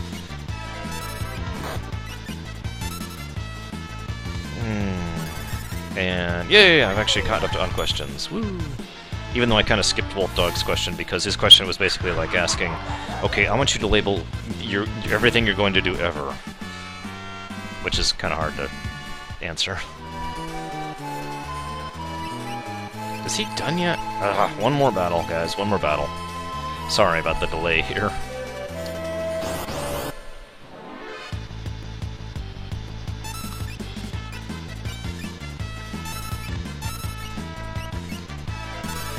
For example, one of the things I would do would be try to remove the amount of poison in various parts of the earth. I mean, literally in the soil. Also remove a great deal of the pollution within the air and the water, that kind of thing. I would renew a lot of the natural resources on the planet so they wouldn't be quite as much of a concern anymore. Stuff like that. I would also take care of everybody I know, and I do mean everybody I know, and make sure everybody was happy and taken care of. And I am told I am quite a good caretaker, so if I had infinite power, I'm pretty sure I could take care of people pretty well. Does she still have... Yes. Etc., etc. Alright, I need to start hurrying the hell up. Mirror's Edge I thought was okay. I thought its storyline was frankly bad, but I was glad about the fact that the gameplay was interesting, and I hope they do another type of thing like that, because they should.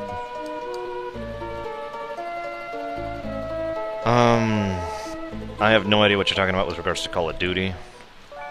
Frankly, I'm not sure you could redo Call of Duty. It's a first-person shooter that has to do with war. If I was the caretaker, I probably wouldn't have messed up their planet to begin with. Poor Ocampa. I also would have looked at the Ocampa and said, wait a second, these are mathematically impossible! And then I would have suspected some kind of trickery or something. Now we have, like I mentioned, this is a 100% run, so we do have to actually go do something here really quick. Just really quick. We'll go and get you.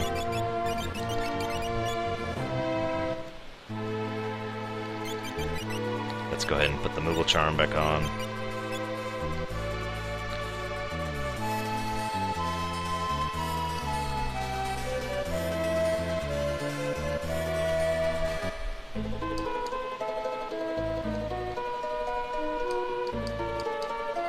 Oh, right.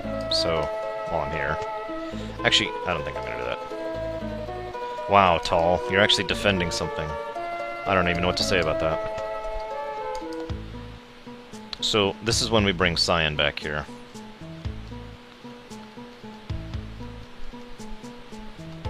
She admits that she knew that her boyfriend, or I'm sorry, her fiancé was dead. But reading the letters reminded her of the fact that there was someone else out there who had suffered as she had. And not that misery loves company, but rather the fact that that person had successfully managed to keep going gave her a degree of strength in order to keep going herself. That's the cutscene I just kind of blew through right there.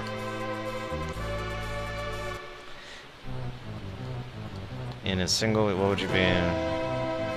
Pyromancer, once again we're getting the tier question going on here, so it sounds like you're asking what I would want for a tier 5, if I'm reading you correctly.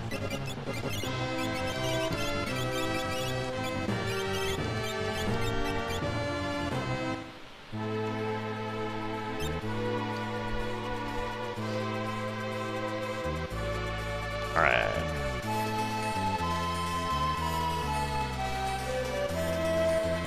As I wait for Pyromancer to clarify, agree, disagree, whatever. I should probably save before doing this. Not that I'm too worried about this fight.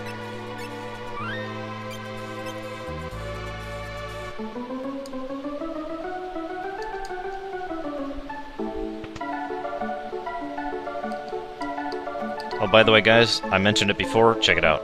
He is, in fact, still conducting, still waving his arms, a year later. Just in case anyone didn't believe me.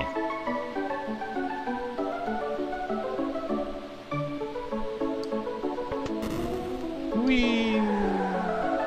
He's still conducting, look, even right now, he's like, oh god, oh thank god the camera moved off me.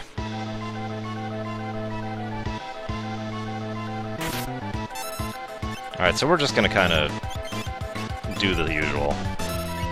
Sorry, guys. Conducting is the only way to keep the Dirt Dragon away. Goodbye.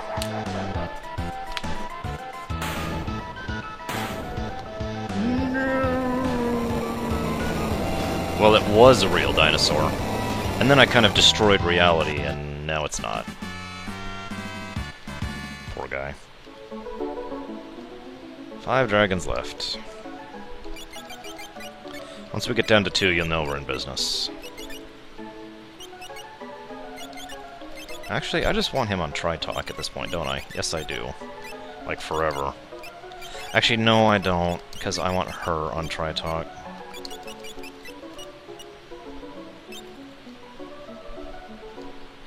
I have no idea why you're calling it that, Last Wolf. That's gotta be a reference I'm missing.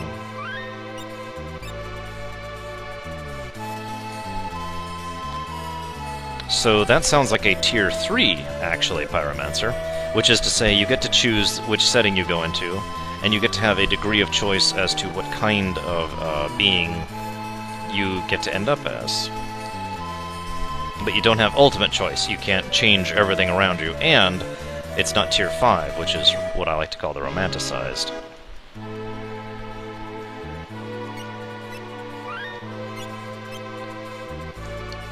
Given that...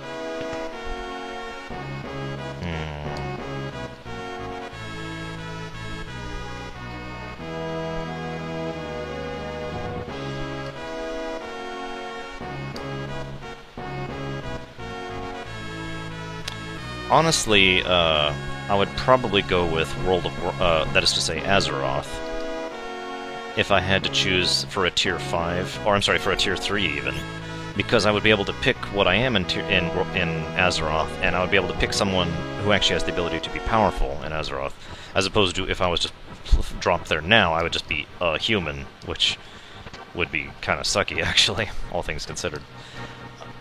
We're gonna go and fight the pugs. I'm not actually too worried about this fight. Not at this point in time, anyways. So, here it is. Just in case anybody didn't believe me about the Tonberries being in this game. We will not be using the Vanish X-Zone trick. We will just be beating the crap out of them.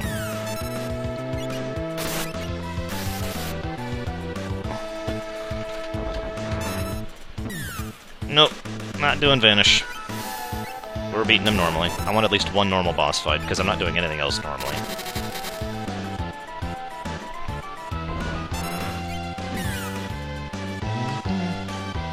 Uh-oh, he did a wall change. That actually might suck.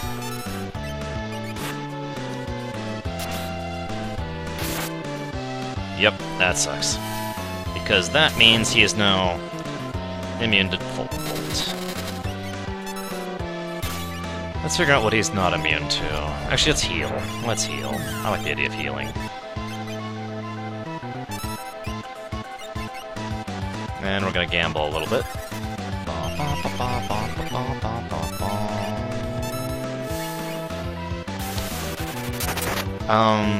Let's go, well, okay.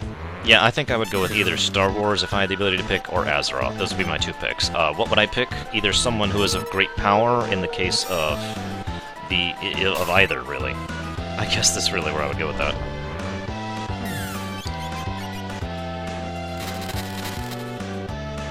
Tier 1 is all 5 tiers do not change you in a way that makes you lesser tall.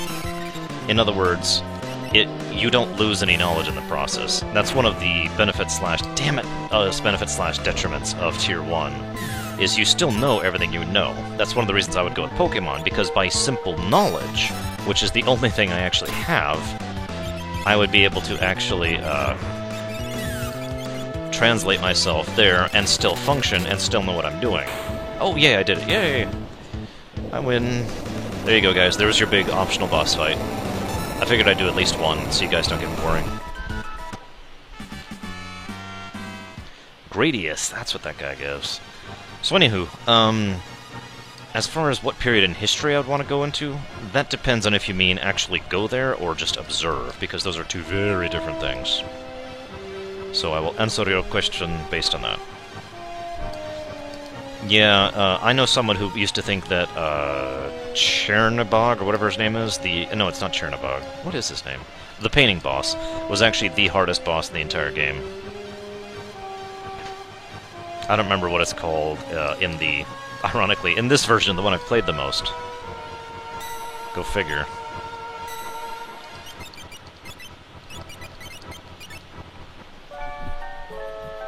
To actually go there, Sean? Oh, hell with that. I wouldn't go anywhere. I would go back 1 second. I have Tall, but that probably doesn't surprise you. So who's going to tell us the story? Edgar is! I find this amusing because if you bring Terra or Strago, it automatically makes one of the two of them tell you the story of what's going on here. But, if you don't bring either of them, it's basically a random grab bag. When I did this with just Locke, I'm pretty sure it was Locke himself actually came out and started telling the ancient tale of the, of the ancient sunken castle.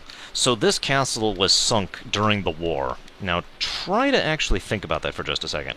This entire castle was sunk underneath the earth by the battle that occurred here. Try to think about the level of power and force and movement and everything that actually involves and requires for a moment.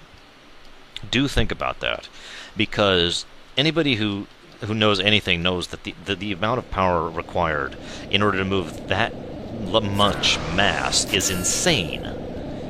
Now, the tale that happened here is this was a facility, a castle, in which there was an Esper, Odin, who had willingly decided to defend this castle. He and the queen who ruled over this kingdom were romantically involved. They never actually consummated their relationship because it was very much taboo to have that kind of relationship in a period of time like this, when Espers were actually commonplace. Now, what ended up happening is that little ghost guy there ended up taking, who was a mage knight, someone who was empowered with magicite, was sent here basically to do exactly what I just mentioned, to smash this place and shove it down beneath the ground. Now, I mention that because it's actually really important if you think about it. This person decided that by the way, this is another boss fight I'll be fighting legitimately. Just thought I'd point that out. This person decided that the best way to go about life, now that he had all this magical power, was to simply destroy other places. That's why he came here. He didn't turn Odin into magicite. He didn't try to take any of the Queen's riches. He came here because he was powerful, and that's what being powerful means, is the ability to do whatever you frickin' please. I mention that because that really speaks to the mindset of the War of the Magi, and just how completely screwed up the world was back in those days. Because he was not alone in that. There's a reason the entire world was getting crushed back in that period of time. Was because of people like him, and the fact that those people all had the ability to all get power like Kefka did.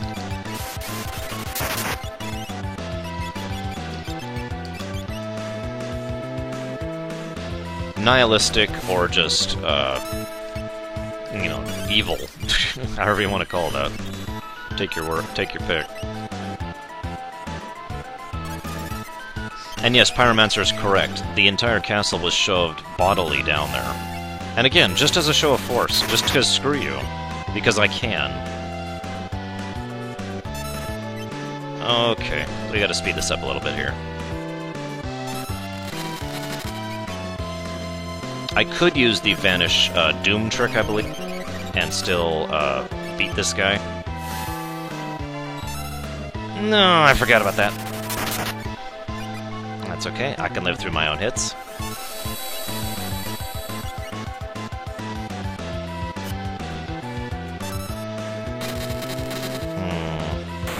Okay, there we go.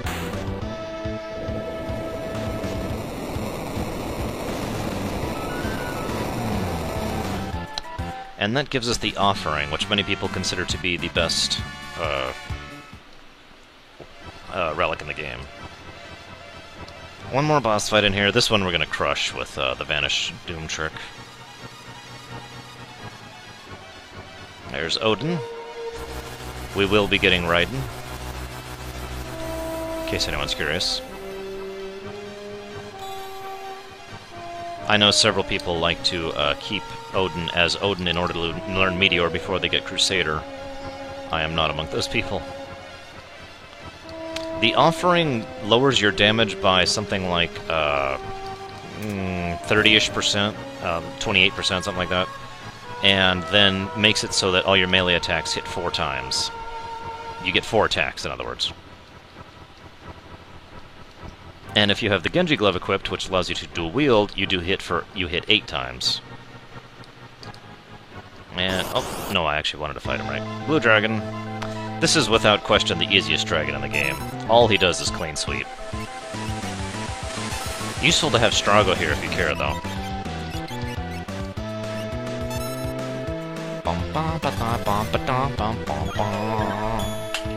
This is another excellent example of dragons doing what dragons do best, by the way. In most fictional canons, dragons are very much possessive. They're very territorial, you know? They claim a spot, this is my spot, all that is here is mine, that kind of thing. They don't really usually tend to move past that point, they're just there. And so as soon as it is actually arguable that this dragon was not actually released like the other 7, but was actually had just been here the entire time, and had claimed the entire castle for itself, which is why the castle hadn't been plundered for millennia. A millennia, I should say. Whether or not that's true, I don't know, but it would make sense to me, especially given the circumstances. The only reason we find this place is because Figaro happens to be able to dig through the earth. And, yeah. I love the Moogle Charm.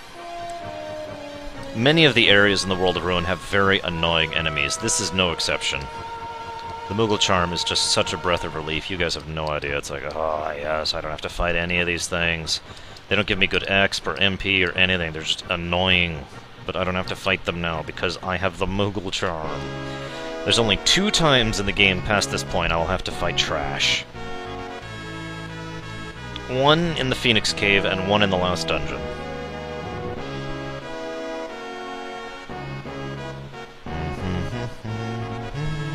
I swear, Hylisk, I just have better luck with you than you with that.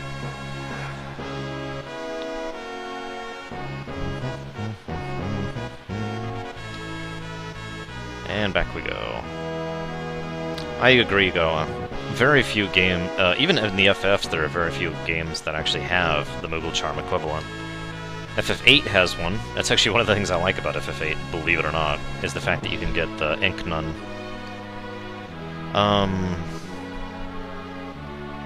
10-2 has one. And actually, I'm having trouble coming up with other ones. Help me out, guys. Because I can't actually think of any others off the top of my head. You're right, FF4DS specifically has that.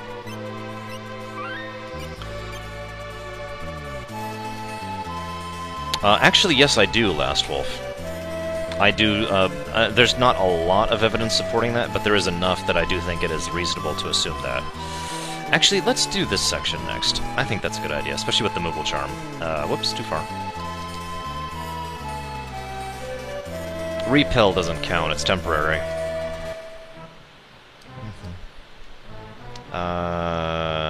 Let's go ahead and heal really quick.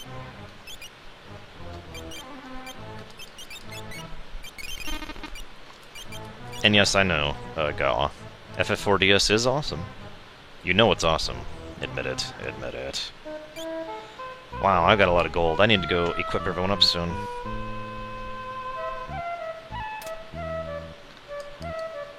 So this section has some of the most annoying enemies in the entire game. We're going to be skipping all of them, of course. Because, you know, Moogle Charm. But I love this music. Back when I was doing, in charge of a television show for the city I was in, Topeka, one of the things I had to do was do this take, basically, on a whole art project that the art department was working on. Sorry, just got really distracted by that. These are the darlings. Anyways, I used this song to pretty much run this entire the entire run, as the background music for the entire clip on the show. It was actually really funny. Everyone was like, "Where did you get that music from?" You don't want to know, trust me.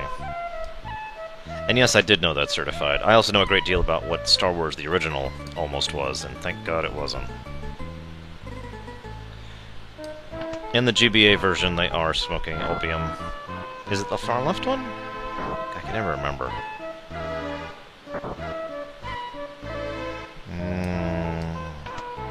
I actually don't remember my way around here.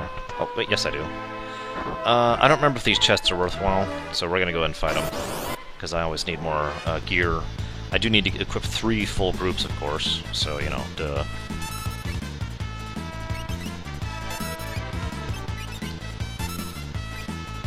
I don't know everything certified, I just pay attention to everything. Everything interests me, well, within reason. So I pay attention to everything.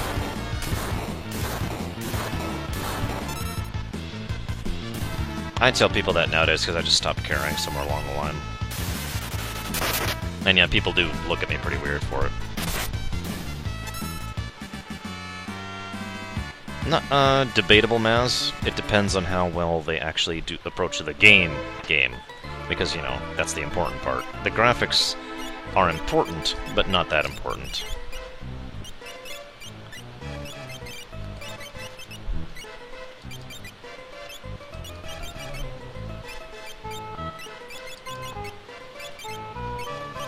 He learned... yes, okay. And Straffen? Yep, perfect.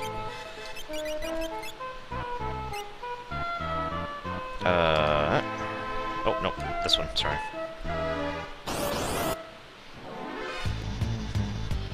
Actually, it depends on how you define the word politics, Last Wolf, and I've actually mentioned that before in my FF12 review. So, go watch my FF12 review, and then come back and be like, yes, that is what I meant, and then I'll be like, well, okay then. This is my favorite spell graphic in the game, by the way, Ice 3. Something about it just strikes me as really cool.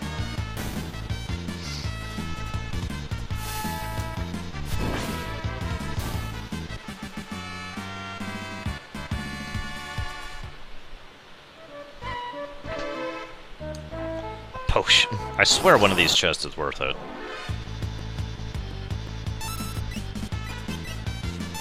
So guys, I just realized Gawa is in fact a Calvinist. Okay, I'm done. You mentioned that... well, okay, I'm sorry, you're probably talking to everyone else, Preacher, but I remember you mentioning that.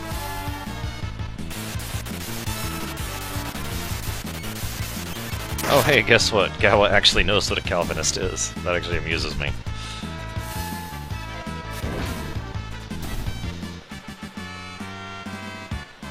I didn't want to be too insulting.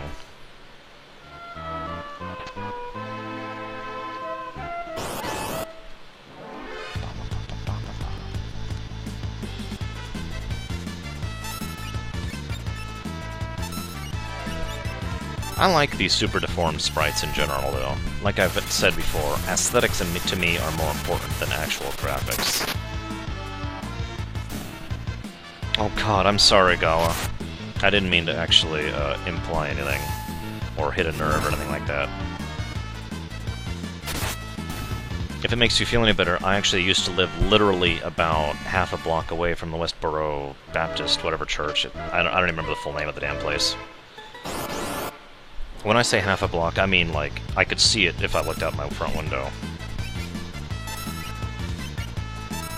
Hated them.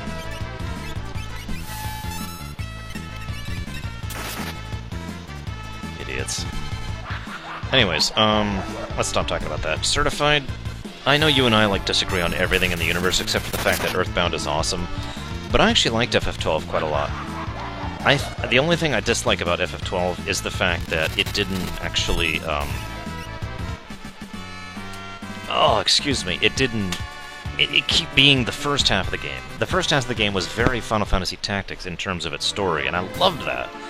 And then it tried too hard to be an actual Final Fantasy in the latter half of its story, and it's like, no, no! Yeah, right, certified. Sorry, nobody who is in my channel is from that, because you wouldn't be in my channel if you were. Alright, here we go. Hardest boss fight in the game! Actually, I did have some troubles with this when I was soloing this on Locke.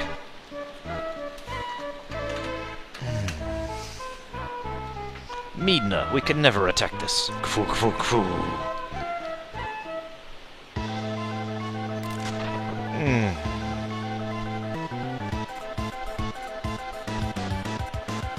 By the way, I was joking and just kind of messing around, guys. I don't actually want to start any sort of, you know, hey, let's talk about religion and politics argument, because, as I've said before, I tend to avoid those topics for the precise reason that most people tend to cling to those topics.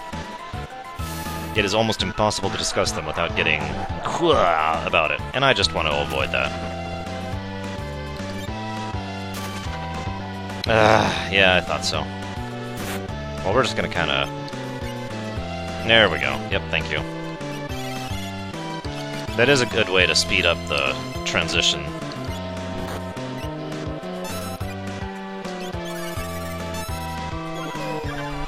Just Google it, yeah. And I agree with Juggle. I think that Calvin himself would not be a Calvinist. I mean that sincerely. The way you do it, Last Wolf, is you do it once on the chick, and then you just kind of sit there for a minute, and she will automatically switch over to the guy, and then you do it on the guy, and that'll actually win the fight, which I guess you just saw me do, but whatever, you know what I mean. Andromeda, oh man, it's been a while. At least I feel like it's been a while. How old is that show now? So now we get the best, well, the second best healing materia in the game. Magicite. Starlet. Certified, the way it works, an enemy that is vanished has the inability to be hit by physical attacks, but as a way to balance that out, they have a 100% hit rate from magic. Doom has something like a 1 in 16 chance to land, but if they're vanished, they get it's a 100% chance to land. So you vanish and Doom, bam, it will always land, and it'll just kill them. It doesn't work on everybody. There are many bosses that are death protected, but the X-Zone trick will work on most of those.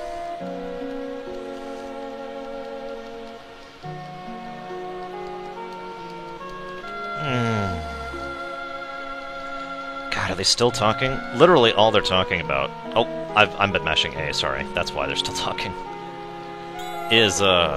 All they're talking about is this stone, that Owzer bought at the auction house.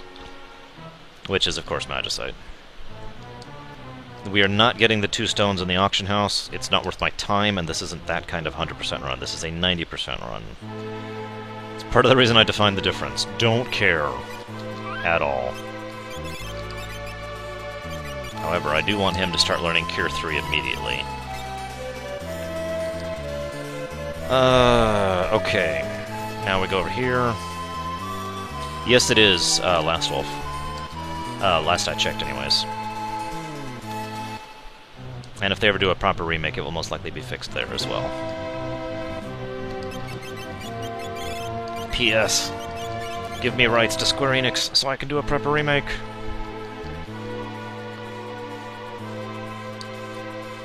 I'm telling you guys, I just need to take over and be like, alright, look. Alright, let's go recruit Strago. Stretch. We will not be doing the tower now, because I don't have any of the things I want to do to beat the Magimaster. A 1% run? That would be very difficult to do, certified. In fact, I'm pretty sure that's theoretically impossible, even with tassing.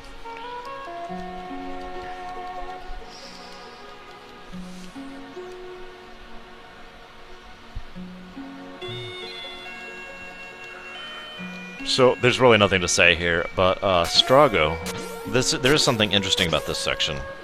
Strago has already been through some pretty horrible things in his life, especially given the fact that he had to raise a granddaughter by himself, lost his adventuring days, watched the world end, you know, a bunch of stuff like that. Nothing as horrible as, say, Cyan, but nevertheless, not exactly having a good time.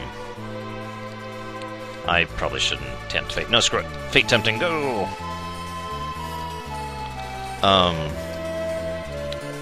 He was so distraught by the end of the world and the fact that he thought he lost Realm, which is basically all he had left, that he literally, it's never stated outright, but it is very heavily implied that Strago joined the Cult of Kefka. He wasn't brainwashed into it.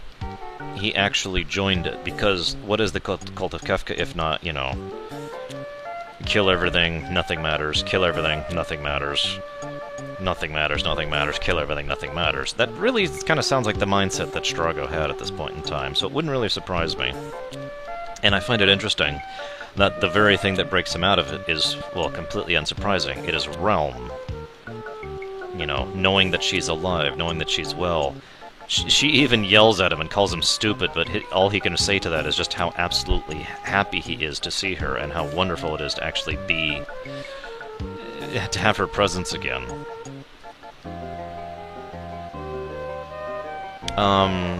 Gumbot, that is actually a very lengthy question. First thing I would do is make sure to keep the proper translation of the GBA version. Second thing I would do is I would probably go ahead and use 3D super deformed sprites like in FF9 or FF4DS, or even Kingdom Hearts if you want another game setting that does that kind of thing.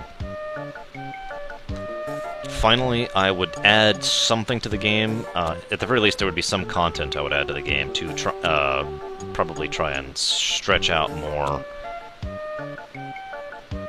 in general, but yeah. And yes, he's still stuck at the island, Hylisk. I have no idea what Gawa's talking about. Guys, I think Gawa has lost her mind. Which actually wouldn't surprise me all that much, really.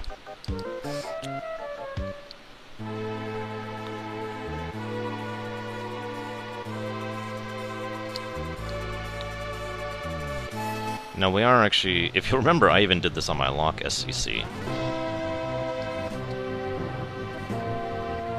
And let's see, let's get Strago, of course, and we need Realm, unfortunately. World building, character backstory, that kind of thing, Dumba. Gawa, how are you pronouncing Celis? Just out of curiosity. Yeah, I guess that's it.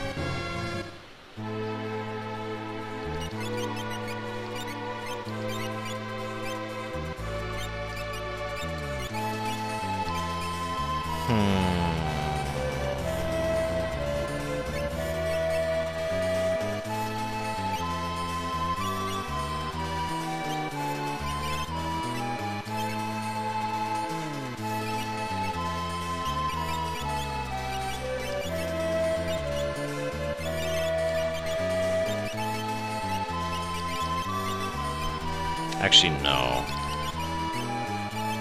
I want you to learn the 2s. You keep learning the 3s, and you suck. Oh my gosh, it's my sister. Run! Probably not tall. Not unless I had absolute creative control. And yeah, I have actually kind of done that before, it's just that game never actually got made. Because I told them to pull the plug on it. And I was right. Go figure.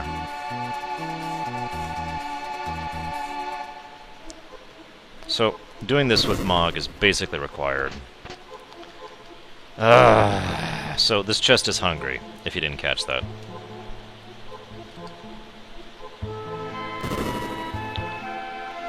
I actually don't like this section because it's extremely random. Not only is the order of the rooms you go into random, the chests will give you random amounts of coral. So that's 2, 7. Because World of Warcraft came out, we were making a multiplayer, massively multiplayer online game. 9, and we're pretty far in development, all things considered, but I got into the beta for WoW, and I'm really good at predicting trends. That's not bragging, it's just proven, historically true. And when WoW hit the beta, not the alpha, because I was in the alpha, because I knew somebody who worked at Blizzard at the time, but anyways, WoW hit beta, and I saw how much they changed from the alpha to the beta. And the alpha, I was just kind of like, eh. The beta was closer to what WoW is as we know it now, and I realized that we had lost, and that the entire MMO market was about to change, because our game was more based off of the Asheron's Call style of model. And I still stand by my statement that I was right to pull the plug on that, even though technically I'll never know. See, kind of the thing here is we really were having a lot of hope, because, I don't know about, you guys probably don't pay attention to background news and money and that kind of thing, but at the time, it was kind of my job. I was also the accountant/business manager for the whole setup. So, Vivendi, which owned Blizzard at the time, had basically said, well, okay, they were basically at the point where they were about to... they were declaring bankruptcy, and they were selling off their products, and they had decided whether or not they were deciding whether or not they were going to allow anything to happen, and they decided to wager that WoW would actually succeed, and when WoW did, they withdrew their bankruptcy, paid off their debts, and actually one of the reasons WoW had such slow development times for the first 4 years of its existence was because all of the money WoW was making was being re-siphoned into Vivendi, and paying off all those debts. Go figure, huh?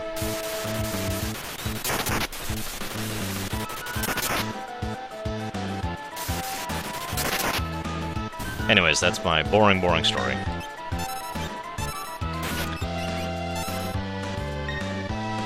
I probably missed some questions in that, because I've been talking about that for a while now. Any plans for a Chrono Trigger speedrun?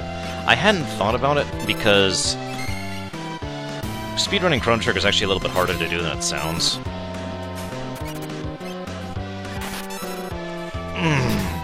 Because there's only so much you can do to speedrun a game like that, you know what I mean? It would involve... Whoops, I didn't mean to do that. It would involve a great deal of planning. It would involve a great deal of foreknowledge of the game. No problem there, I know the game inside and out. Come on, do it. Do it! Do it, you bastard. There we go. And it would also be very long. I'd say probably about 7 hours, just off the top of my head. There we go. And now we just kill him. In fact, you know what? I don't even feel like being fancy. Let's just kill him.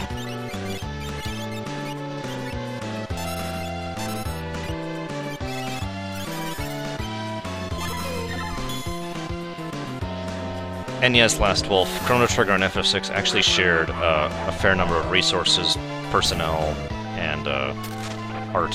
Oh, really? Really now? I'll see that. And can raise you, screw your couch. Chronic Chaos, I believe it is making a new MMO to replace WoW because I think Activision is a bunch of idiots. Yes, I did, Preacher. I already... in fact, I thought somebody already asked that question.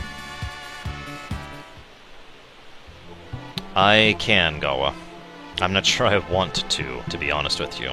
It's bad enough with the sprites. Hylisk, we were basically fully funded, but that funding was for 3 years of production time. Or not production time, but operation time. We didn't actually need any money to make the game. We were about, if I had to put a number on it, I'd say we were about 60% of the way through actually making the game for the initial release.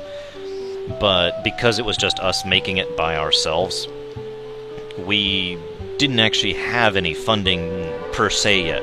We had contracts and guarantees of funding in order to pay for the facility, for the servers, for the hardware, none of which we had yet.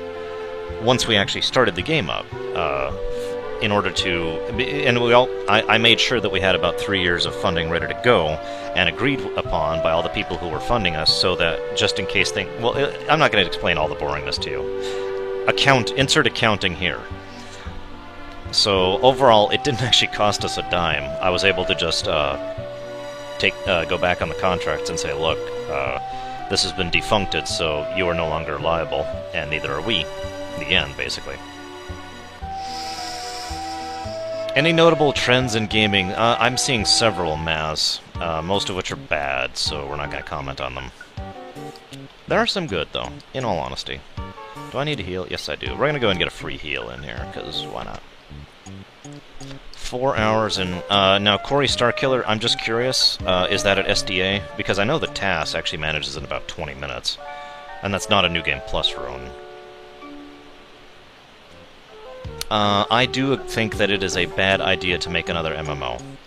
Speaking as someone, and I don't want to get into it, please don't make me get into it, but speaking as someone who went to school for business and accounting and knows money actually quite well, having 2 MMOs under one company running at the same time is generally a pretty bad idea, and not something you want to do.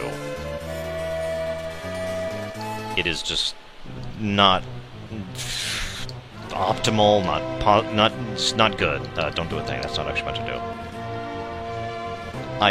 It's one of the reasons I was so pissed off about Yuichi Wada when he was like, I want to have 3 MMOs going at the same time!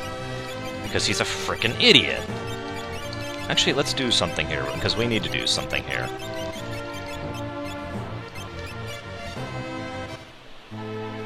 And I agree, trying to replicate the success of WoW at this point in time would be like trying to replicate the success of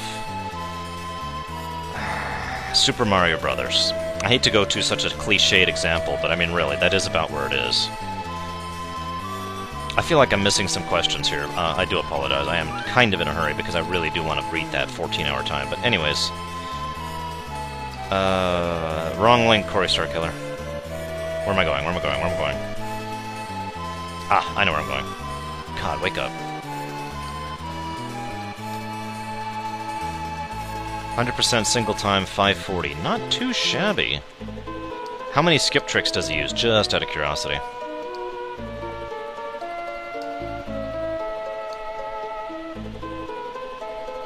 Yes, thank you, sis. It would be like trying to recreate the wheel. We've already done that. Right, we need to do this first. Oh, we already did. Okay. 1, 2, 3, 4. 1, 2, 3. 1, 2. 5. Let's go see if there's any better weapons. I don't think there are. And yeah, now see, here's the catch. It is important to note that having MMOs that are competing with each other is the bad thing. Having MMOs out at the same time is not by itself necessarily a bad thing. Can be. Can be a very bad thing, actually.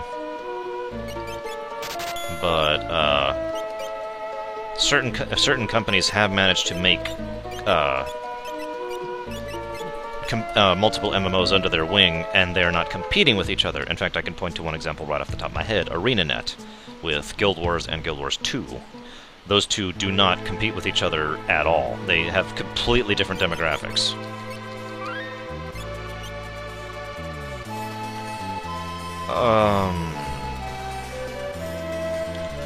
Yeah, let's do that now. Do I have Mog? No, I don't. I need to go get Mog. I need Mog for anything. Come with me, Mog, if you want to live. I mean, PAX. Whatever. Ah, ow. We're gonna bring the Powerhouse team for this. Actually, have we equipped? No, we haven't equipped him yet. And who else haven't we equipped? I think that's everybody, actually. Yes, that's everyone, so... the one who is the first character you get a hold of, and I just need to remember which position they need to be in the party, that's all. Where is the Dreamscape?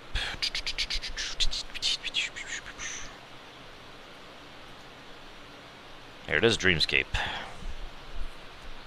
If anybody knows the answer to this question, feel free to just tell me. I'm looking up through the wiki right now. Third party member. That's what I wanted.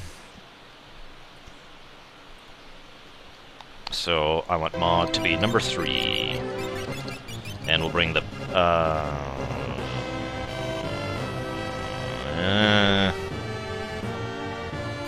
Actually, we're gonna bring Chewie for this section. He's actually really good for the first boss fight.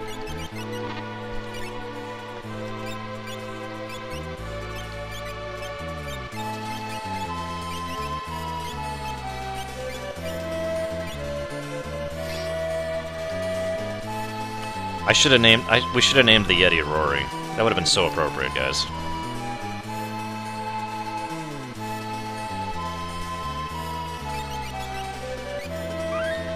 Doing good on time. You know it would have been appropriate. Okay, third party member, just making sure.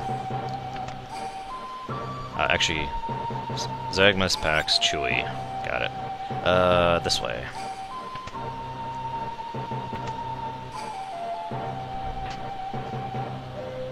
Right. Other room. Get the elixir first. Other room.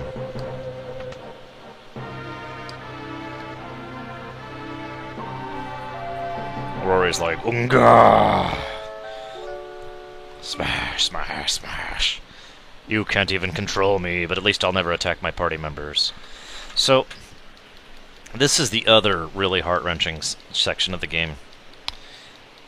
We go to Doma Castle, which is completely abandoned. And here we find... we sleep here. Now this is Curly, Larry, and Mo. That's... I really don't have anything to say about that. In my opinion, Braston, the PSP version, is the best FFT. Anyways, as much as that was obviously comical, the point here is we literally... I'm Umaro. No. Absolutely not.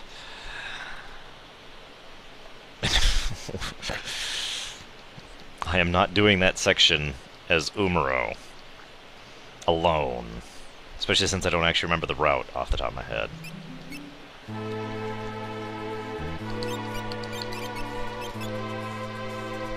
Apparently, Rory was like, me solo Dreamscape! And Rory is never heard from again. So anyways, this whole section is kind of beyond words, really. Cyan, as I said before, as I said way back in the World of Balance, is a broken individual, mentally and emotionally. When he sleeps here, he literally can't bring himself to wake up. And the torment and the guilt and the nightmare within his soul is so bad that it actually awakens an ancient demon from the War of the Magi, Rexol. Do please try to think about this for a moment. In all the horrible events that have happened, and everything that has occurred in the last 1,000 years, It is Cyan and his suffering and his nightmarish horribleness that he's going through that reawakens a demon from the War of the Magi.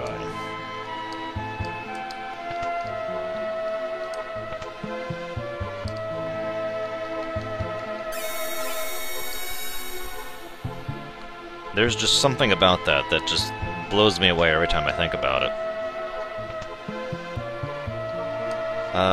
Middle, I believe? Nope.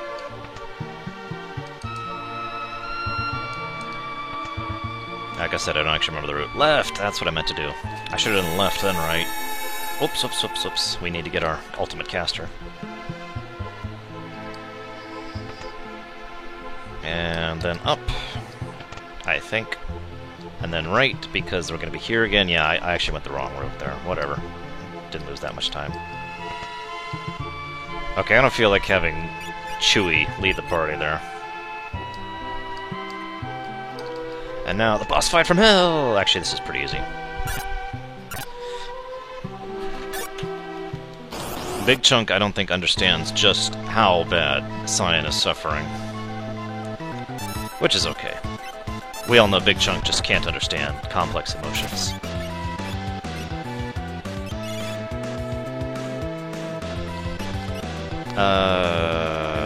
Which one of you has Reflect?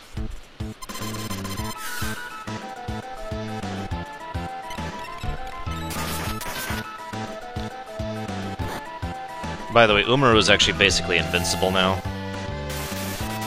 Not literally invincible, but kind of close. Huh.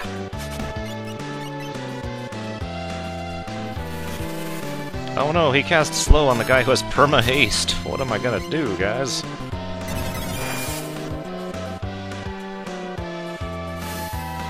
Yeah, Gawa basically mirrors my own elements, and I am a parent, so... yeah.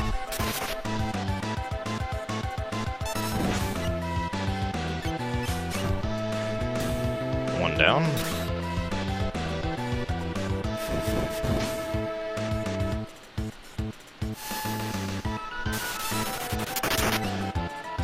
Goodbye. Now to be a little bit bored. I thought about doing something else and actually going and getting his ultimate weapon, but I decided not to.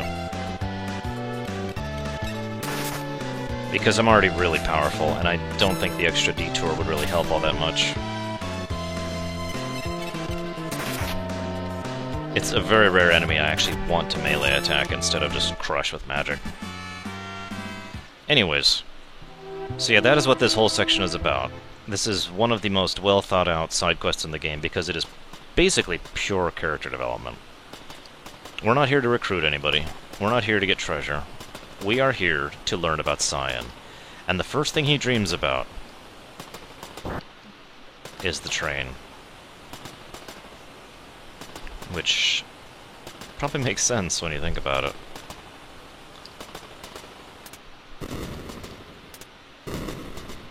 Now, there are actually some decent treasures here, but you get the point I'm getting across. Or at least I hope you do.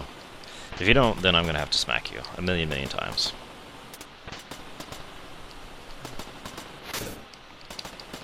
Which is quite a lot if you think about it. Notice there's no music, by the way. I just feel like pointing that out.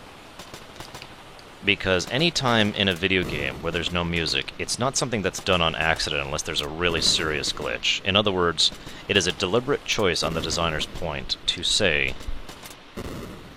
you know, there is we really want you to be paying attention to this section. We really want your attention here. The Genji is... no, there's no lore behind the Genji equipment, at least not anything worthwhile. Not any more than there ever is behind the Genji. Genji is a style? I'm trying to think of a good word for it. Oh well, I give up.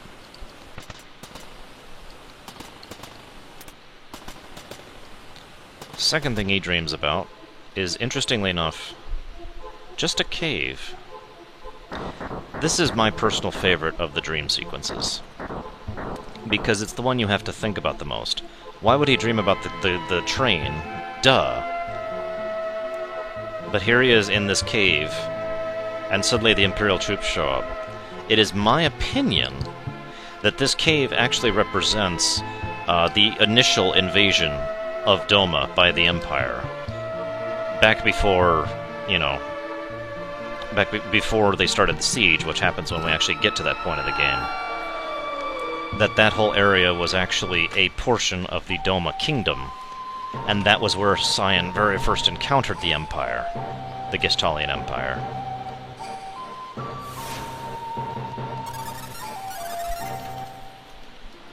Hang on a second, you're gonna make me look this up.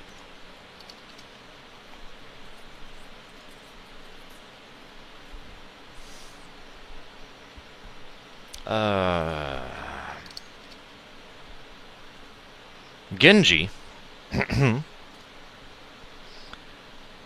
is actually the reference of an era in Japanese history, and also refers to the main character of the 11th century Japanese text, The Tale of Genji.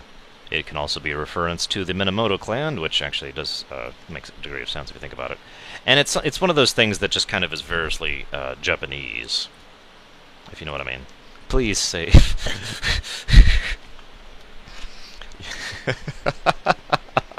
Well, I haven't saved it a bit, admittedly. So, as you can see, these are actually remnants of the actual souls of Elaine and Owain. Both of them are unable to move on. They say this more clearly in the GBA version. But these two have literally been shackled to him. And they are unable to move on any more than he himself is, because of the fact that he is tormenting himself over this. It is also worth noting, by the way, there's a bit of an insight into Cyan's character. Oh god, hang on, I just realized something. Please tell me, please tell me. Okay, thank you. Whew, a little worried there for a second. It is worth noting that this is an interesting insight into Cyan as a character. We're actually, like I said, this is 100% scene, and that means all cutscenes. So we're going to actually watch him hanging out with his boy, teaching his boy how to be a soldier. In any case, Cyan didn't just blame himself for the loss of his kingdom and the loss of his children, or I'm sorry, his child and his wife. He also blamed himself for failing to save the world. And that may not sound like a big deal, but if you think about it, it's a rare person who will genuinely, honestly, blame themselves for something that far beyond them. You know what I mean? Cyan really did feel guilty about the fact that he failed to save the world.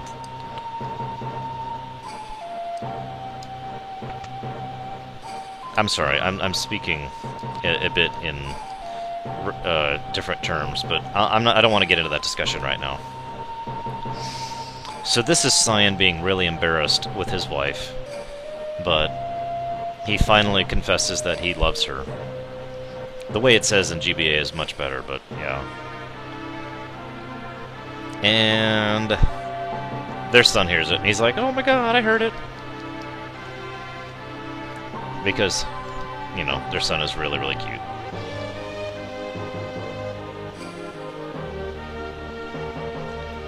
And he's dead. Just reminding you of that fact. Here we go, the most irritating boss in the entire game. I've actually been asked before if it is possible to defeat Rexol without X-Zone. It is possible, yes. But it's ironic because he was actually designed to be defeated with X-Zone. That's not a joke. I mean, this was very deliberate. They specifically wanted you to beat him with X-Zone because of the implications. You're not just killing Rexol, you are literally banishing him from this reality forever.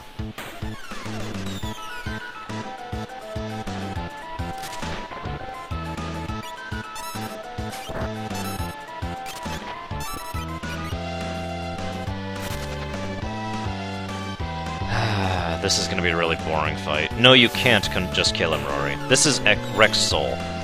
Rexol is a demon that was created by the nightmares and horrors of the War of the Magi 1,000 years ago.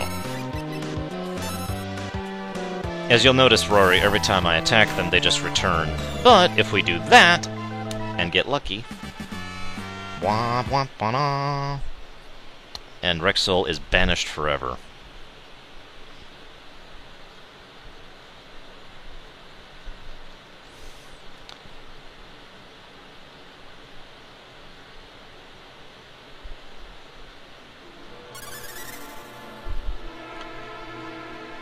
This is truly the last time.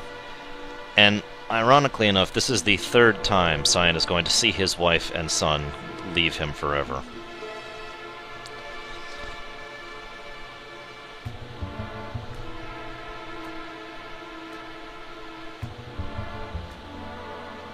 I think the text speaks for itself.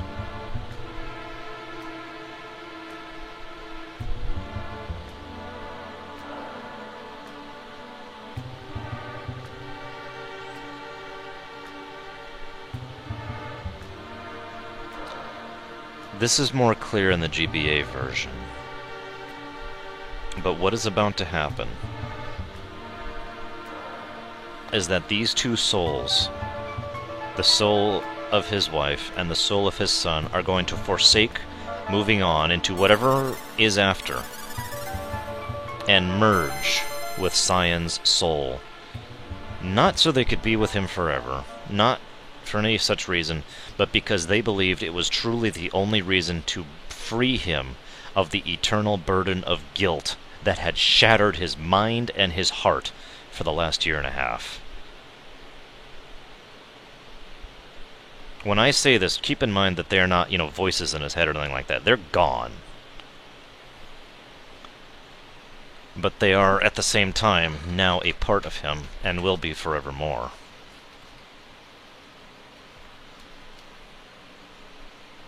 Bonk. And thus his soul has cleared of all doubt and confusion.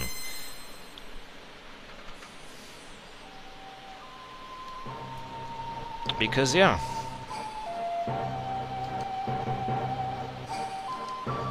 And that is Cyan's story.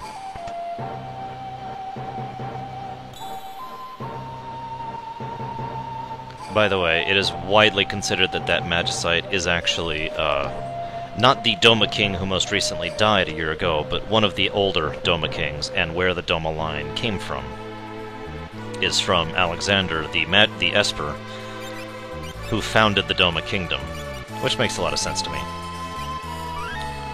What treasure? What treasure? What are you talking about, Gawa? You know what? I don't even care. Tain't no treasure here. You're on crack. Oh no, an elixir! What am I gonna do without an elixir? Okay, I'm done. One more cutscene and then it's time to beat the game! But I want Sabin here for this. And Cyan.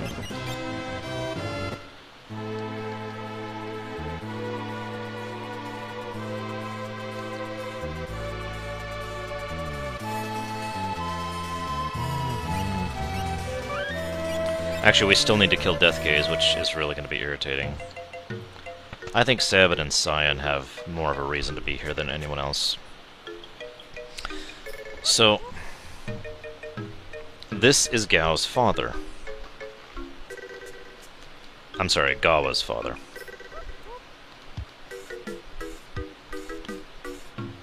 Now, Gawa's father's wife, Gao's mother died in childbirth. The guy, his father, lost his mind when this happens, and instead of the baby, saw this screaming demon and picked it up and literally ran all the way to the Veldt with it. That's why Gao has been banished, or why Gao lives on the Veldt, why he grew up with the monsters in the wild. And so... oh, for God's sakes, now what?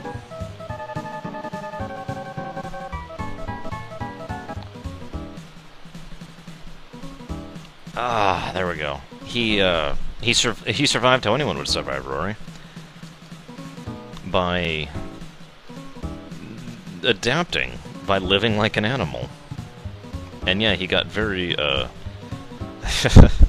accustomed to living like a monster. So, the party goes through this whole big thing, which is actually really cool, and dresses him all up so he can finally reunite with his father, years upon years later. The man doesn't recognize him.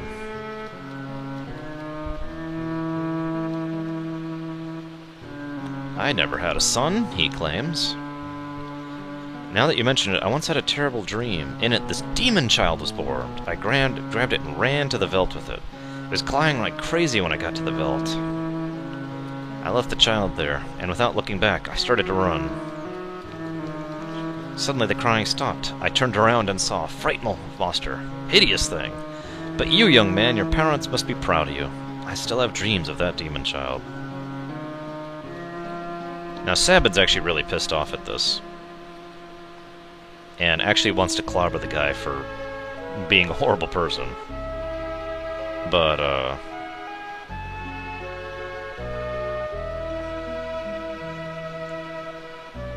this is why Gao is a good child. Right here.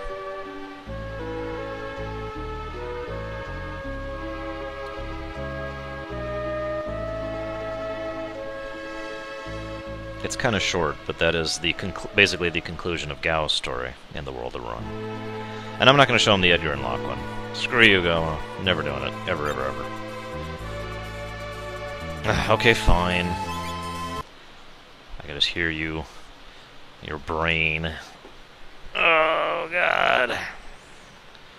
What does FFWD mean, Rory?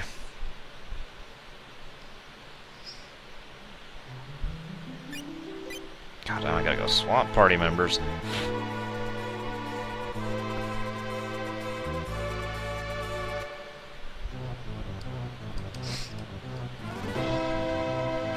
Yeah, it's one thing to have your parents be dead or otherwise. It's quite another to have them not even recognize who you are. Okay, see that? I thought that's what you meant, Rory, but that didn't make any sense to me, because what is being fast-forwarded here? There's nothing being fast-forwarded here. I don't even know what he's referring to.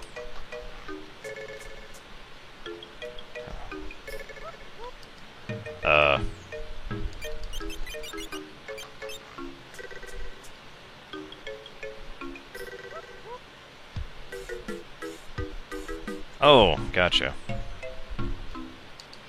Okay, so anyways, that's done. Yay, we're done. Yes, you do actually need Sabin, Goa. That didn't even occur to me until a moment ago, because we need the repair guy, and not Sabin. I hate to get rid of Mog, but whatever. So, Mog, Edgar, Sabin. If this isn't different at all, Goa, I'm gonna smack you.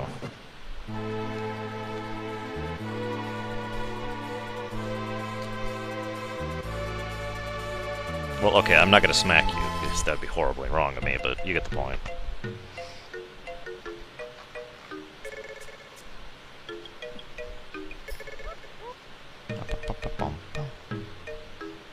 Yurdi, I've actually been speedrunning basically since the NES era. It's something I just used to do with my friends.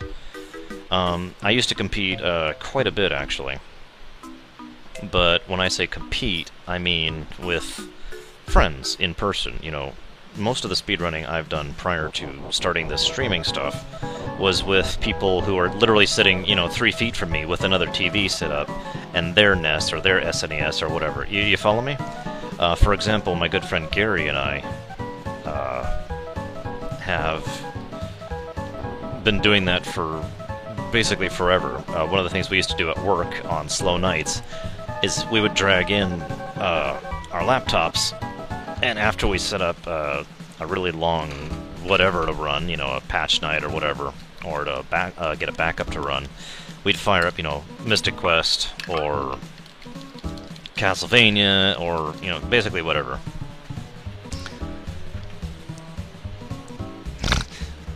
And yes, Gawa is correct. This sequence is different. And then Locke actually beats up Edgar there. Just, yeah, that was the different scene. Sorry. There's actually several ways that scene can go, I believe.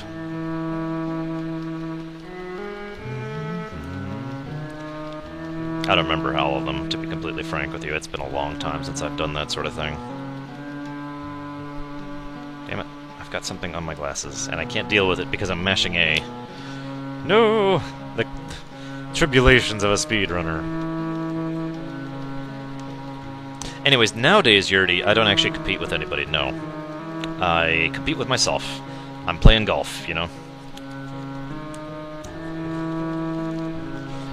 No, actually what I'm doing is I'm opening the glasses cleaning thing with my teeth while I'm mashing A with my other hand. Ah, open up, damn it. Must continue mashing A. I've already lost so much time, and I really do want to beat that 14-hour time. There we go. You know, I just realized I have a pause button. So anyways, after this, I have to go kill Deathgaze as part of my... Doomgaze, sorry, Doomgaze. I don't know why I keep calling him Deathgaze. I just dropped my glasses. Doomgaze as part of my 100% requirement. And that's it. I am sincerely debating learning a couple of additional spells on Setzer and Celes. But otherwise, no. I also need to look something up because I screwed it up on my Locke thing. This is a 90% run, big chunk. In my definition, 100% run is more literal than most people define 100% as. The other two dragons... oh no, I still have to do the Tower of the Magi, sorry. I just realized there's one last thing I need to do, which is the damn tower. Which means I need to go learn Life 3, don't I? So, who has Phoenix right now? Let's get on the ship. Honestly, I don't know how to answer that question, Yurdi. Most of my friends in real life, during various points in my life, have been just as interested in the concept as I have.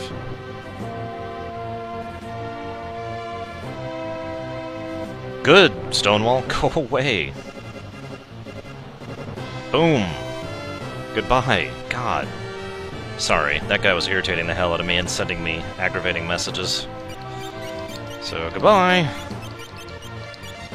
Anyways, but yeah, it's just kind of a, you know, hey, what's up, guys, thing. Celes. And who... Yeah... Actually, we're gonna... No. Nah. Think. Yeah, sorry guys, zero tolerance.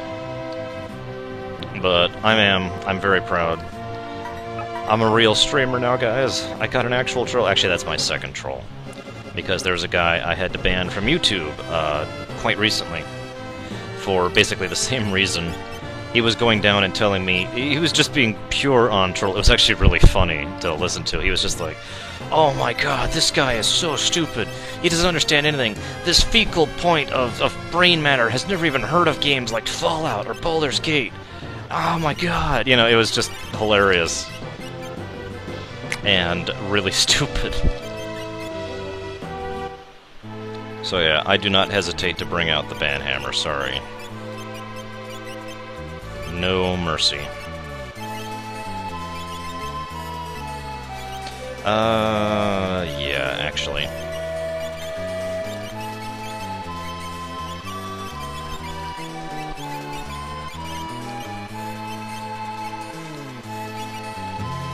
I have no idea, Hylisk. I've never understood the mentality personally, and I probably never will.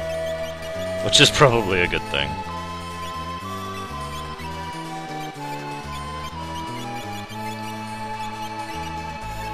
And you...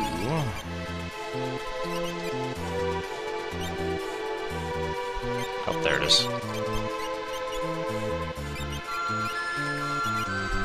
That's one of the things I never understood about that mentality. It's like, I totally want you to pay attention to me. Okay. So then I'm going to get rid of you from my existence. Do you consider that a success? I mean, you know, just kinda curious. Maybe they do, I don't know. I don't know how people think.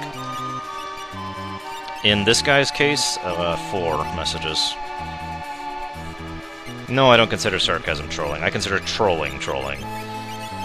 In general, my usual reaction is, if you have to ask if you're trolling, you probably are. But it's not quite that simple. But speaking as someone who's been dealing with human beings for way too long in his existence, it's pretty obvious whenever someone's actually trolling me, at least in my opinion. Like, for example, Tall, despite all his intentions to bring up all these controversial things, he always does so in a certain way that is clearly not trolling, if you know what I mean. So, that's one of the reasons Tall is still here.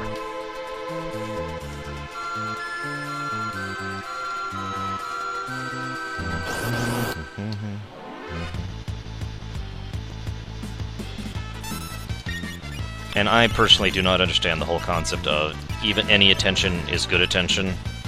It's kind of like any press is good press. Do not get that.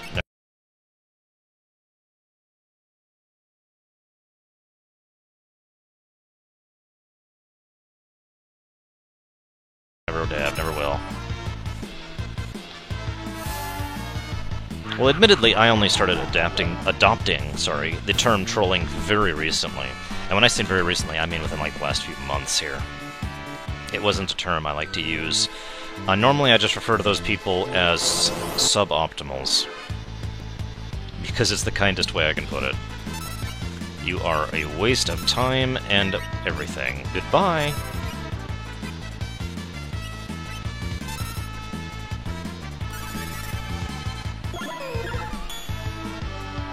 Now, again, I'm going to be leveling for a little bit here because I need to learn at least 2 more spells. So, if you guys have any questions, this is a good time for them. I am very hopeful to get this over quickly because I've basically got an hour to beat the game at this point, and I still have some things to do. So, ask away, guys.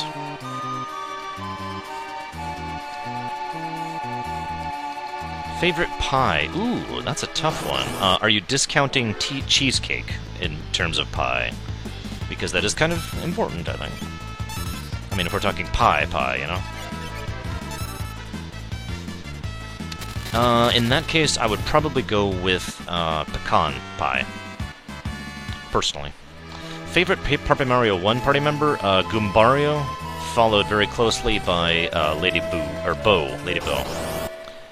Certified, I have gone through a grand total, in my entire life, 3 pairs of glasses. That is not a joke or an exaggeration. The pair I had right before this, I had for 18 years. You can ask my sister, I had that pie for forever. Ooh, that's a tough one, that pie, wow, I'm getting confused here. I had those glasses for forever. In fact, I still have those glasses, actually. Favorite loyalty mission. Give me a moment to think about that one.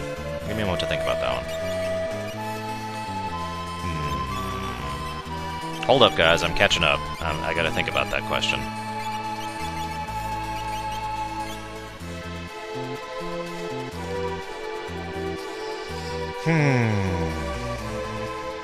That is a really tough one, Chronic.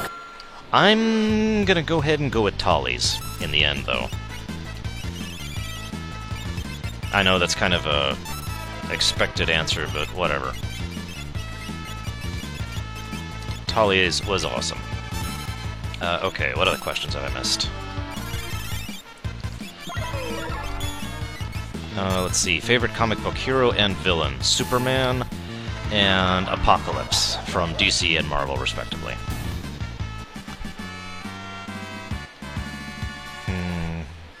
Glasses pie.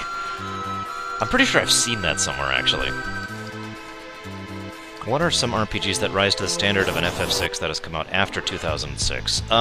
When did Dragon Age Origins come out?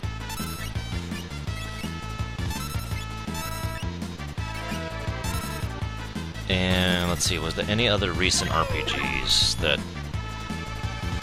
are at the that standard of quality? I actually don't think there are, to be a little bit blunt with you, unless you count Mass Effect 2. So I'm gonna go with Mass Effect 2 and Dragon Age Origins as my answers, Gumbot. Do I like any sports? Actually, I am well-versed in sports, believe it or not, although I don't watch them regularly. I haven't actually finished Last Story yet, although I have every intention of doing so.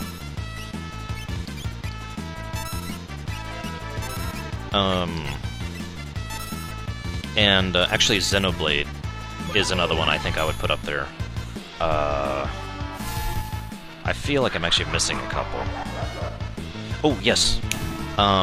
The Mario and Luigi games that came out after 2006, which I believe is both the two DS ones. Frankly, I think those were excellent games, and definitely high quality RPGs. And that's all I got off the top of my head. What about Batman, Rory? I can't recall a Batman RPG off the top of my head. Oh, sports, right. The only sport I actually really watch is Formula 1. I used to watch quite a bit more, but I just kind of fell out of it because of various things, all of which are named real life.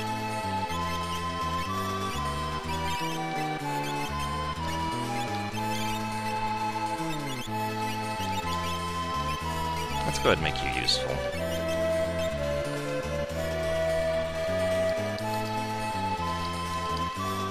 Legend of Dragoon. I haven't played it in a long time, but I did like it. Yes, Preston.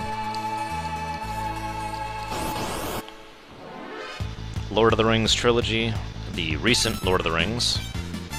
The original Star Wars trilogy, Back to the Future trilogy, Pirates of the Caribbean trilogy. Star Trek 6, Star Trek 2.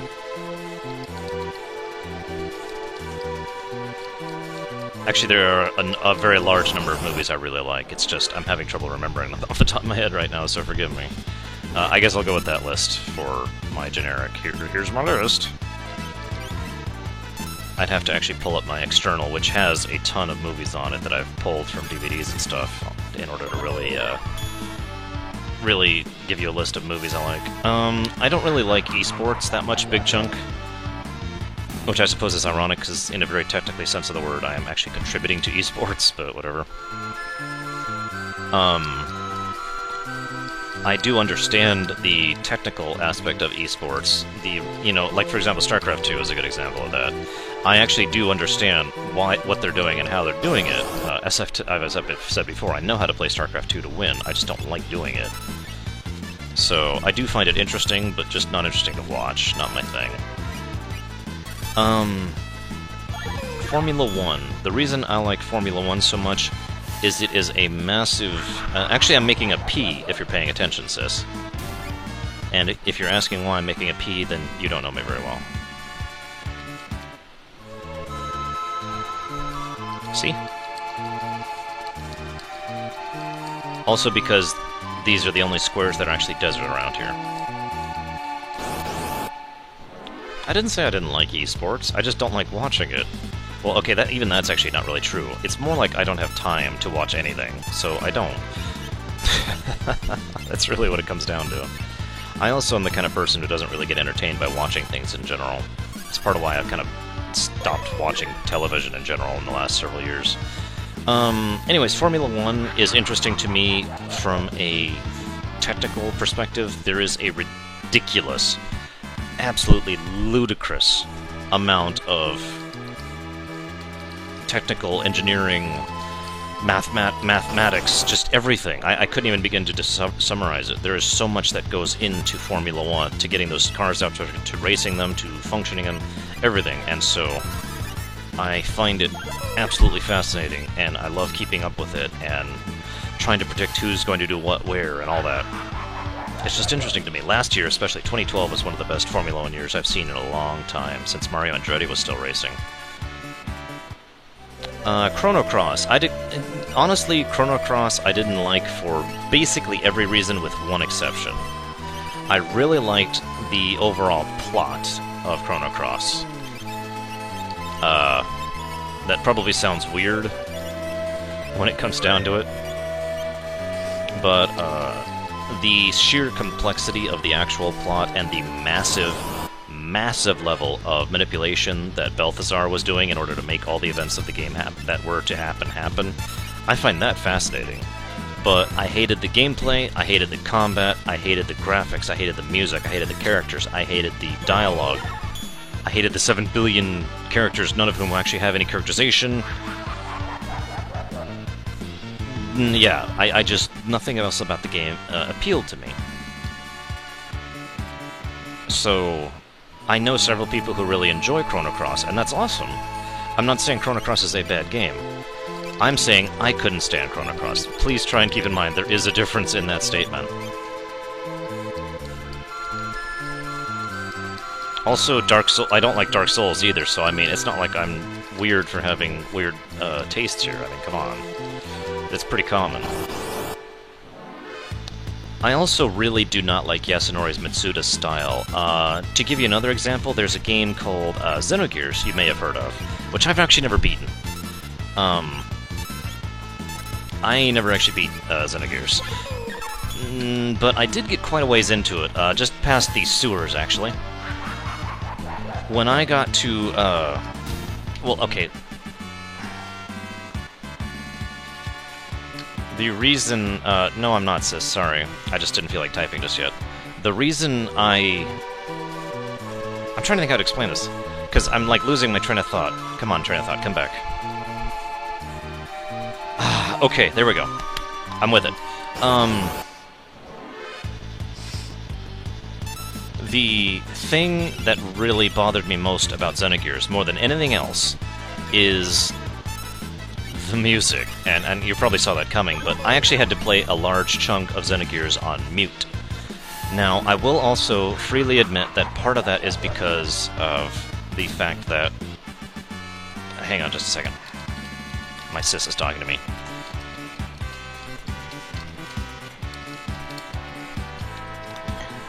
Is because of the fact that the music actually genuinely bothers my ears. Like, I don't mean just, you know, oh god, I don't care for that music. It's just the music in Xenogears actually bothered my ears. Anybody here who's played Xenogears, do you remember the desert town relatively early on you go to? The music that played there? That actually hurt my ears, like gave me physical pain. I'm not saying, you know, oh, it was so bad. No, it actually physically hurt my ears. And that's just a good example of one of the reasons why I don't like Yasunori Mitsuda. He likes to use instruments that bother me, and he likes to do things like that. And apparently I'm done. Am I really done? I don't think I am. No, wait, no, I'm not. Although he knows Ultima now, which is awesome. And I do apologize, because I always feel bad about saying I don't like a game that other people do. I really do feel bad about that, but I'm not gonna lie to you, you know? So... Yes, Braid's music also did the same thing. Another good example of it, unfortunately.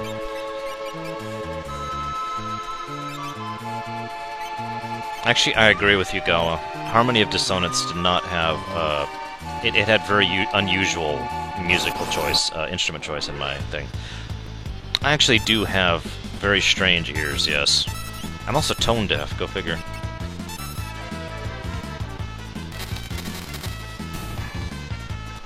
And of course, everybody has different tastes and blah blah blah blah. You know, you get the usual speech here, right? Okay, my sister is irritated at me, so apparently I have to start making an X.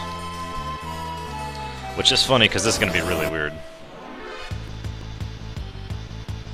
And of course, even Yasunori Mitsuda has made music I like. It's not like I hate everything he's done ever. That'd be silly. I can't actually think of an artist who I hate everything they've done ever.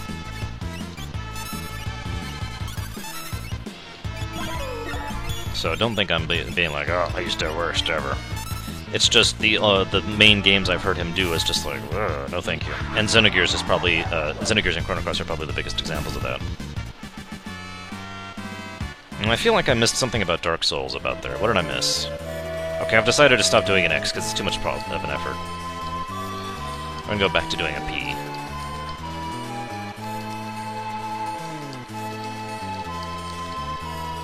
Ah! Whoops.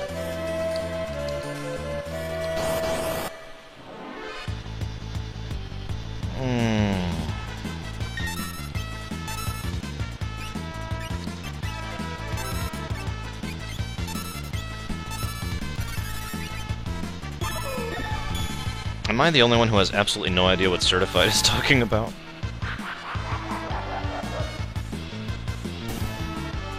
It's also worth noting, there is actually one other reason I don't like Chrono Cross. It's a spoiler to mention it, so if anybody does not want me to, I won't. I agree, Yurdi. Actually, I was talking about this when I was doing the video about the difference between proper remakes and, you know, not proper remakes. Most of the actual Game Boy music genuinely hurts my ears. Which is funny, because I like 8-bit music.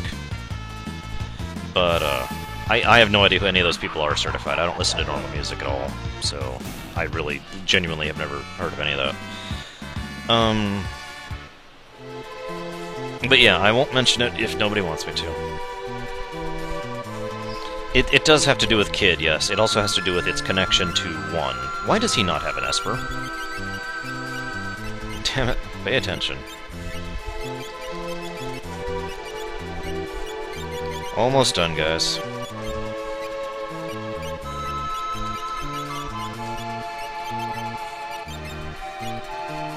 Actually, I agree. There is some Game Boy music I like. Several of the Mega Man Game Boy games had some good music, too. Get the punk out! Sorry, couldn't resist. But like I said, I do actually enjoy 8-bit music, so I don't know what it is about some things. Yes, Gawa. Espers were people, they are items now. Would probably be the best way to put that.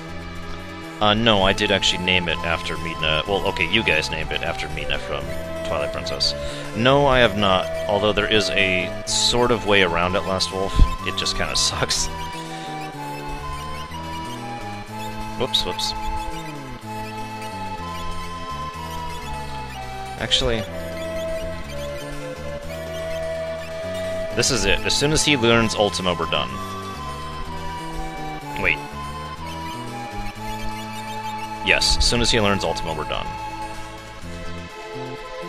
Grandia 3, that's a good game. It's been a long time, but that is a good game. The number of music on my overall archive that is not video game is best expressed as a number of a few hundred amongst tens of thousands.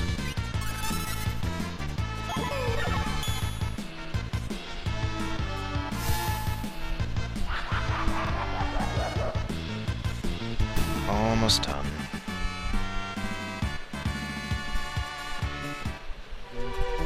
Big Chunk, the Espers willingly gave their power to you, specifically so you would use their power in order to win the war, so I think it would be more disrespectful not to, personally. And I'm sure they would too. It's kind of like the Materia argument over in FF7. They only use Materia until they don't have to anymore. I'm sorry, Certified. I'd say I sympathize, but I don't, because I actually haven't gotten a lot of flack for that in my life.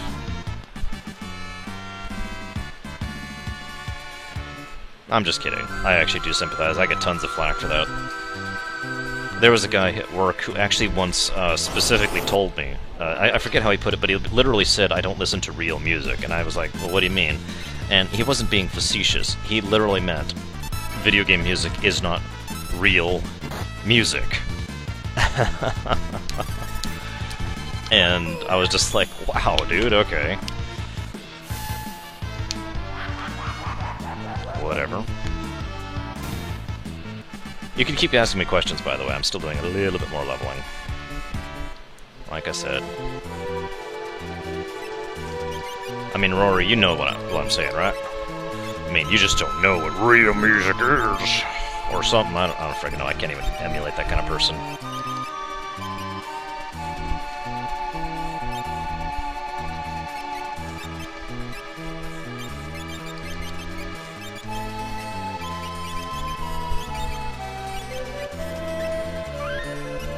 We're going to be a little bit higher level than we wanted to, but whatever, I can live with that.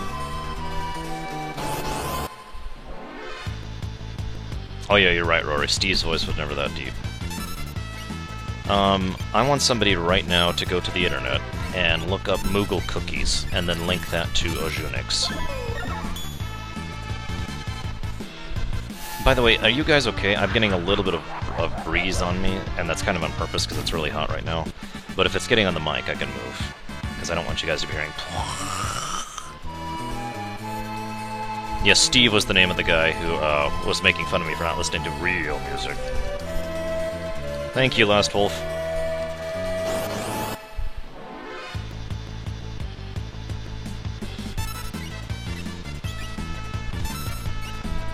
Y'all are awesome.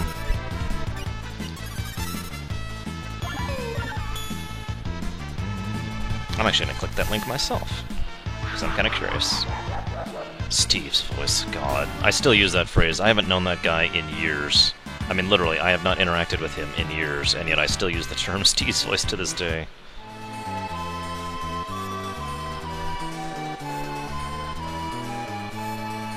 I like the one where you can actually see their whole body, and the wings are part of the cookies best, personally.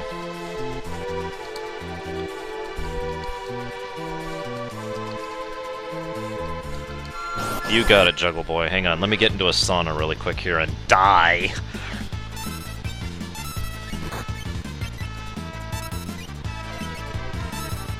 I would love some Moogle cookies right now. I think I'm gonna go to steal some right now. Except, no, I'm not. Yes, Kirby cookies have existed for some time, and they're very cute. You can't bring yourself to eat them, though, because they're Kirby. They're so cute. They're such cute Kirby cookies. No, Steve never found out that I was using Steve's voice as a term. Which is ironic because I kind of spread it around, not just online now, guys, to you guys, but actually professionally.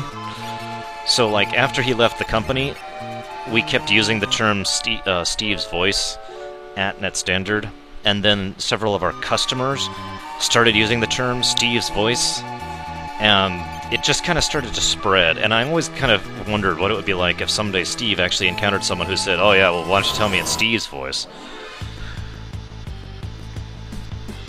You know, Yurdi, honestly, I can't actually answer that. I don't have an answer for that. It's... When I hear this music, it sounds good to me.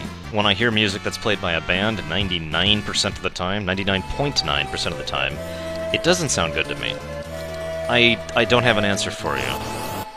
I mean, I do have some reasons, but they don't account for an entire preference like that. So, I don't know. Actually, yes, I have, Rory. And as much as Alan Wake is a game that's not my style, I actually have to give full credit to the music for being very appropriate and very awesome in Alan Wake. Very atmospheric, that's the word I want to use. And I've listened to a huge amount of it, Yurdi, trust me. I'm the kind of... You should know me by now. I'm the kind of person who likes to try things and not really judge them without trying them. There's a reason I say I don't like Dark Souls. I've actually played it. There's a reason I say I don't like The Witcher. I played that and read the books. I read the whole of the frickin' Sword of Fire and Ice series. And that's why I don't like it. It's because I actually went out there and tried it. You know me. And I'm still assaulted by music daily, so... Anyways, scrolling up a little bit because someone was talking about earlier. Is my opinion of Steve negative? Yeah, Steve's a good guy, but he's just really stupid. And I admittedly, and this is a problem for me, I have a hard time. Diablo is more fun than Certified Specialist. Diablo 2 and 3 at least, not Diablo 1. Steve was just really, really dumb, and I admit I have a hard time dealing with dumb people. Sean, I would prefer to work under either Picard or Cisco, for different reasons. Both captains very much care about their people, and so I would have no worry about having the kind of distant captain. Not that I'm saying Janeway or Kirk are distant captains, I'm just saying I hate the kind of leader who is distant, so I wouldn't have to worry about that. But I also, in Picard's case, he would expect the absolute best from me, and I would be able to perform on it, and he would always be respectful and well thought out in his approach to me.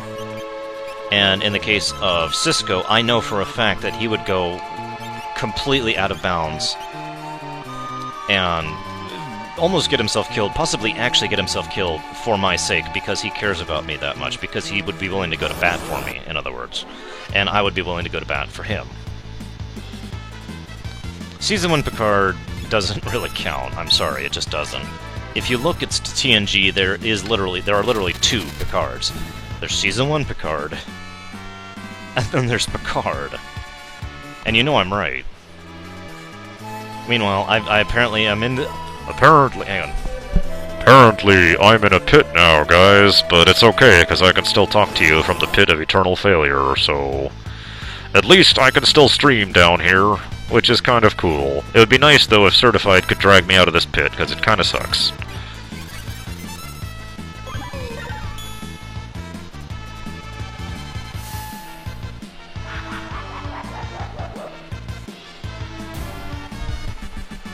See you around, Last Wolf. Have a good one. Sorry guys, I can't do the sauna right now. Yay, I'm out of the pit. Life is good. Sorry, that was really killing my neck being down there. Someone else said something. Gawa was talking about... Okay, there is actually one thing. Like I said, it's not an overall reason, but it is something that adds to it. Video game music doesn't have lyrics to it, virtually in all cases. I prefer music without lyrics, not just so that I can enjoy it more, because I don't have someone yammering when I'm trying to enjoy the music, but also because, in my opinion, we tend to, I tend to affix different emotions when I'm hearing sound rather than when there's no words involved. Does that make any sense? And I do stress that's a me thing, you know, I don't know if other people think that way or care. But, yeah. I tolerate classical music, but it's not something I'm particularly huge in. Certified, my best advice to you, and I mean this with genuine sincerity, is do not give up. Don't give up on your writing. The easiest and simplest thing that you could possibly do is to give up.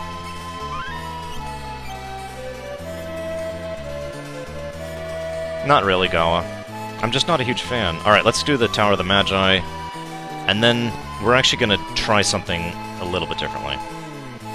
Yes, Big Chunk, assuming I'm understanding you in the way I believe I am. Whoops, we need Mog for this. We really need Mog for this.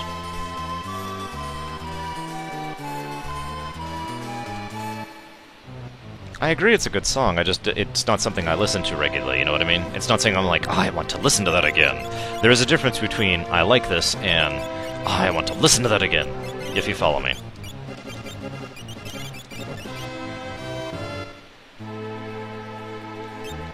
It is also worth noting that most of the songs whose lyrics resonate with me are not good lyrics.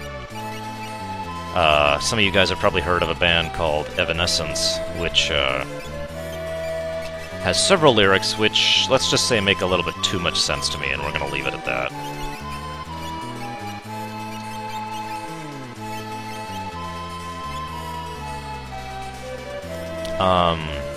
There's also one called, Hurt, I believe?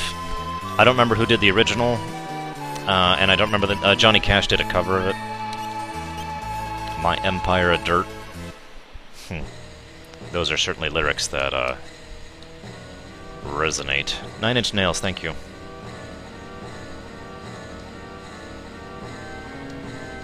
Oh yeah, go for it, by the way, Certified. I have no problems, issues whatsoever giving my opinion. It will always be just my opinion, because I'm just another human being. But I do try to help out. Not that much, Gawa. That's another one of those, I like it, but not that much. I'm pretty sure I actually have that on my playlist, though, somewhere. There's another one. I'm sorry, I'm trying to think of another song, and it's by a band. It's by a normal band, and the lyrics... It's called Radioactive. And I can't think of the name of the band who did it. Did it, wow. Did it. If anybody can help me out with that, that's awesome, because you guys know music way better than I do. I told you I try like everything, Gawa. Clint Eastwood? No, that is incorrect. Imagine Dragons, that's it. I knew they had a weird name.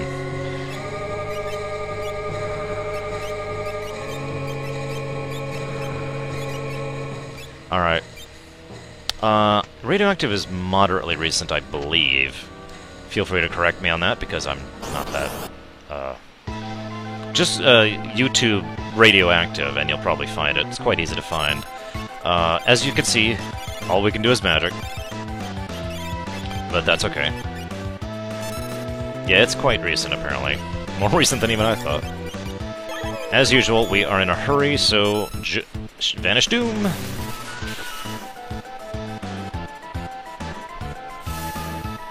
This is actually a very easy fight, but I'm in a hurry. Sorry, guys.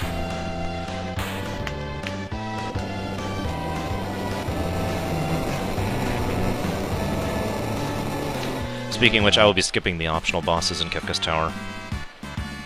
That's a good question, Braston. 2 dragons left, and those are the ones in the last dungeon. Speaking of which, Pearl Lance, we definitely want that on him. And he should have just learned... nothing. Whoops. He learned Ultima, finally. I'm gonna go ahead and put him back on the doing then. She learned Cure 3, which is awesome, very helpful. We're gonna start her on Ragnarok, and she's almost to Tritalk, perfect. But it is extremely rare that a song with lyrics will actually resonate with me. In fact, even though I mentioned Evanescence as a band, it's actually more like, 2 of their songs total. Actually, I plan on living forever certified, so no worries there. And Force Armor, that is the best armor in the game. It tells you Genji armor is better, it's lying. The magic block from Force Armor is infinitely superior. And yes, it did evolve Odin into Raiden.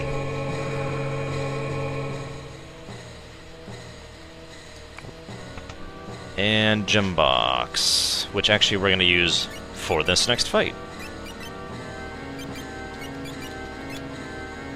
Now, I like quite a few Evanescence songs, but only 2 of them resonate with me, if you follow what I'm going right. No, Gaw, sorry. I banish thee forever to the deepest pit of hells. Which is actually, I built the burning hells, so don't worry, I run the place. Great lemonade.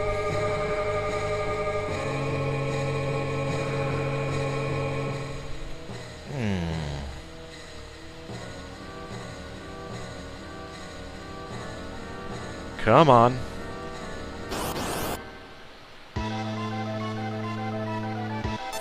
Alright. Life 3. Let's go ahead and life through someone else. Why not? Just for kicks, right?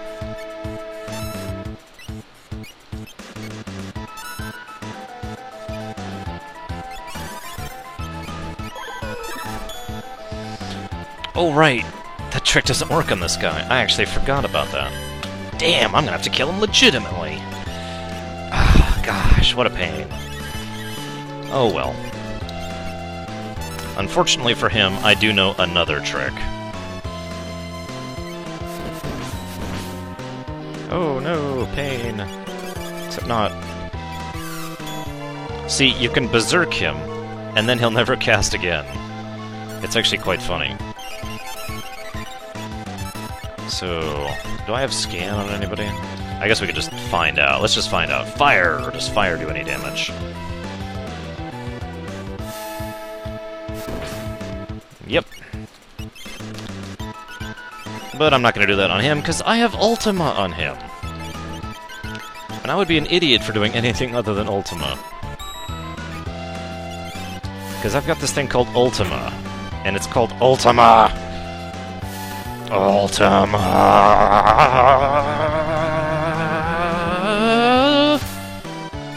Sorry, had to enjoy the moment there. Yeah, this guy's dead. This guy's 20 kinds of dead.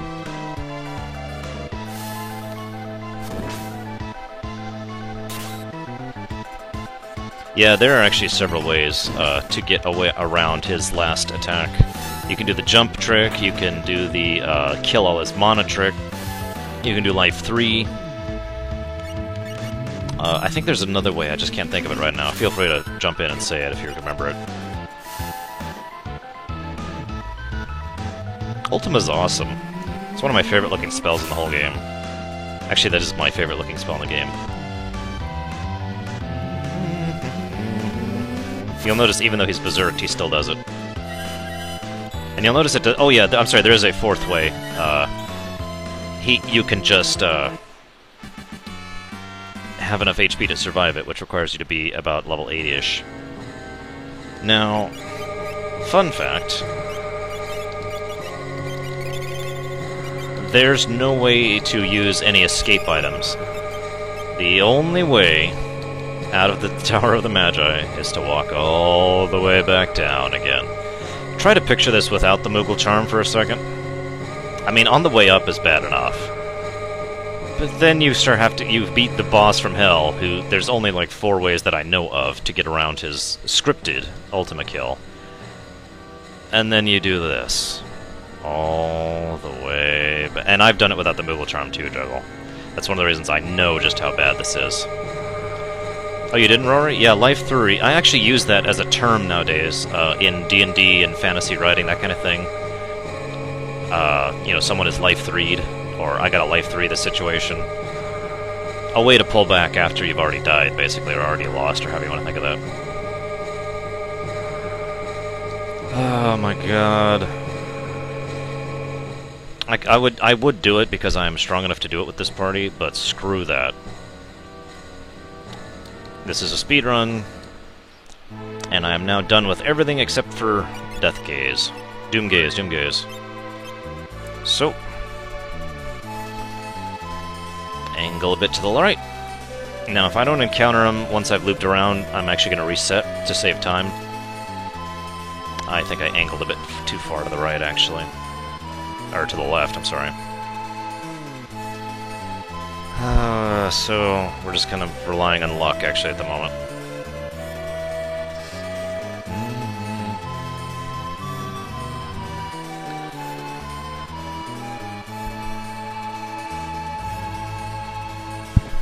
Actually, we're going to reset. Because, yeah. So, again, this is probably a good time for Q&A questions. There we go. Just a little bit to the left. Probably another... Well, hopefully another hour. I am hopeful to beat Kefka's Tower within the hour. The only thing kind of holding me back right now is killing Doomgaze. Tim Schafer used to be better than he is currently, in my opinion, of Unix. But, yes, overall. Certified because I like hair colors, and I don't like having normal hair colors, so I decided, screw this, I'm going to have my hair actually be real color. Come on, Doomgaze! Oh my god, I hate this. This is always how it happens for me. Whenever I want to encounter him, I don't. But I swear to god, I have the worst luck on encountering him when I don't want to.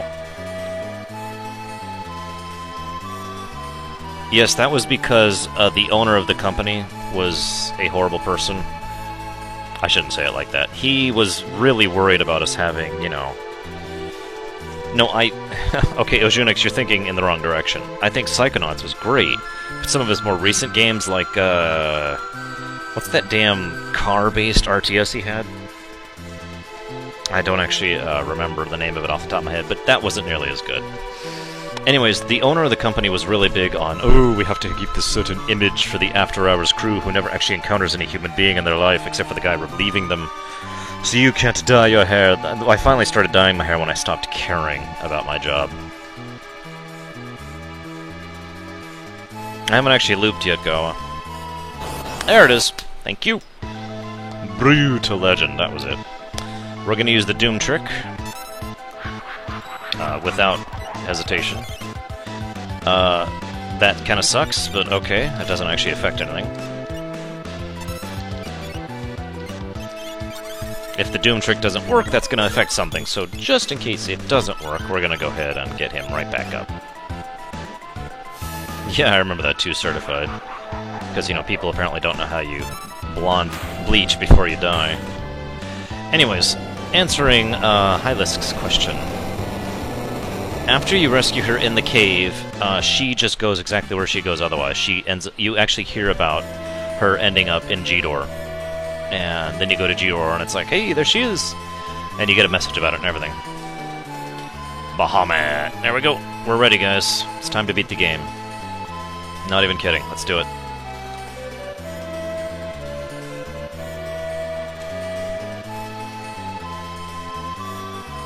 I don't have body hair, sorry.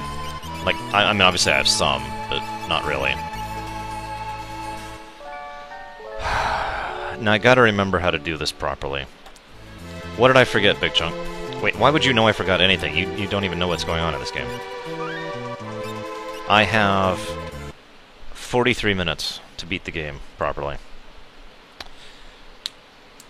I'm gonna look something up. I want to do this properly. Forgive me. Kefka's Tower. I want to make sure Mog gets in the right group. I sometimes screw it up. Mog needs to be in one of the groups, and I can't remember which.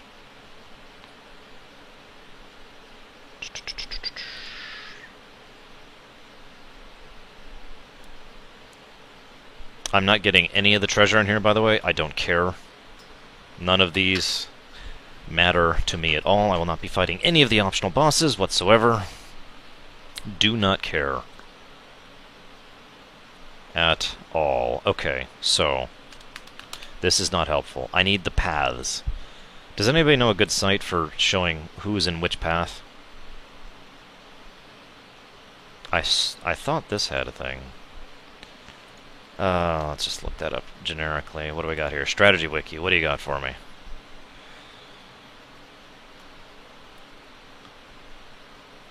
Blah, blah.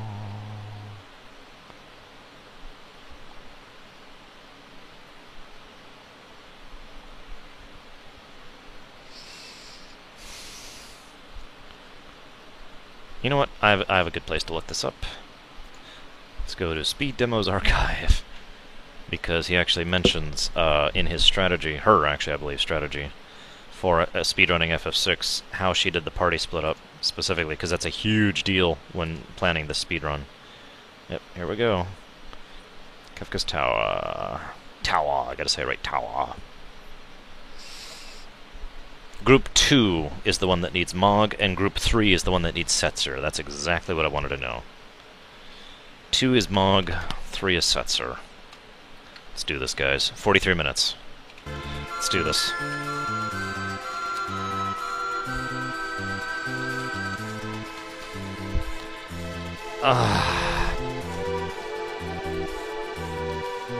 So, one of the things they bring up is the fact that it's possible that, with Kefka gone, as the current locus of all magic in the entire world, what will happen to everything magical in the world?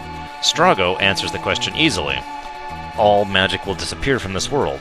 Completely. Go back to its own dimension. So everybody wants to know what will happen to Terra. Alright. Mog. Setzer. Rest. Okay, I want you and you here. I want you here. I want you with him. I want you here. The rest of my party's kinda weak, to be honest with you, so we're just gonna do this. Honestly, these two could solo this setup, so we're just gonna throw whoever over here. Doesn't actually matter that much.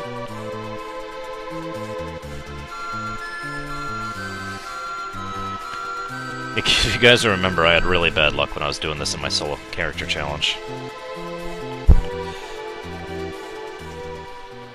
Kefka's Tower.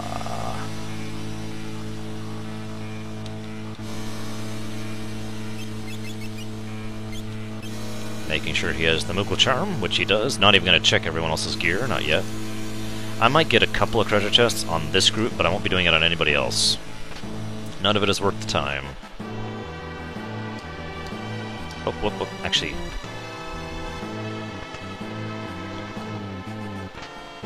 go ahead and get that while we're here, why not? So there is an excellent write-up on the Dancing Mad song that ironically actually mirrors several of my own thoughts, but puts them so much more eloquently than I ever could. And I really wish I had open right now so I could share it with you as I'm going through Kefka's Tower, because it is just really well written, really well thought out, and really gives some insight onto Kefka and his mentality. Whoops, I didn't mean to do that.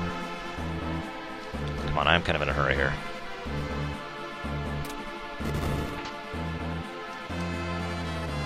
The overall point is the three songs that you're listening to are, as you're going up the...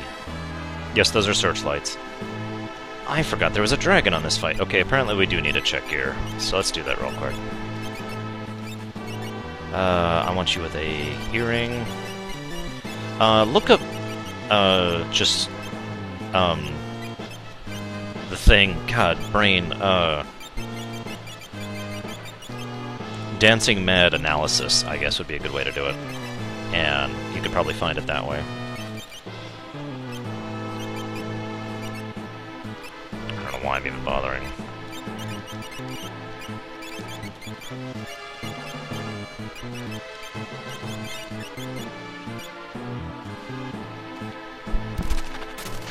I forgot this boss was here, but that's okay, because I'm not worried. Because if nothing else, I have Edgar in the party.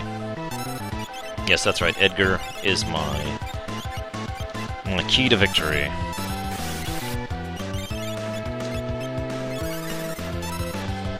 I don't know, Certified. It was only meant, it was, someone brought it to my attention when I was doing the Locke SCC a couple weeks ago.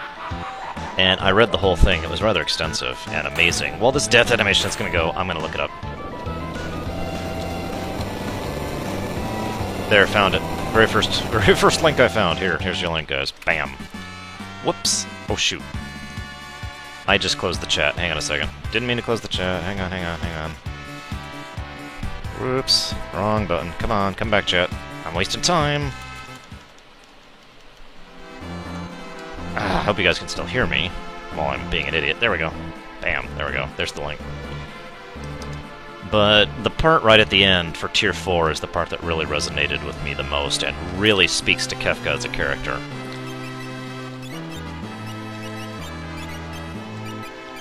Really lays down the... I don't even know how to put it. It's just, this is Kefka, and this is why he is so screwed up. In a nutshell, where is it? Where is it? Where is it? I swore I have it. There it is. Well, while I'm doing this, I'm actually going to pull down to a section here. Okay, we're actually going to go down to... Hang on, I'm really specifically... I can't see chat right now, forgive me. When it gets to section 3, it's Toccata and Few is what the song is a take on, right? By the way, economizer X plus gembox equals, I don't even need to do anything else, but we're also going to mimic it. Whoops, except I hit mimic too early. It is the most complex movement of the whole piece. It really may not seem like it since it only involves one instrument and is the shortest of the 4 sections. Despite this, it is an evocative virtuoso performance that hides several layers of meaning. First of all, it shifts from the madness of the second movement to a much more uplifting, almost hopeful mood, reminiscent of a religious service, and if it sounds familiar, it's because most of it has been shamelessly lifted from Toccata and Few in D minor. Probably the most famous organ piece of all music history. All of this serves up to set up Kefka as having achieved divinity, a point which even his appearance during this fight beats you over the head with. For reference, the above picture, which is in it's the picture of the 3rd tier, is based on Michelangelo's Pieta.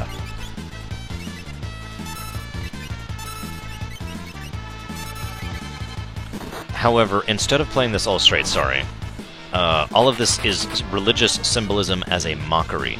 In Kefka's mind, there is nothing worthwhile in the world. No faith, no hope, no love, and certainly no gods. And so... Sorry, kind of hard to read this while I'm playing here. And so... And I'm sorry, after all... I'm going the wrong way. After all, look at how easily he stole the three goddesses' power at the floating continent.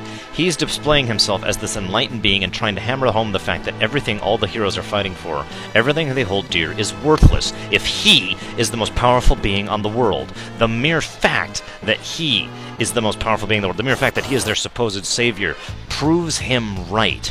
The savior that is represented in the Pieta is supposed to be the paragon of humanity, the physical manifestation of light and truth. By putting himself in that position with this glorious hymn of praise in the background, he is denying the existence of that light in its entirety, saying the only thing present in human hearts is despair and destruction. It can be easy to overlook this layer of sacrilege simply by assuming Kefka is another villain with a god complex. However, leitmotifs come to the rescue again, and as you listen to the music, pay attention to the counter melody, which begins 8 minutes in. It is Kefka's theme transposed into a different key. Despite everything, despite all his posturing, Kefka is still in the exact same position he always was, the deranged clown. The only thing that's different is he is in a different costume, out of spite. Now we're going to pause and scroll down to the fourth movement, which is where things really get interesting. I hope you guys are actually listening. I can't even tell. If you're not, it's all good. You can just tell me I'm stupid. Now, the fourth part of the song is very different, because unlike Catastrophe, the song is replicated exactly from the opening theme, driving home the fact that you are now at the very end. The story has come full circle. Kefka's ultimate form descends from the heaven in a blaze of glory to end it all. The rest of this song has been absurdly epic, and the player or listener assumes that the final movement will be the coup de grace, and eagerly awaits the conclusion of this auditory masterpiece as Kefka delivers his final words, and then the percussion kicks in. No more orchestration, no more pseudo-Latinic chanting, and the once proud church organ has been replaced by a smaller, dinkier reed organ. It was such a huge departure from the entire rest of the song that it was very disappointing to me at first, and then I stopped looking at it as a piece on its own, but the finale for Kefka's character. So he's gained ultimate power, raged against the heavens, spat in the face of all the hopes and dreams, there it is. Spat in all the hopes and dreams the heroes carried with them into the final boss showdown, but despite his taunts, despite his power, despite everything he has said, they have already beaten his twisted tower, and now he is forced to fight the heroes face to face rather than simply smiting them from above. The facade hinted in the third movement is now apparent and crumbling away. He is losing, and now begins to realize that all of his power will not be enough to defeat the heroes. If you notice during the music, it is a remix of Kefka's theme and Battle to the Death, the song that plays during the fights against Atma Weapon and three goddess statues. His final theme, the leitmotif that is supposed to represent what he stands for nothing more than destructive power and his own ego. All of his hate, all of his rage, all of his disgust at everything cannot save him now, and he knows it. After throwing the biggest temper tantrum of his life, the song abruptly shifts again, but instead of anger or hatred or even fear of his impending doom, the music becomes sad. He has spent the entire game building a monument to non-existence, but now that he is facing it in himself, he has no rage left, only acceptance. He says nothing. He says nothing as he fades away in death, because there is nothing left to say. His entire purpose has become to create destruction and chaos, and so being utterly destroyed himself is the only most fitting end. And I am now finally done talking about it. I'm done reading, because it's over. I've read it all. Like I said, his analysis and mine agree on so many points. He goes into so much more beautiful depth in it, though. But one of the most important points, if you'll forgive me for adding on to that, villains in general, I linked it. Anybody else can relink it if they can. I am kind of in a hurry here. But, the point here is that I can't run, seriously? Okay. Double Ultima in the face, then.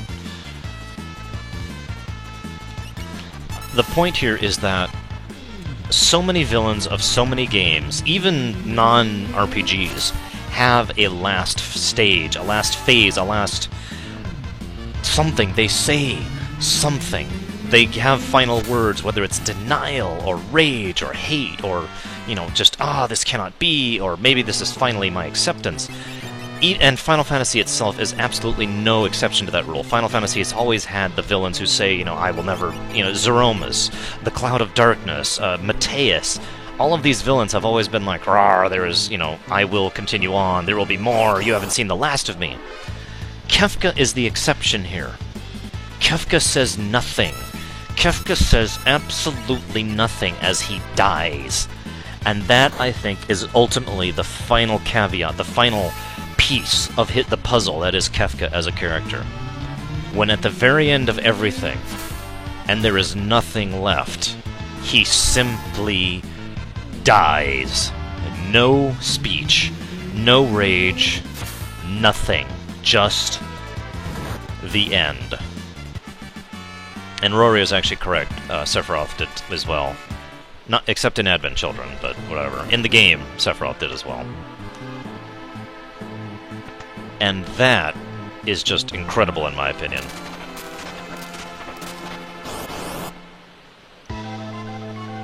And Certified just mimicked me there. I don't feel like bothering to kill this guy the old-fashioned way. And by the old-fashioned way, I mean the non-Ultima way. But Kefka says nothing. Kefka just fades away. Doesn't even laugh. In fact, I know that was done on purpose. This game has had so much detail put into it, and so much detail put into its music and its presentation, there is absolutely no way they did not actually do that on purpose.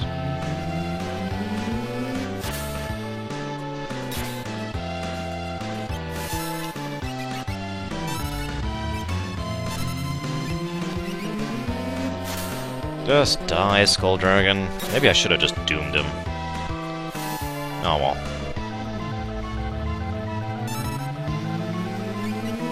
Not at the end, Big Chunk. Not at the end. At the end, you'll see what I mean, Big Chunk. We're getting there. I'm actually doing really good getting through this. No, you don't. I don't think Certified quite gets it, which is okay. And we now have the Crusader Magicite. Yeah. And we're never going to use it or look at it again, because it doesn't matter. I basically just got it to get it. I don't care about you. I don't know how better to explain it. Everything I was reading and everything I was expressing just now, I don't know how. I would just be reiterating myself. See you around, Braston. Hope you have a good one.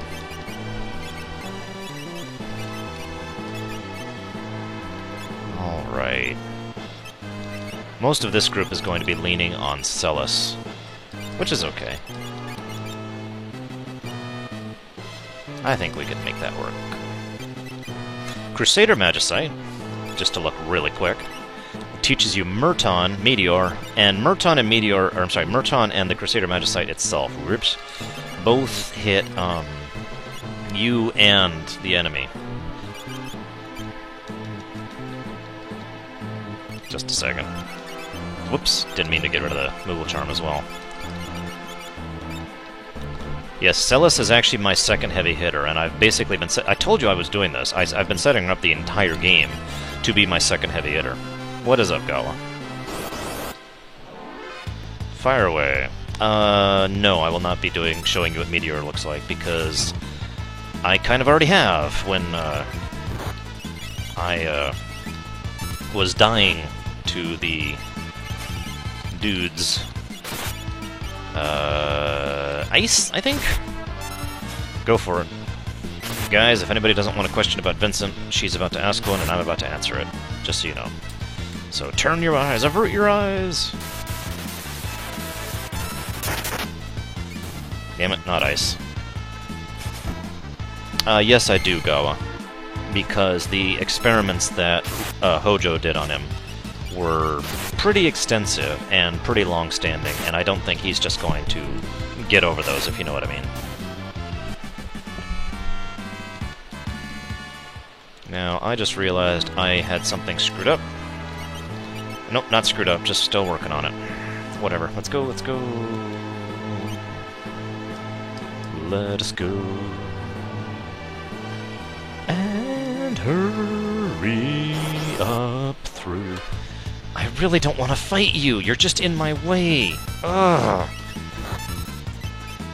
You just exist. You're a waste of everything. Yurdi, if I don't beat the game within 30 minutes, I have failed to meet my time for this game. So I am really hopeful that I will. These random encounters are really starting to piss me off, though, because they're slowing me down way too much. Good news is I have very few boss fights left. What did I say that was really cruel to Gawa? I'm actually kind of losing focus here. Oh my god, just die! Just die! You aren't good exp! You aren't good anything. You are literally just a speed bump. You're literally a speed bump. You don't actually slow me down, or you don't actually make anything safer. You're just in the way. You're not a waste, Go. What are you talking about? Okay, she finally knows that. Sure. 21%. The enemies are a waste of everything. God damn it, pay attention to what I'm saying, would you? I don't know why I picked that up. That's the fixed die. I was actually debating making a detour to get that just so Setzer could do his ultimate damage combo. I decided against it. Can I run from this, please? Ugh.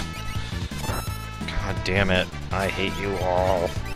And by you, I mean these guys, not the people in the stream. You guys are awesome.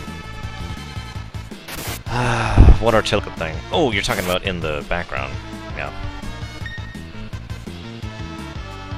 Will I be streaming FF7? I lack the ability to stream FF7, but at some point in time, you know, when I have absolute power, I would like to stream FF7, and FF6, and FF5, and FF4, and FF3, and FF2, and FF1, and FF8, and FF9. Yeah. Malygos is... Yeah, Malygos is not a good person. I know some people say, oh, he's just misunderstood. No. Malygos had issues. I'm hit or miss, Yurdi, to be honest with you. I prefer ones like Chrono Trigger or Secret of Mana. Or Kingdom Hearts. Yes, Preacher, that is the idea. Come on, run! Run already! Maybe I should have just killed you. Okay, if this doesn't run in 5 seconds, I'm just killing him. Okay, my heavy hitter just ran, so now I basically have no choice. Oh my god, thank you! God, that was like terrible RNG.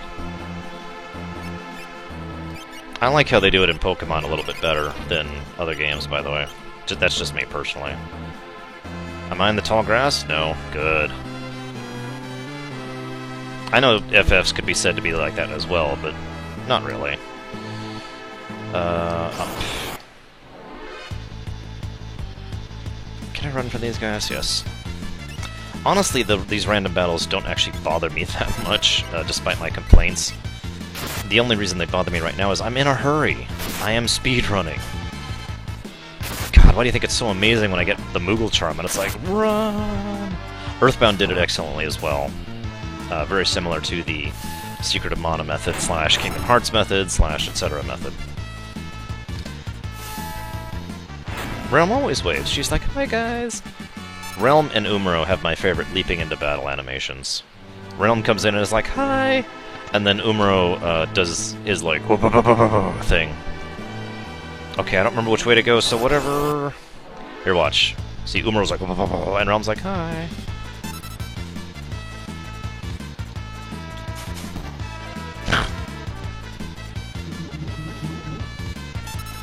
Oh, Hylisk, I'm just saying. You're gonna have to ask them. I have no idea how people do that. Oh, thank God. I want them in the middle, so I have to go left. I think. Did I do that right? Whoa, let's...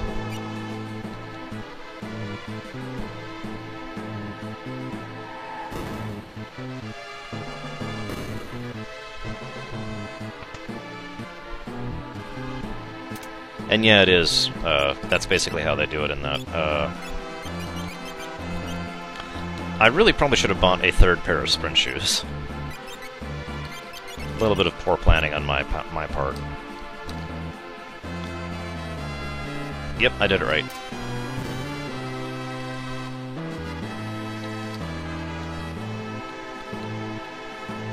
And by the way, Earthbound, awesome! Another game I intend to stream, but not speedrun. I would not want to speedrun Earthbound. It's actually a really hard game to speedrun unless you're using the trick, which I'm not that good at doing in live timing. Sorry, guys. I'm just not. Damn it, Scullion, I don't care. Go away. Unfortunately, I need to finish my other 2 streams before I do anything else.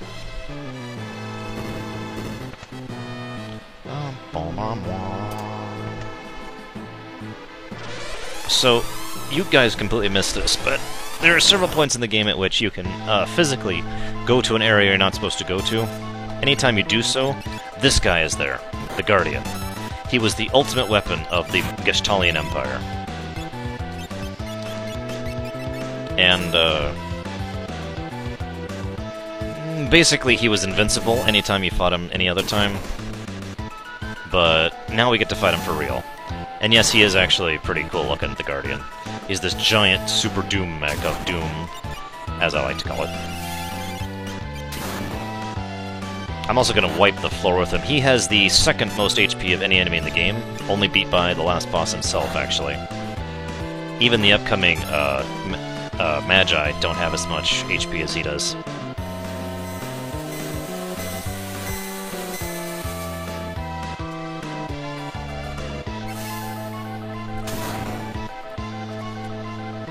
And yes, there's only one Guardian. This is actually the same Guardian from earlier in the game. Damn it, don't cat scratch, Go-Go. Whatever. This party's basically invincible, which is why I'm not even worried about this fight. And why I wanted this fight to fight Guardian, because they also have the most damage output. Because this guy is basically just a big HP block, for all intents and purposes. He's not actually difficult, he's just a giant chunk of HP in your way. Individually, Rory. He has 60,000 flat. They have 50-ish, or 40-ish, and all the pieces of the last boss have in the 30s, and the last boss himself has 65,656 or something like that. 20 minutes! 20 minutes. I have to beat the game in 20 minutes, guys. I think I could do... I genuinely think I could pull this off. The only problem is the last boss is going to be very annoyingly slow. No! I just totally messed up. I just totally messed up.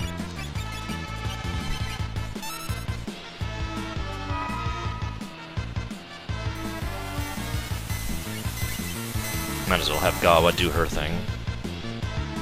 God damn it, trash mobs, get out of my way. You are a waste of everything. You shouldn't even exist. In a moment, you're not going to exist because I'm going to obliterate you. I'm going to kill you with so much magic, there's going to be magic coming out of your chromosomes. You understand me? Your children's children will be like, oh my god, we just got erased from existence because Archie and Gaia just came along and us. God. Go away.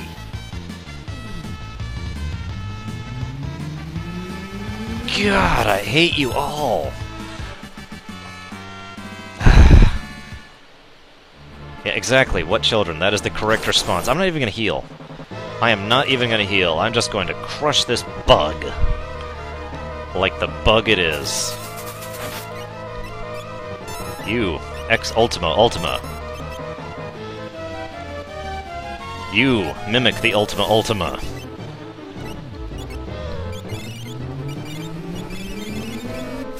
I wonder if Vanish Doom works on this guy. That would actually be really funny if it did. I think I'm gonna find out.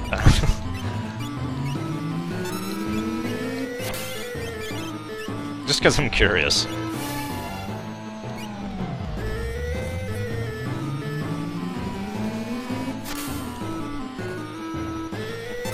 Are you done yet, you waste of everything?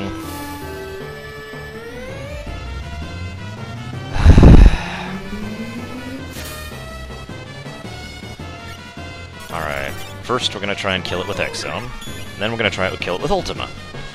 Yep, it didn't work. I should have waited. Oh well, no biggie. This might kill Roshi and Zan. I don't care. I just don't. I suppose if I felt like it, I could go and get him up. Wasted mana.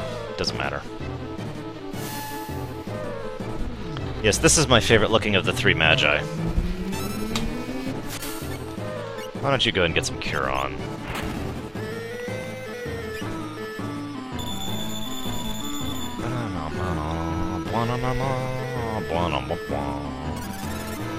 I need to redo my equipment before I finish this up.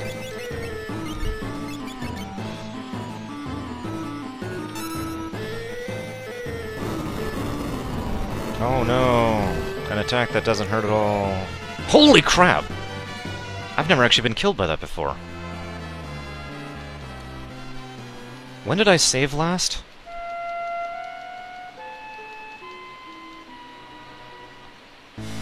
Oh, thank God. I thought my habitual saving had, in fact, saved me here. I've never been killed by that before. Wow. Alright. I'm pissed now. I'm like, honestly pissed off, so we're gonna redo something. Here, give me just a second. Who has it? Who has the Force Shield? Somebody's gotta have it.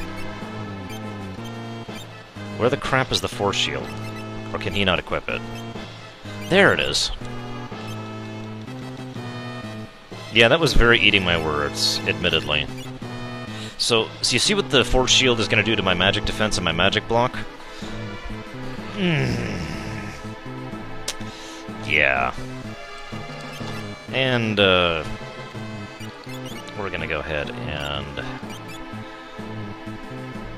we'll leave that as is. I am just really annoyed now. So I'm going to destroy the hell out... I'll do a highlight of that. And there's the fight.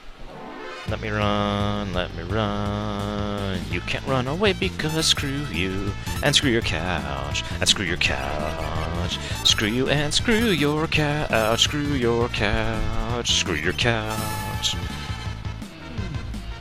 You'll notice, Setzer is now basically invincible. Actually, you probably don't notice that, but just trust me, he basically is. I decided to go ahead and equip the ultimate shield and the ultimate armor on him because screw them. See, Yuri? When you add lyrics, it just takes away from the music. Also, you can add your own. Hey, Gawa, you just leveled. Alright, we're actually gonna heal. No, we're not. Alright, no playing around. I'm pissed off now. You get to just die.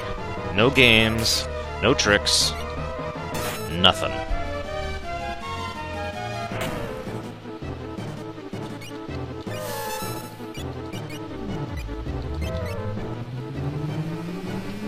Just Ultima, after Ultima, after Ultima, after Ultima. I am just going to layer them on your face.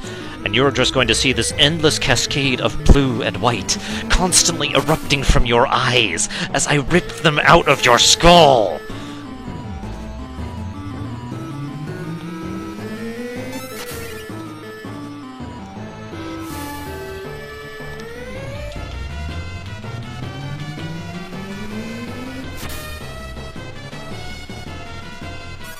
I've always been Kefka, you know that. At least you should know that. Man, Gawa, you hit him for 191. What the crap was that?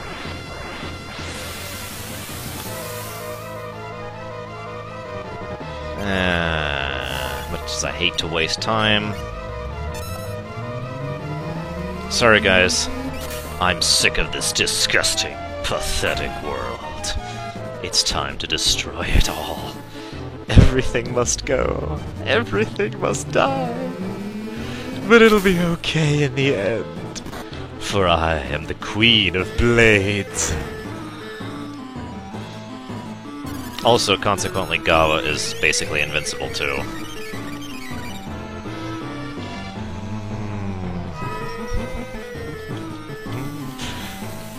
And I'm even gonna use Dark Matter on you, just to spite you. For no other reason than to spite you. You're just gonna die, I'm just gonna kill you, you're gonna burn and rot. By the way, I just feel like pointing out that Setzer's HP is the only one that hasn't moved. I just want to point out that Setzer's HP is the only one that hasn't moved, because Setzer is freaking invincible! And that freaking Magi statue is now dead! Dead! Dead! And there will never again be another one of them who dares challenge me! Rot, you miserable statue!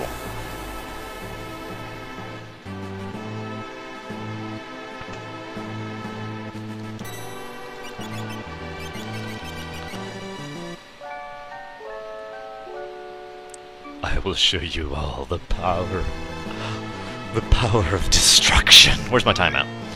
12 minutes. Oh my god, I lost 8 minutes on that stupid boss. I mean, I didn't actually lose any time. I just... Ugh.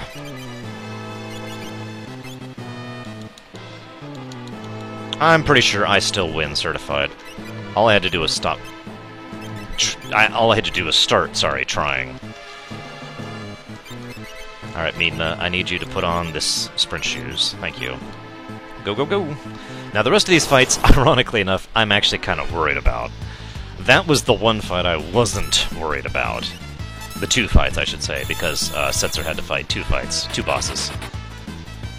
These other two bosses, I'm a little bit more scared about. Once we get to the actual last boss, it's just going to be time. I'm not sure I'm going to beat my intended goal, which really sucks, but whatever. Hang on a second, we're going to do the trick. There we go. And we're going to save right in front of him. So we lose bare minimum time. It's only been a minute. This guy is the second hardest. Poltergeist is actually the hardest of the three overall. Now this guy can do that, which can really suck, but it didn't suck this time.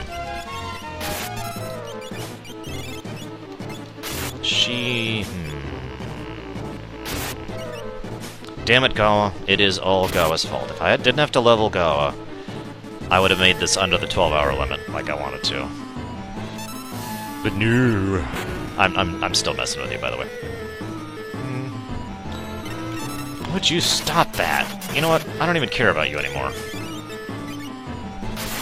This is gonna be really slow. Unfortunately, there's like no getting around this. This is just gonna be a nice, long, slow fight.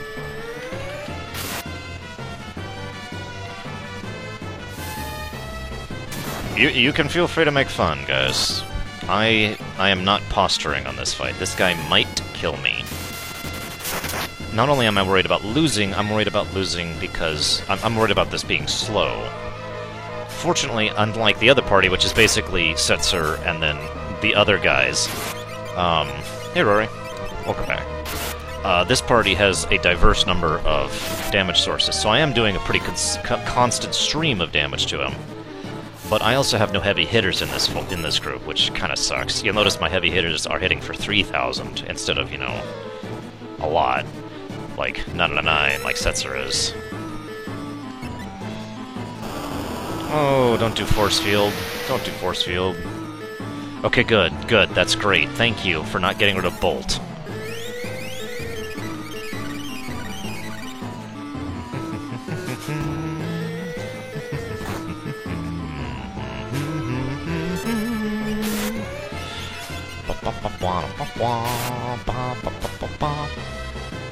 This is the only time I wish I was using the Joker Doom trick, but ironically I don't, because Joker Doom requires Setzer, who's fine.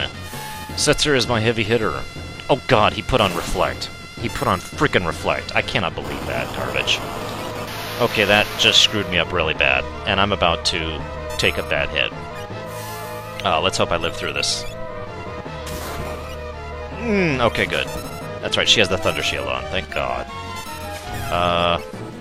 Oh wow, I just did a desperation move. And then he immediately died. So anyways, that was the desperation move, guys. Wasn't that awesome? Oh, for flex sakes. And Ojunix is leaving us. No, Ojunix, don't you want to see me beat the game after my intended goal time because I completely screwed up everything? Do I have Dispel? Do I have Reflect? Do I have anything? No. I don't. I have nothing. Sketch, because I literally have nothing she can do right now. This is actually really aggravating. Anyways, good night, everybody who's leaving. You realize I'm kind of leaning on Umaro at this point, right? Yeah.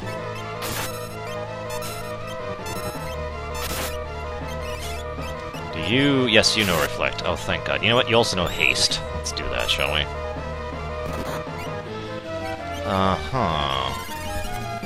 That really sucks. He actually had to kill Locke just before I hasted. He really did. It was just insistent. He refused to do anything until he'd killed Locke. Oh my god, I hate this boss. See, Force Field puts Reflect on him, and also makes certain abilities just do no damage anymore, and it's really irritating. And that's really all I gotta say about it. Oh, thank you, God. Okay. Well, that was a colossal waste of time, but at least we killed him. I don't think I'm going to hit my intended goal, guys. I'm sorry. We're going to be like a few minutes over it at this rate. That really sucks. I'm actually really disappointed by that, to be honest with you. Oh well.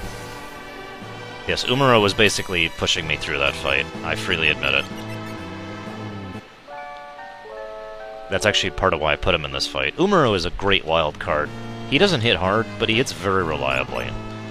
And he has ridiculously high resistances and defenses and all that. 14 hours, sorry, not 12 hours. I don't know why I was saying 14 hours. Okay. The only one of this group who's going to be a part of my final party is her. So, they're stripped. Wait, hang on. Let's get that,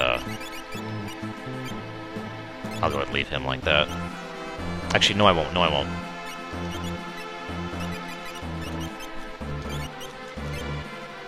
Now, the last hard fight of the game.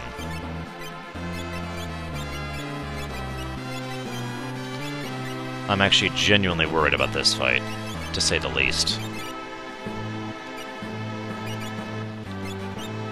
Edgar is basically going to be pushing me through this one.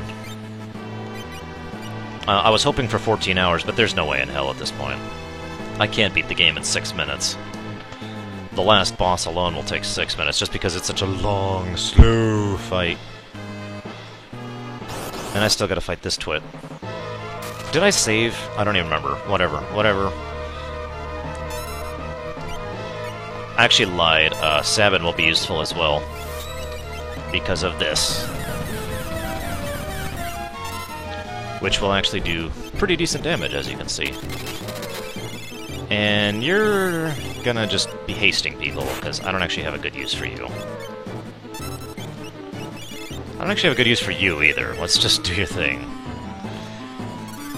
Yes, this is Des, the goddess, the, third... Hang on. And actually the weakest of the three, overall, but... I say that knowing that I still may die in this fight. The only things I really got going for me are Edgar and Sabin. How's that for funny? Hi, Lebu. You're about to see me beat the game, I hope. Pax's Mog.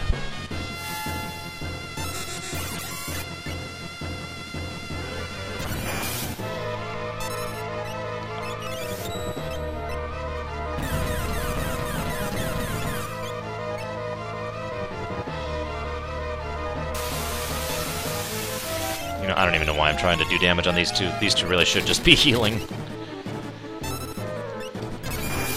I keep worrying I'm going to screw up the Bum Rush, too. It's the hardest, at least for me, it's the hardest Blitz to actually pull off. And I just know, now that I mentioned it, the one I just did is going to screw up. Nope! Bum Rush! Bum Rush! Oh yes! Edgar and Sabin, ladies and gentlemen. That was actually a really good fight, all things considered.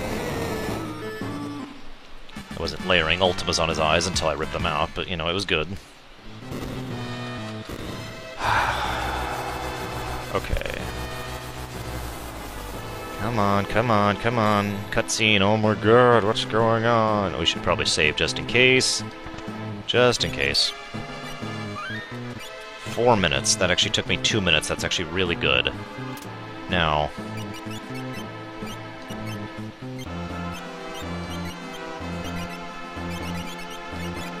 we're gonna just unequip those two. We'll keep Edgar and Sabin equipped, because they might end up being useful in the final battle. I am really doing kind of risky strats here, by the way, but I really want to concentrate my power for this final setup. Which is going to be him. Whoops, no, no, no, no, no, no, no. No, no, you get the Force Shield and the Force Armor, because that makes you invincible, you moron! I'm also going to want him, and let's actually go ahead and go with Sabin and Celes, who are already equipped, so, yeah. I now have 3 minutes to beat the last boss. I'm going to start a timer right over here. That also includes the cutscene, so there's no way in hell this is going to happen, but we'll see what my time is over 14 hours. Rory, that would be Kefka himself. And that's kind of the problem. Alright, we're just going to hold down Auto A and just blaze through this cutscene. As much as this is one of the greatest cutscenes in the game, I'm sorry, I really do want to beat this guy as quickly as possible.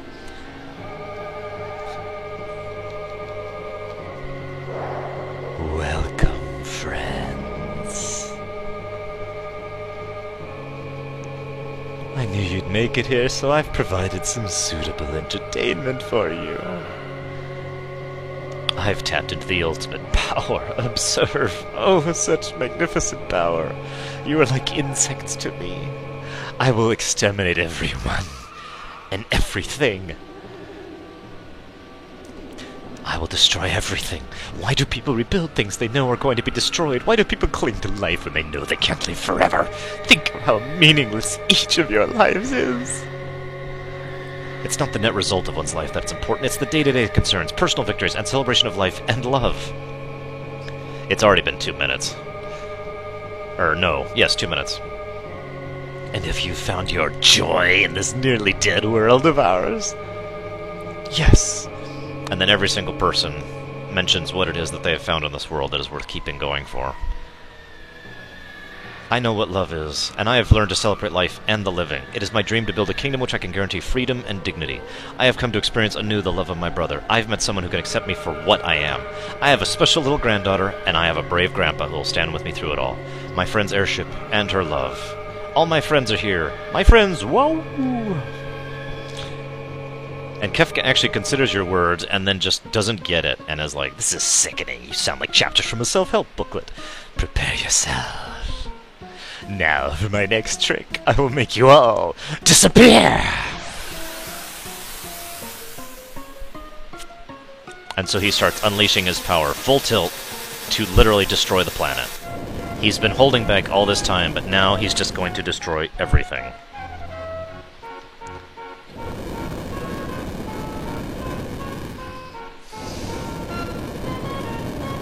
Including his own tower, just to make the point. I will destroy everything.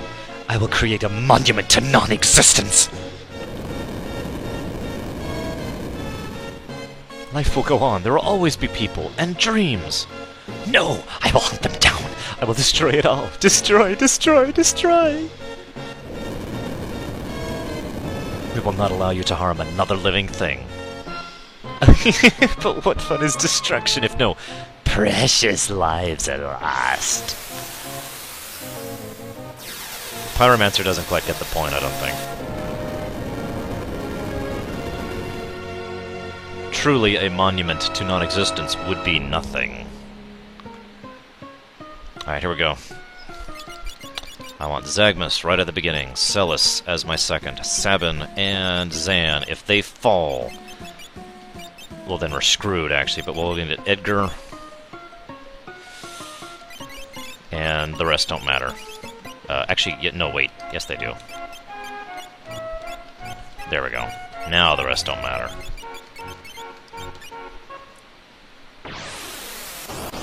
Here we go. And by the way, it's already been 4 minutes, which really sucks. Which really sucks. So, I've already failed, and that actually bumps me out quite a bit. So, Sabin just died in one shot. Not sure what to make of that. No, this is not Kefka. Kefka has grabbed the remains of the 3 Magi statues and shoved them together into this horrible amalgamation thing, which is what I'll be fighting. It's called the 3 Tiers. God, he hits hard.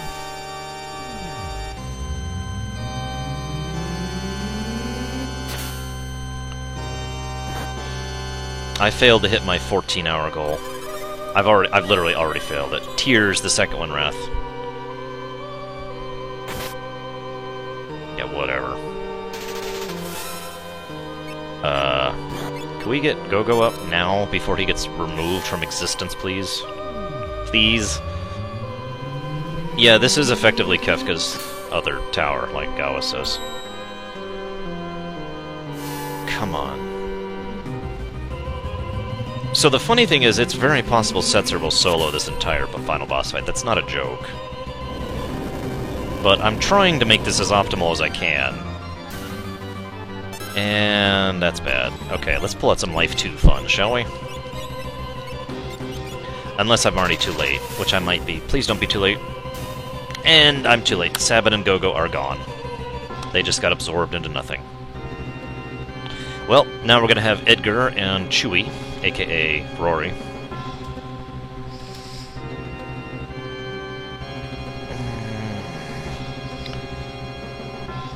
This is actually well, okay, no, the next tier is the most irritating one, and you'll see why. In fact, I'm actually really... You know what? I know exactly what I'm going to do. That's not a bad idea. Haste... Actually, you heal. You do haste. I demand haste. For everyone. And then I demand Ultima. For everyone. I'm sorry, Zan. I really didn't mean to. I was trying to get you back up. Yeah, they're gone, Rory. I mean, they'll be back in the ending if I win, but they're gone. Let's get our own haste going on. Damn it, sis, shut up. I didn't mean to let you die, I swear.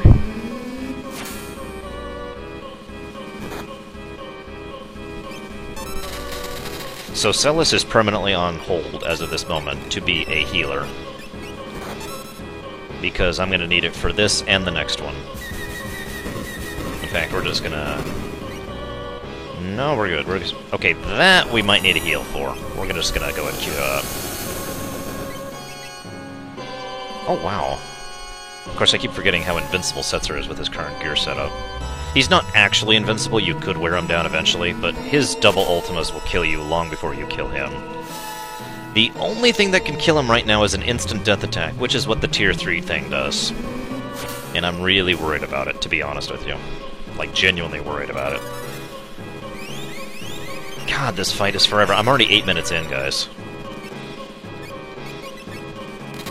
I didn't mean to let her die, goddammit. Let's get some... Well, let's just stand here, I guess.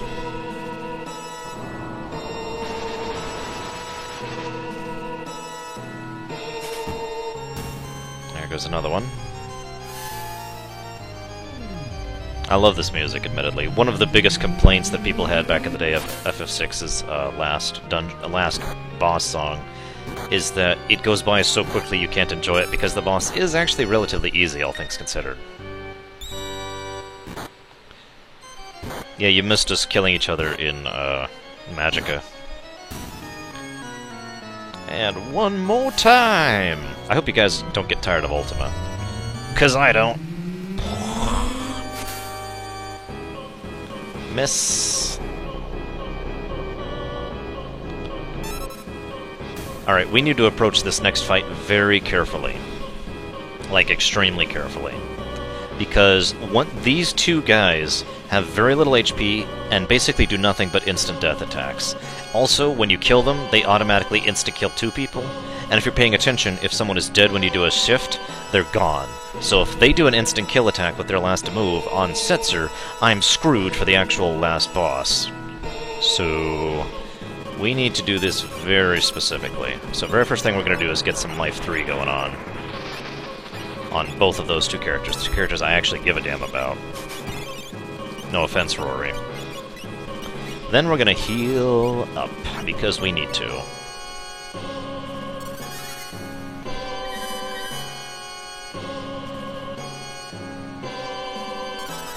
Please cure soon, please, before he dies and wastes.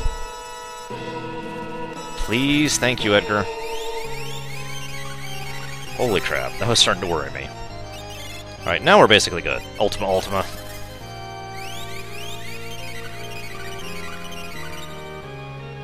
If I really wanted to be mean, I could put... Did you just fling me at him, Rory? What the hell? Oh yeah, he knows Ultima. Yeah, I'm actually... You probably can't tell, but I'm actually really twitching over here like, oh god, oh god, oh god. We're not actually to the last, no really last fight yet either. We will be, though. Pretty soon. This guy has almost no HP. It's the next one I'm worried about. Next one has some really mean attacks. And... we'll go and cure. We'll just queue it up, just in case we need it. Yeah, we need it. Cure. Please cure. Please cure. Thank you. I'm silenced. Edgar, unsilence me. Right now. Oh, shoot. Oh, that's bad. So, if you have seen the beginning of the game, you'll recognize this part. Audio speaking. I was actually just talking about this in the analysis of this song. Yeah, he didn't do the counter. I've actually never seen him not do the counter. That's very strange.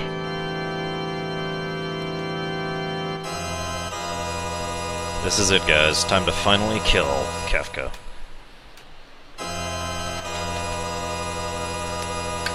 Welcome to the end of the world.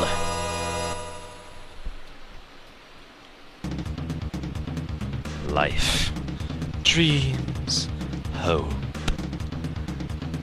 Where did they come from? And where are they headed?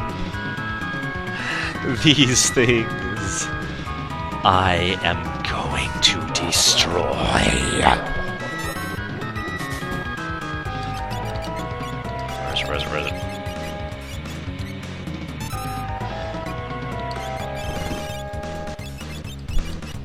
Where is it? Where is it? Come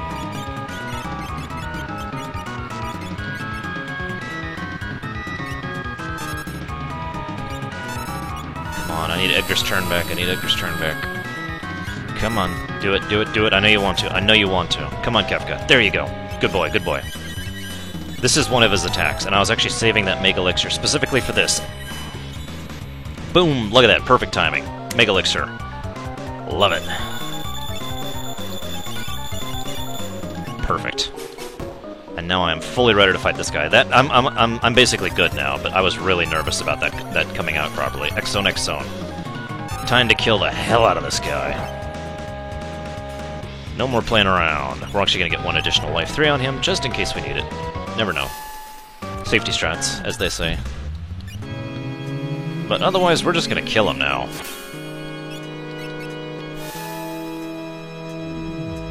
Just set a gambler, a general, a king, and a Sasquatch are going to kill the god of magic.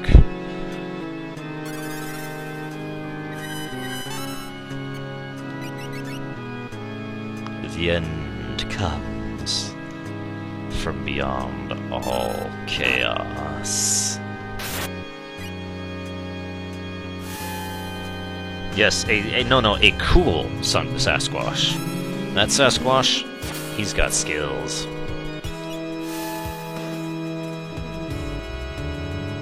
That's 5 now. I think actually this might kill him. Nope, not yet. Yes, that was in fact a head. He basically rips off his own head to put it there, but he keeps his head there because that's just kind of the way he thinks. If that makes any sense at all. Yep. Gotcha. That was 14 minutes. So 14 hours and 12 minutes is my time. 12 minutes! I missed my goal by 12 minutes. That is so discouraging. But we did it. And see, he dies without saying a word, just like I told you. He even died during the sad part of his song. Which is very appropriate, actually.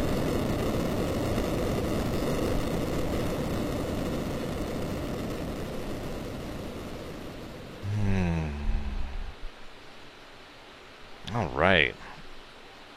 Despite the fact that I missed my goal, I'm still pretty jazzed. 14 hours for a no rules, no Joker Doom speedrun, 100% is actually really good. I'm actually really happy with that.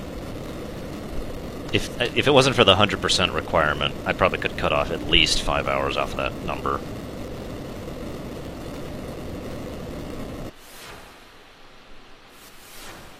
So, what's happening here is all the magicite is disappearing from this world. They're kind of mum on the fact on whether or not it's all the magic is going away completely or if it's going back to its own dimension. However, in the GBA version, it becomes more clear that the implication is that it's all going back to its own dimension. So it's not vanishing, it's just leaving forever. Oh, excuse me. The ending's half an hour long, by the way. I'm actually going to go ahead and let it play for a little bit, but I desperately need to go up, get some water, and stretch my legs. I'll be right back, guys.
By the way, the "and you" it refers to is actually all you guys who've been watching, not me.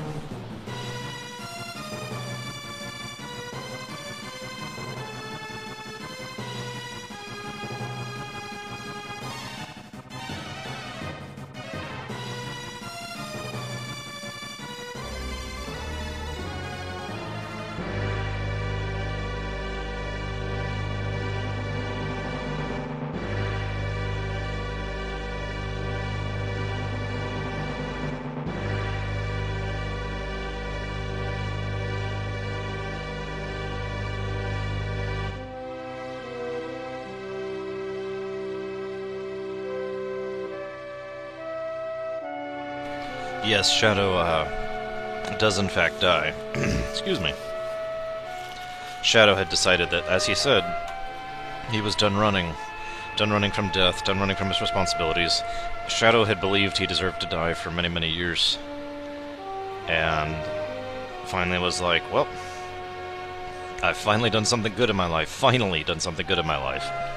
Helping to defeat Kefka. So he is finally ready to stop running.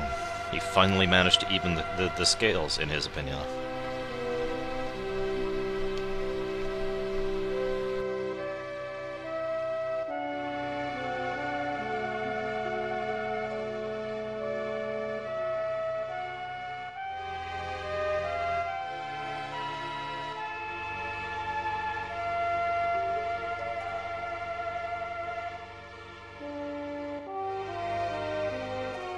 Realm doesn't even know he exists.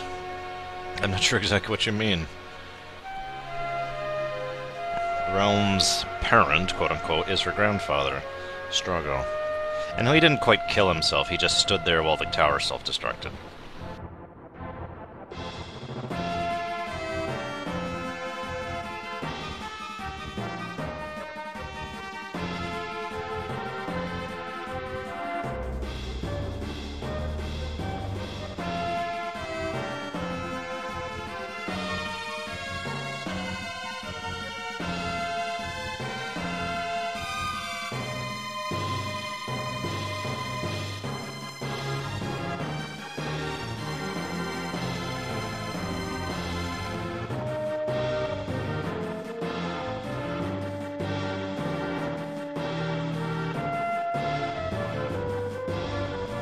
Hey, I don't know anyone, Gala, who would do anything like that at all.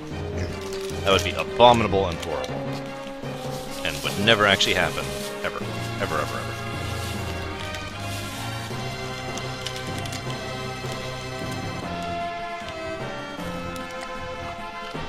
Well, see, the funny fact here, Big Chunk, is that the point of all of this is that it was never magic that was holding the world together at all. It was the people. And now that magic has been taken away, the people are still left behind. So people will still be able to exist, live, and thrive, despite the fact that magic has, again, been removed from the world. Although this time it's been removed utterly and completely. At this point, there won't even be Magi Knights like there were in Zozo or Thamasa. There won't be beasts who can use magic. Nothing. They just reset the world, basically. But they still have all their technological advances and all the people who are still alive and intend to keep being alive. Yeah, exactly, Big Chunk.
Actually, Gawa, I've been meaning to tell you this.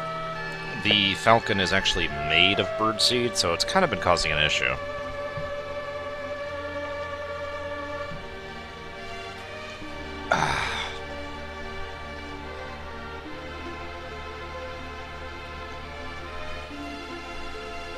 I'm not sure why anybody would make a ship out of birdseed, but I wasn't one to question Daryl. She always was kind of weird in her own little way. We all just kind of put up with it. So anyways, Gawa, quick question. Do you know when you and your sister will be available to watch again sometime? So I can do Paper Mario 2? And because I'm pretty sure I'm going to have to do it really early for me, aka like right when I wake up, in order to be able to play while she's on. So I'd rather have that planned in advance. So that's the first question, which I am now waiting on a response for. Speaking of which, this is really, really off topic. Some people have asked me before, of all the airships in various games and fantasy games, which ones would you like? This is probably towards the top of my list, the Falcon. It's beautiful aesthetically, in my opinion. It's incredibly fast and agile, and it's still big enough and comfortable enough to have, you know, however many people you want on it, but only requires one person to run it.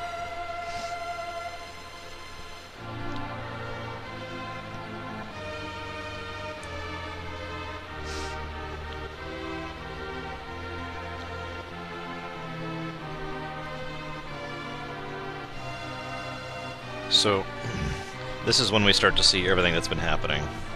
Dwayne and Katerin finally have their child. By the way, these two people are 17. I just feel like pointing that out. I'm not trying to start anything, I just think it's interesting that they make a point of showing off just how young they are.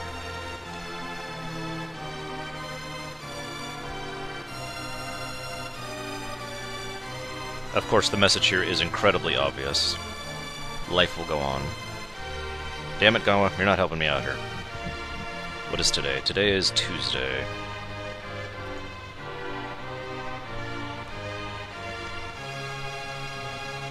We'll just pick a day, Gawa.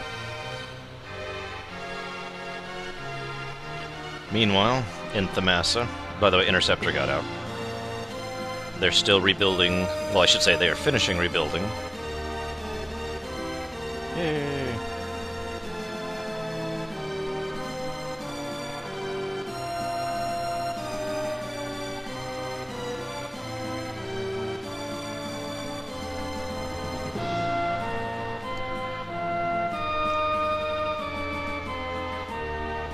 No, I know, Pyromancer. That's actually kind of what I mean. I skipped over it, but there's a spot in Kothlingen where the grass refused to grow, but as you can see, it has finally bloomed there.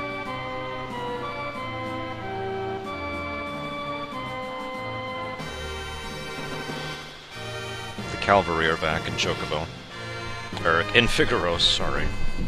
It's my Tuesday, aka my Tuesday night, because I haven't gone to bed yet in my Tuesday. I don't care what it technically is. And they actually gave Terra a unique sprite just for this, which I really like. Actually, 2 unique sprites, but whatever. Which is actually in my background, consequently.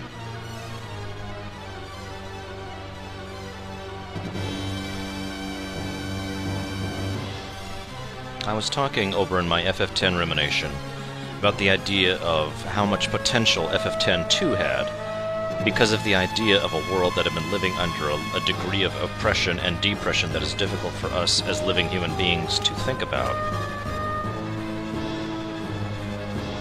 They touch on a very similar theme right here with FF6, with the ending here. The whole point of all of this is that the entire world has been living a dreary, terrible, slowly dying existence under Kefka's rule for a year, which admittedly is not that long, but do try to picture living under those kind of circumstances for a whole year. And then without warning, without anything, just all of a sudden, bam, all of that is lifted. All of the weight, all of the burden is lifted off your heart, and off your memory, and off your shoulders. And that's one of the things I really like about that ending, is it really just gets across the point that they are just exultant, jubilant, joyful. Because they did it. They saved the world. And I love it. Always have, always will.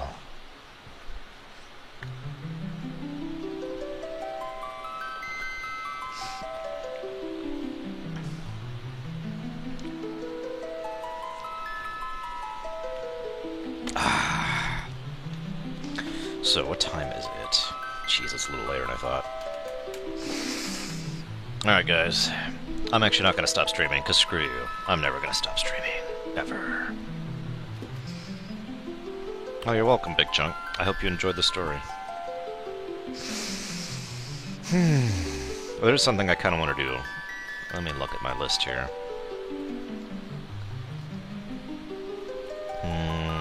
Mario World? Star Fox, maybe? I could do my WoW runs.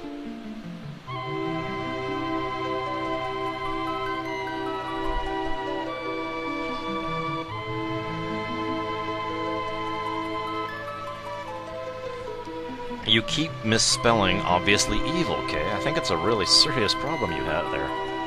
I could do my WoW runs. They're my quickest speedruns by far. And I only have a little bit of time. I just kind of wanted to do something before I chilled. I could also do Star Fox. I don't actually know how long that would be, to be honest with you. Mega Man X would, of course, be over an hour. A little over an hour.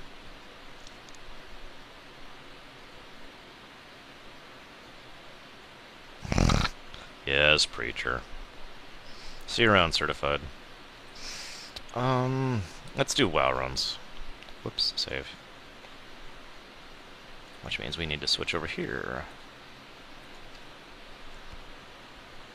Let's go ahead and see if we can't beat that time on Black Temple.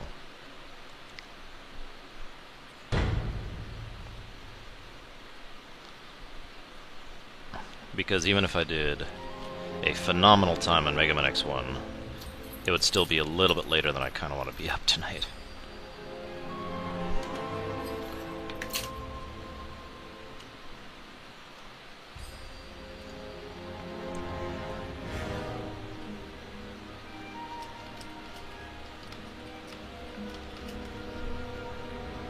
Okay, by the way, 14 hours, 12 minutes. Which may not sound particularly good, but I'm actually really impressed. Proud, pleased, that's what I'm really pleased with that.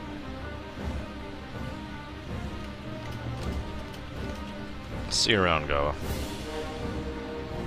I hope you don't hate me forever. I mean, if you do, it's okay, I understand. I just hope you don't. Alright, what's a good song for running this? I'm definitely going to use that as part of my new stream strategy, or WoW strategy.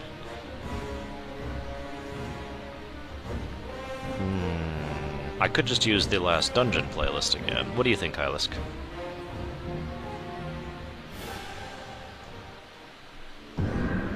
Zagmus is kind of short, though. Where is Zagmus? Damn it, my sister's making me use Zagmus. What do I just put it on loop? You realize that means I'm going to hearing it about 15 times as I go through the run, right? I mean, you realize that, right? Let's turn off the in-game music first. And let's go ahead and get this on. I mean, don't get me wrong, I love the Zagmus song for obvious reasons. What is it? Is this it? Actually, this is only 3 minutes long, so this is going to be like a 10 loop thing, so no, I'm not going to loop it 10 times. Sort of, Kay. See you around, Sean. If you could think of anything that will really be awesome to me while I'm doing this run. See you around, Wrath. It's playing right now, sis. What the hell?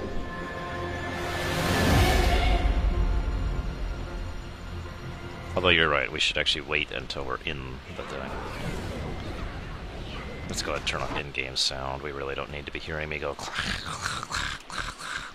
all over the place.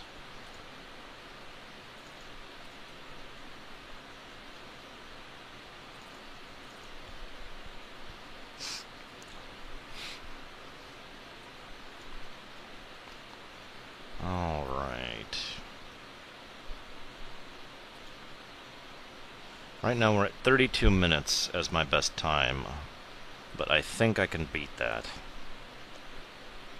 If I'm lucky. Oh wow, Lilu. I think I'll take that as a compliment.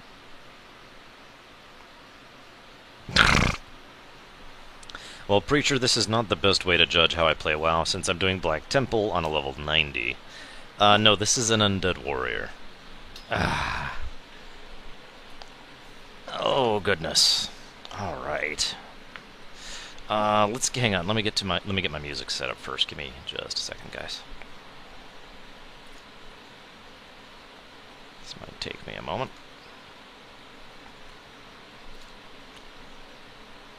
Okay, so per Sister's request, we will be listening to Incredibly Loud Song number 2. And then we will move up to here and listen to Last Dungeon. So, is that good? There we go, okay. And I have it turned down a bit so people can actually hear me, because I know everyone has issues with that. Alright, 3, 2, 1, go! As usual, can't hop through this section, which is actually really irritating. Just have to run through here. Can't use that here. In case you thought I was kidding with that.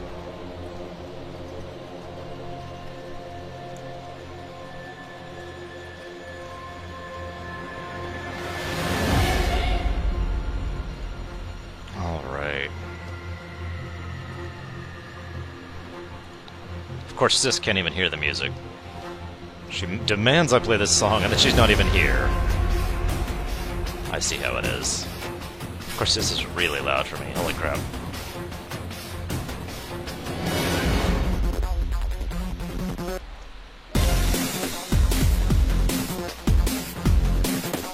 This is bad luck on the patrol, but I might be able to squeeze by. Looks like I can. Turn around, thank you.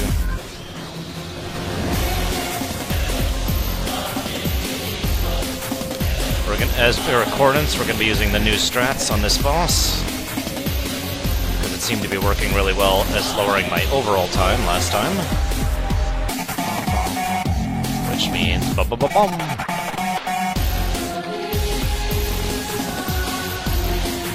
I'll let Sis answer questions for the moment, because I gotta pay attention for this. My time with the Black Temple is so tight that literally seconds count at this point.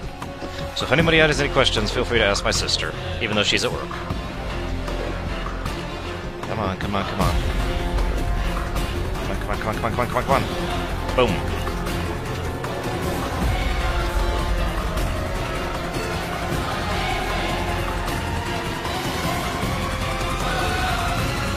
Yeah.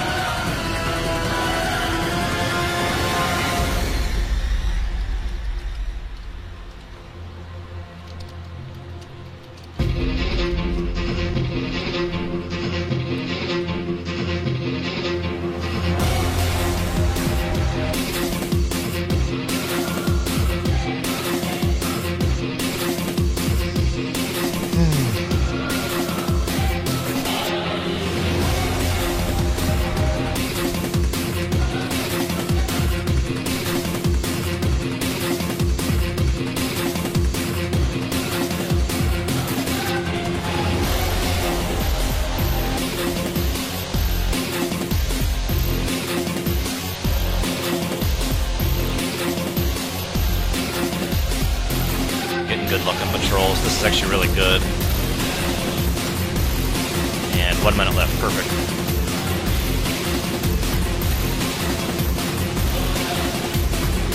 Come on, do it, do it, do it.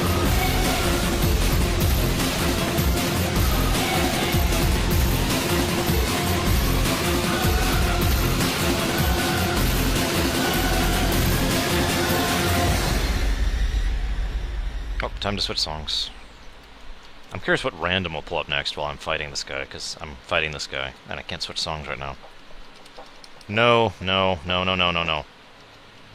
I absolutely refuse to listen to that song. No, that one either. No. That's acceptable. Come on, come on, come on. Come on. Come on! Oh god, I'm getting no crits tonight. It's funny how random all the boss fights will be in a WoW speedrun after a certain point. You just can't optimize anymore, you know? Not while your gear stays the same. Yeah, see, I actually lost a whole bunch of time there. Okay, last dungeon. There we go, perfect. Last dungeon. Am I at a net loss? No, some net gain. Now I'm gonna go ahead and kill this first pack and hope to dodge the second. I had really, really bad luck last time, so hopefully I can undo that, basically, by killing this pack now. Saving Bladestorm, I'm gonna need it for the next area. Ugh. You and your waste of time.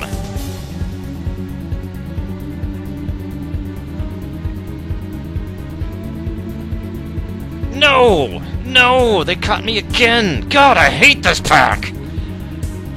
They have the largest aggro radius in the known universe, and I just have to blow Bladestorm to catch up because I just wasted a huge amount of time. Please don't aggro me. Oh, for God's sakes. Well, there goes my time. I just completely screwed up twice in a row.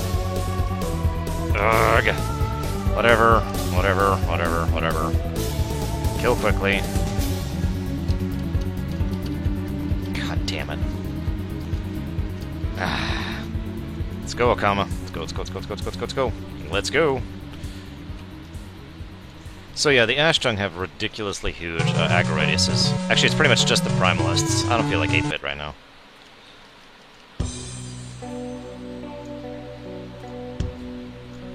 Where is... Let's get up here. So I am kind of ignoring them on purpose, but mostly what I'm trying to do is wait for my Bladestorm cooldown to come back up, and hoping they don't root me while I'm running around like an idiot. If they do, this is gonna suck. Or they could stun me too. Stuns are also bad.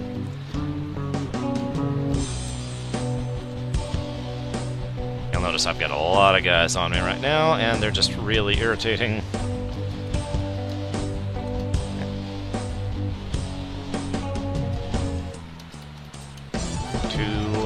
1. Let me out of stun! Die! Everything near me, die!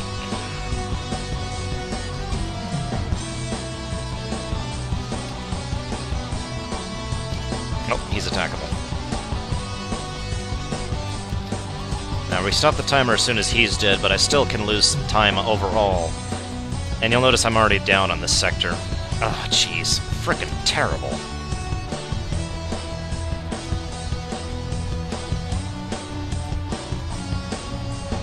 Now I gotta get rid of all these stupid little things, because otherwise they'll just leave me in combat forever. Because they don't go away for like 5 minutes or something ridiculously stupid like that.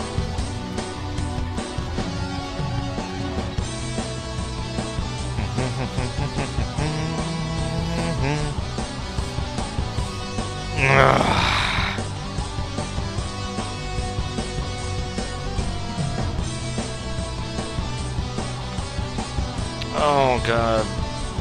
I'm losing all kinds of time here. I am hopeful to bring it up on the Reliquary, which is by far the hardest fight in here, and the fight that eats up the most time.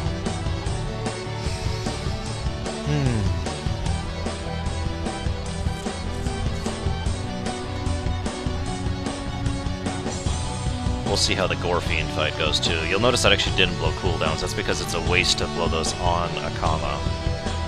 Much, much better to burn those on Gorefiend. But... oh, come on, really? I'm just having really, really bad luck tonight, or I'm just terrible. Just tell me, guys, you can tell me. Am I just terrible? Is that the problem? Am I just the worst WoW player ever to grace the universe? Come on, just finish dying! Finish dying! Holy flecking crap! Why aren't you dead? You have 9,000 HP left. I hit in the 5 digits. Why aren't you dead? Burn! Burn!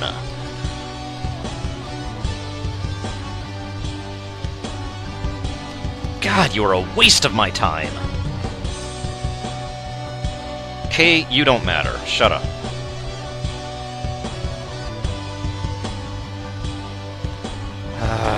I can't even hup here. I don't want to risk aggroing anything. At least I've got good music.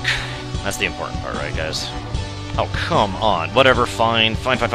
Just do it. Just do it. Kill him. Don't even care. Blade Storm. Let's go.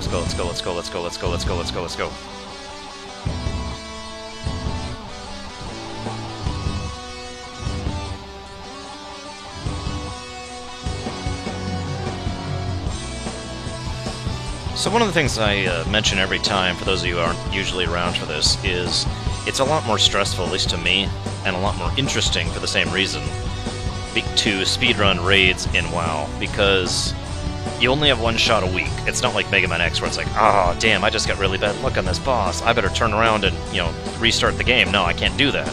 I'm locked out. As soon as I kill a boss, that's it. There's no resetting it. We're gonna try something a little bit different this time. Let's try and speed this up. Cooldown, cooldown. All cooldowns. Burn, baby. Burn, you bastard. You are a bastard in life, and you're a bastard in death. I think we need a kitty cat for us in this run. Maybe that'll help change my luck around. Cloud. That's appropriate. Last dungeon from FF6. You can sort of inch him back too here, but I'm not going to push him too far because he has a chance of resetting if you do. What else we got? Yeah, that's a good one.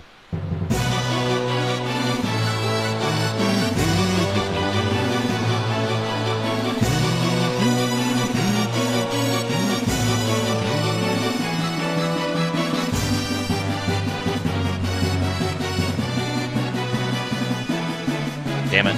Didn't beat my sector time. Did I at least make up time? Yes, barely. Just barely. My warrior is not that geared, because I don't have a guild anymore. Well, I do, but we don't raid. So all I have is LFR gear. I am fully LFR geared, though.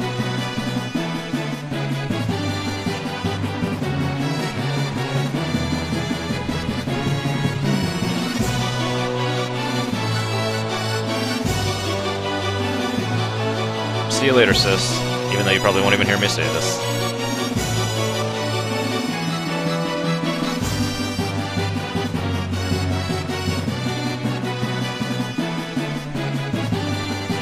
Damn it, damn it, damn it, damn it, damn it, damn it, damn it, damn it, damn it, damn it, damn it, damn it, damn it, damn it, damn it, damn it, damn it. I hate trash. All you do is waste time. You don't serve any useful purpose whatsoever. Die.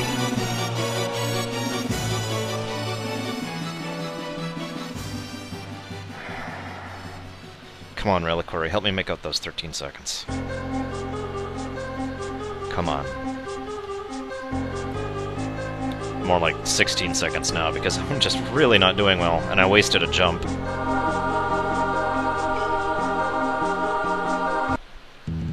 There we go. Let's get some high-paced songs going on in here.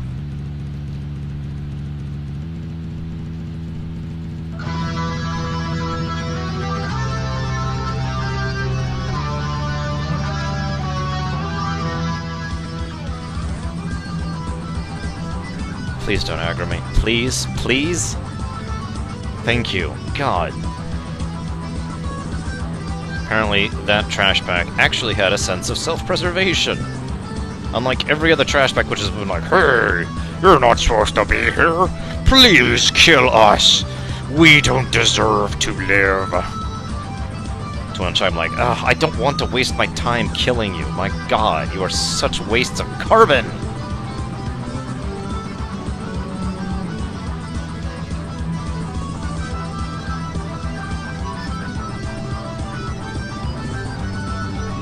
This is a bad run.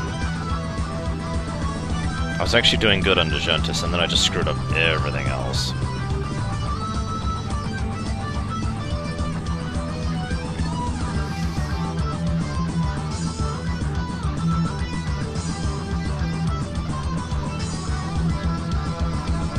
So, fun fact, there is no way by these guys without aggroing them, so I don't even try anymore. I used to just spend forever trying to figure out a way past this pack. I just gave up after a while. What are you stealing from me this time, creature? You know I'm the Lich King, and I can do horrible, horrible things to you for stealing. Excellent, they're actually moving away. Perfect. Here it is, the hardest boss in this entire damn place. Not as hectic as the Council. Not as precise as Phase 2 of Illidan. Just freaking irritating. And slow. God, I hate Phase 2 of this fight. With a fire and a passion. Speaking of which. But I do have a new strategy to use, so we'll see how this works. I'm of course not going to tell Kay the name. Just to be contrary. Oh god, this song? Really? Anybody who can guess what game this is from, you don't even have to guess the song. If you can guess the game it's from, you get a cookie.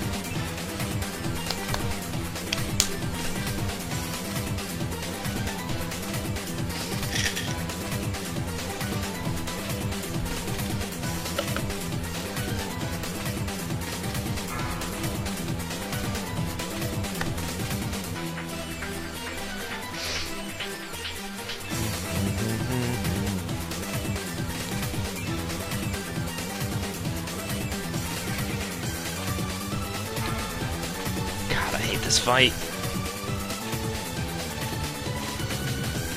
Ugh, already? Jeez.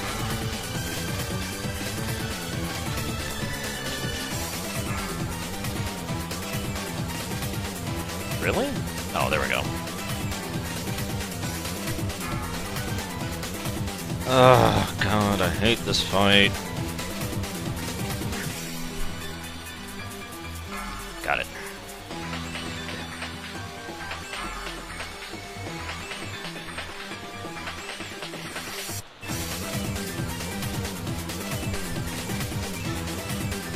Ooh, that may have been a mistake.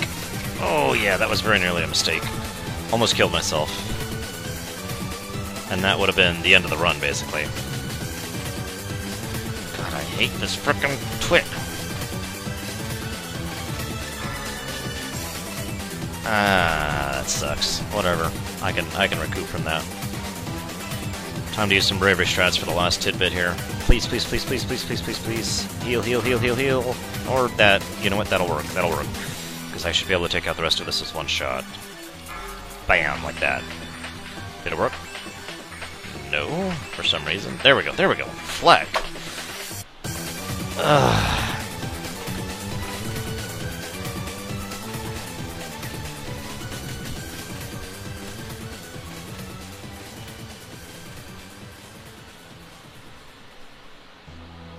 Anyways, Sonic Unleashed is the game that music is from.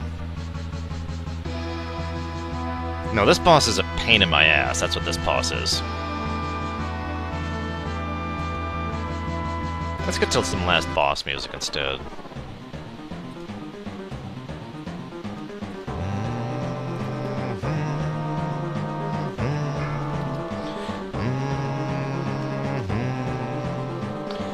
I could blow cooldowns here, but I much prefer to save them for Gurtog. Gurtog is a much better use for these cooldowns. He's not actually hard, but he's just got a lot of HP and he's a slow fight, so I want to burn through him as quickly as I can. Time. Damn it! I still lost time! Frickin' hell! No, I don't want to jump yet. I don't want to jump yet. God, I'm just doing terribly tonight. I'm sorry, guys.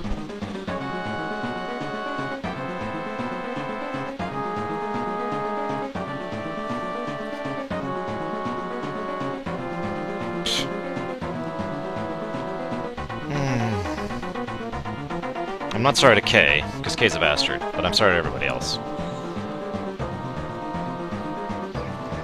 on, come on, come on. God, I hate these runs. Yeah, that's what I thought. So, what's up, guys? How's life in the hood?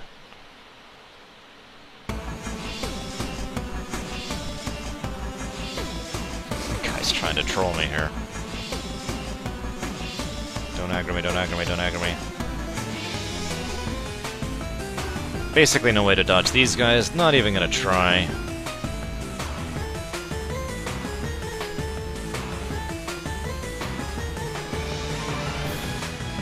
Really?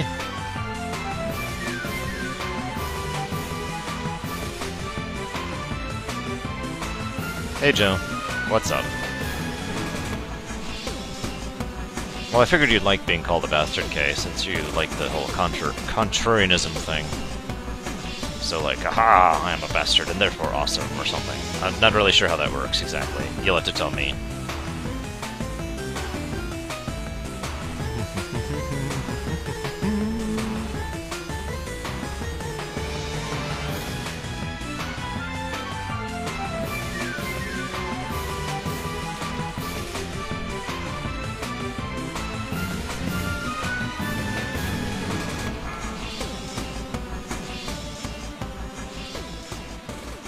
Getting a little bit of lag all of a sudden. That's not good.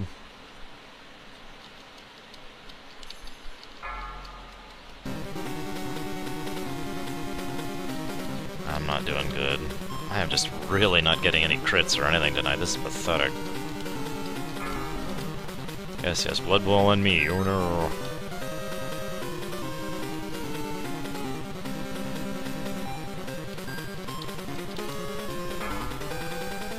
Come on, at least let me improve my time a little. No, of course not! He bewilders me at 13%. You bastard.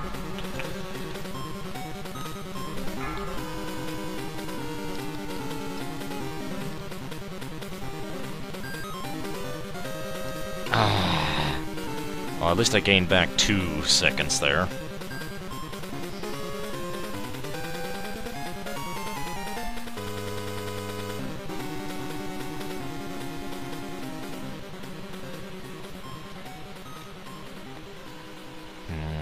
Yeah.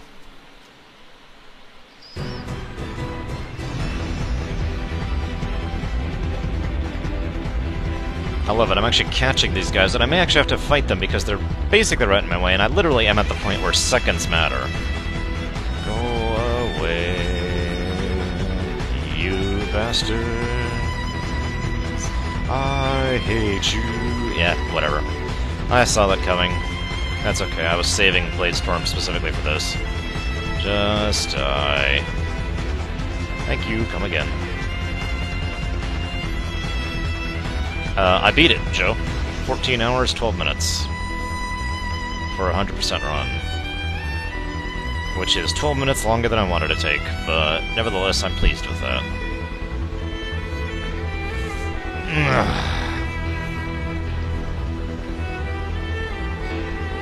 God, this whole run has been terrible.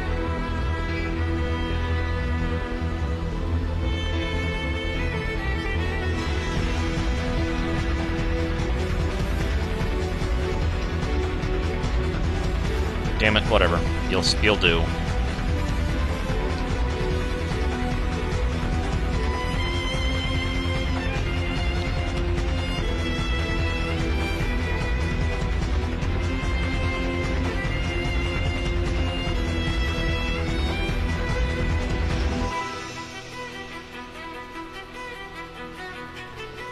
Yeah, I agree, that is a lie. That wasn't very incredible at all. I really wish I had done better than 14, to be completely honest with you.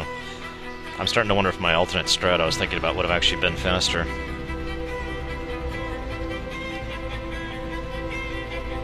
Of course, my limitation of it has to be 100% run really is most of the delay there, to be honest. But that's kind of the point. No, no, you don't. Damn it, fine, fine, aggro me and die then. It's not like your life has meaning or anything. Here, let me show you just how meaningless you are.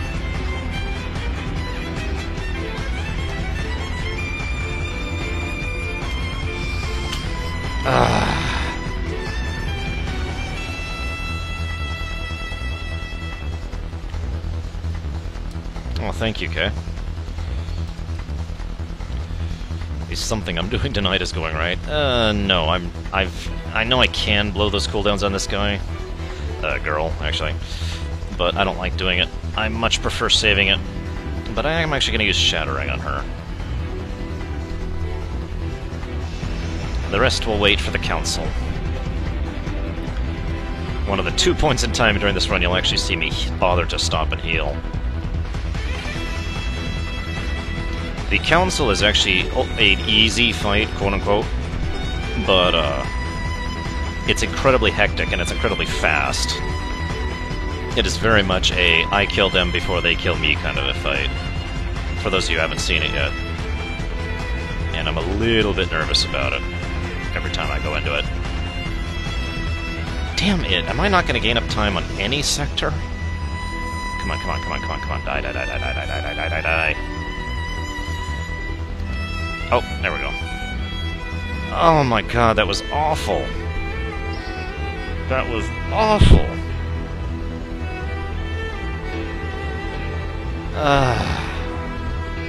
I'm sorry, guys. This is just kind of a wash this week.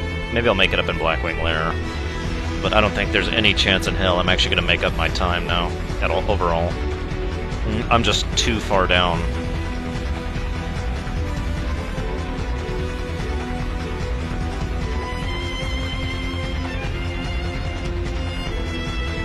Don't aggro, don't aggro, don't aggro. Thank you.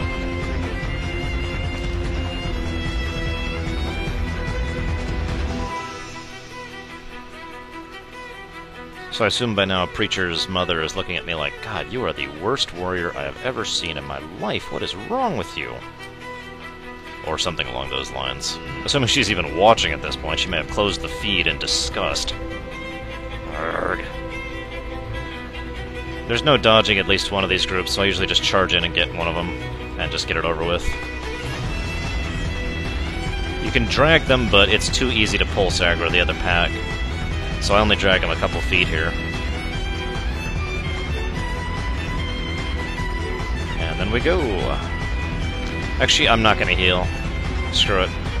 I'm too far behind. Oh, that's just insulting, Preacher.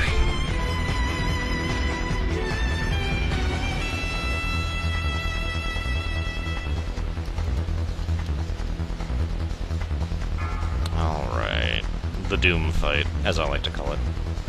Come on, good luck. Magic immunity, magic immunity. I didn't mean to do that. I just completely screwed up. Whatever, I just screwed up again. This whole night is just screw-ups, apparently.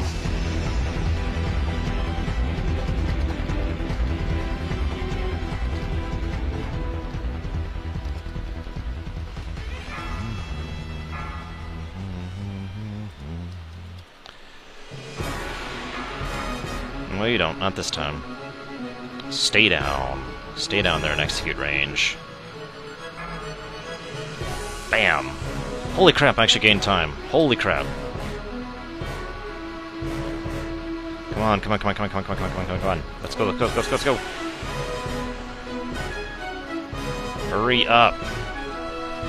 You slow Draenei. You aren't even a Draenei anymore. You're like this broken thing.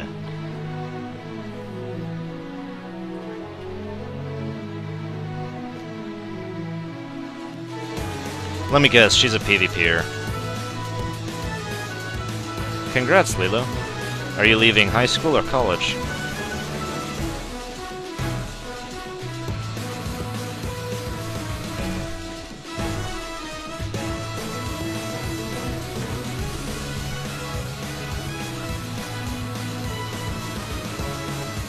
This is an appropriate song, but not what I want for the last boss. What else we got?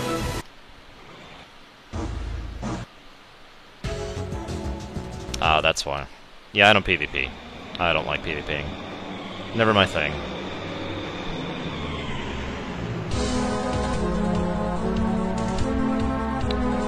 Well, congrats, Lulu. Actually, didn't want that song. I wanted... Let's go with this one. We'll have this as a prelude, and then the next song in a couple minutes here. I have no idea, Pyromancer. the real... it may not look like it, but I'm kind of blazing through here like an engine of death. The only thing really holding me back is the Reliquary fight. If you look at my times, the time gap between every fight is a couple of minutes, and then you get to the Reliquary, which is a whopping 7. That fight is just stupidly long, so if you have a better capacity to heal yourself than I do, which is, you know, I basically don't have the ability to heal myself, maybe, yeah. And yes, it was K.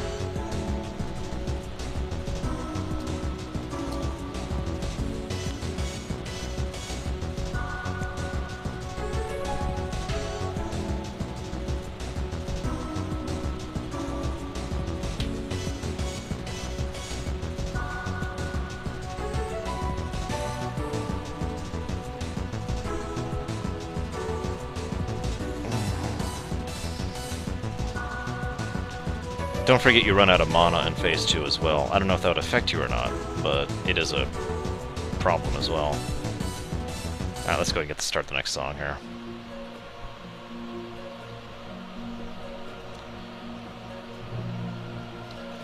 I'm actually going to blow cooldowns during Phase 2, not Phase 1. See if that changes up the overall time a little bit. I don't think I'm ever going to beat the 30-minute time. Not unless I figure out a way to kill the Reliquary quicker, and there isn't one. Not that I can think of. I've actually been improving my Reliquary time quite a bit lately. There we go. Let's get into position. Which is right here. And yeah, that is also... well, okay, whatever. Cooldown, cooldown.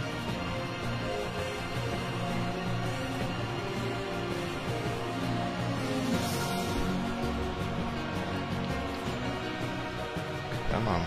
There we go.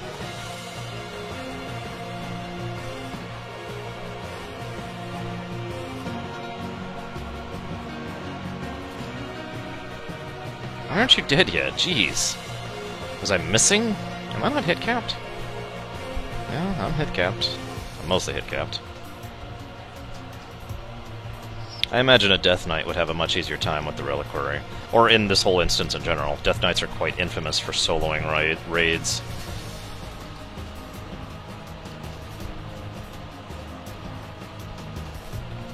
I just don't have... My Death Knight isn't even 90 yet, so... And one of the points of doing this is to always have a static gear setup. Otherwise, if you change your gear, your time's obviously going to change, so, you know, duh.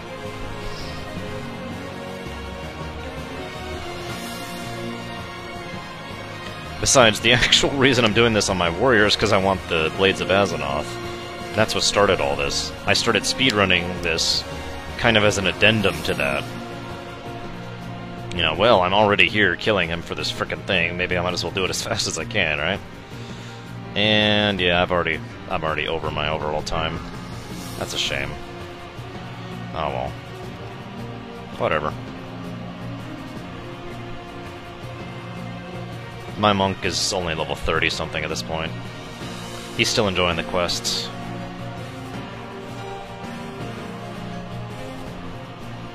Time. Yeah, that's bad. 28 seconds down.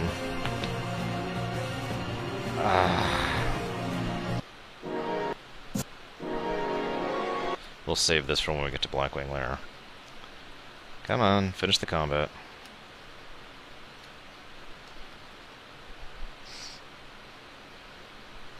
I enjoy leveling. It's actually one of the things I enjoy most in this game, so I tend to take my time with it.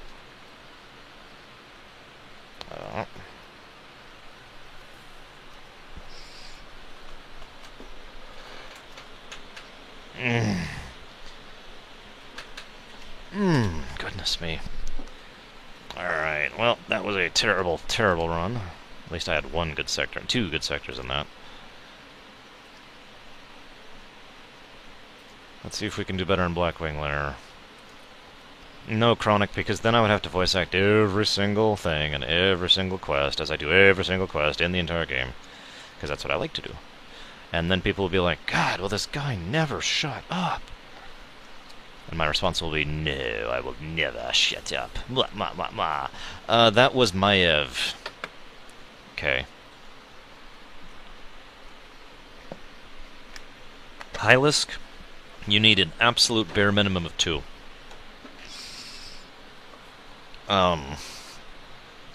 I would actually recommend more than 2 personally, depending on the quality of your players. But you really do need a bare minimum of 2. And yes, I'm going to narrate the entire game in Kefka's voice, just for you, Pyromancer. Yep, I'm a lore buff. The only real reason I still play this game is because of the story. And I love the quests, and I love the cutscenes. I'm one of those people that pisses off people like your mother, I believe. Because she's the kind of person who will get into a new scenario and be like, come on, let's go! And I'm like, no, I want to see the cutscene, and I'll sit there. Mwahahahaha. Yeah, I already finished FF6 tonight. I'm just doing a couple WoW runs in order to relax and chill for the remainder of my evening.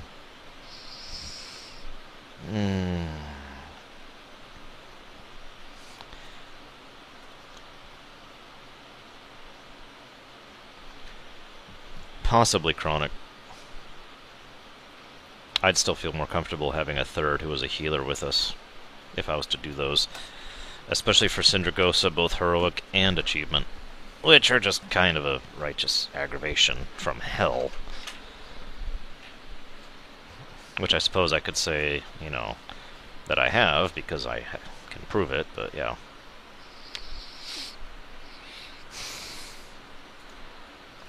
God, what was that stupid achievement? Where is...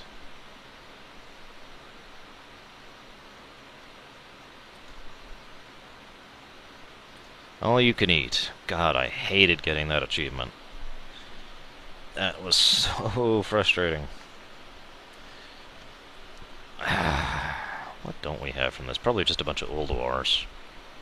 Because there's tons of achievements in Ulduar that nobody actually cares about. They don't give you anything, they're just there for achievements. And a couple Sarthurian ones, looks like. Ulduar, Ulduar, Ulduar, Ulduar, Ulduar, Ulduar, Ulduar, Ulduar. And a couple in Trial of Champions, because I barely did that on this character, or in general, actually, for that matter.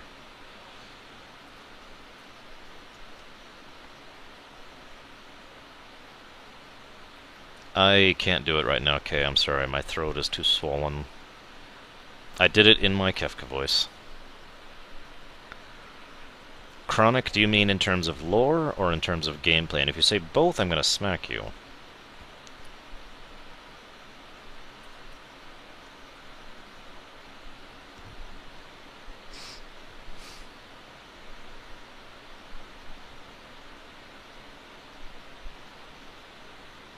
Probably... Well, that's a tough question, Pyromancer, because every single lore arc thus far, basically since Wrath and on, has been really enjoyable to me.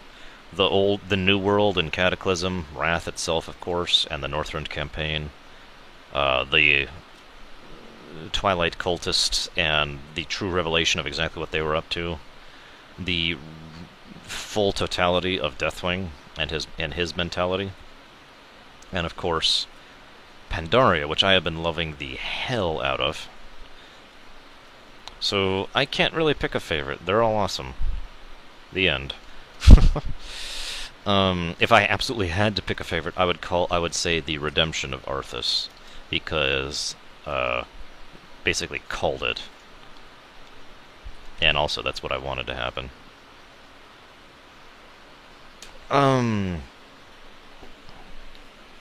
Okay, so favorite boss in terms of gameplay? The old Four Horsemen back in Vanilla and BC. The Four Horsemen of Noxoramus. That was one of the most well-tuned, well-designed, nightmarishly, insanely difficult bosses I've ever seen in my life. It was beautiful, it was poetry. It was the only boss I saw where we all had to have timers and spreadsheets, all 40 of us. That was a fight. I remember when we went into the 70 version for the first time, and I'm just like, okay guys, I don't even know how to begin to summarize this fight, because I was the only one in the group who'd actually done the old fight. I don't even know how to summarize this, so let's just see how this works, and I was just like, oh god, it's just nowhere near the old version, holy crap. I would give a passable second to the Lich King fight. As far as lore, my favorite fight is the Lich King fight, with a passable second to, excuse me. Well, maybe not. Let me think about that for a moment. I love the Lich King fight, by the way. It's one of my... It is basically my overall favorite fight of the whole game. No, Illidan screwed up the lore. I'm sorry, Joe Neutrino. I hope you don't hate me too badly.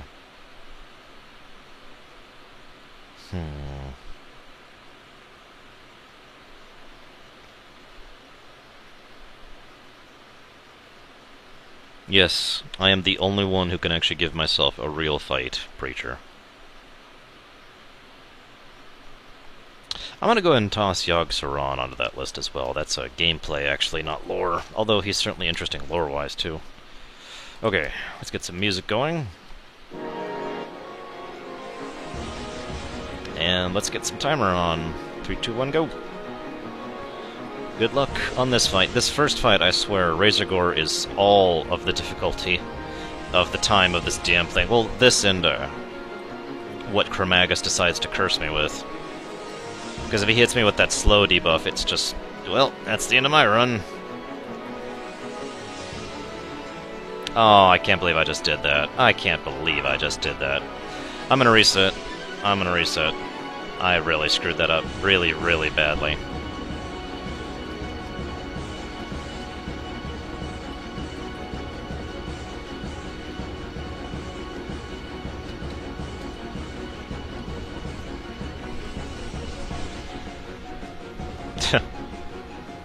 Best quest? Oh, there's no way I can answer that. There's too many amazing quests in this game. Cataclysm, Wrath, Pandaria, they all have amazing quests.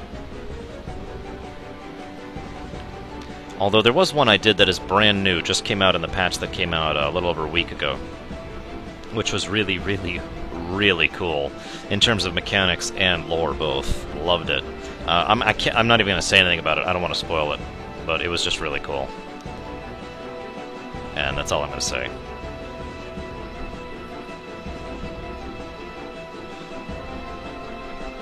Alright. I actually do have one light in the darkness. Or do I have no lights in the darkness? 10-man. I'm not sure which. Oh, yeah, I have Alone in the Darkness. God, that was a... No, it has nothing to do with the trolls, Pyromancer. Nothing at all. I mean that sincerely, by the way. Alright, take 2. 3, 2, 1, go!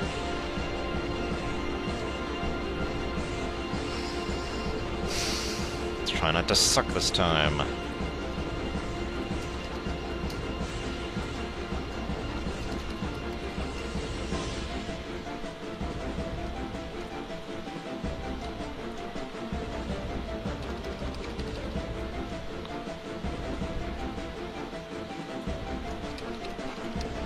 This is such an RNG boss, and I hate it. Oh, I hate it with fiery passion of fieriness. But whatever. Nothing for it. It is the gateway to getting into the rest of this damn place. I don't even mind the suppression room nearly as much as I mind this boss. And Chromagus, to an extent.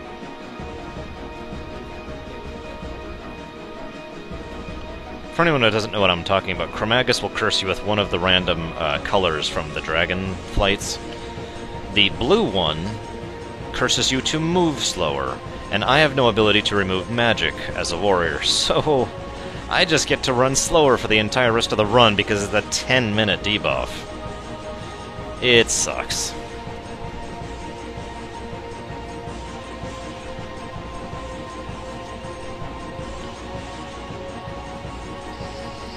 Yeah, I actually got the bear mount. I'd say back when it was hard, but obviously, because I have it at all, I was the tank for that run. The warrior tank, not the paladin tank, obviously.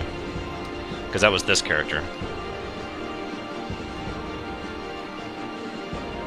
Alright, we're gonna do something in just a second here. I think we can get one more, maybe 2? Maybe. No, I don't think we're gonna get 2 more. We're gonna try for it, though, just to see if we can bug it out. Boom. And... Did we get it? I couldn't even tell. No, we did not.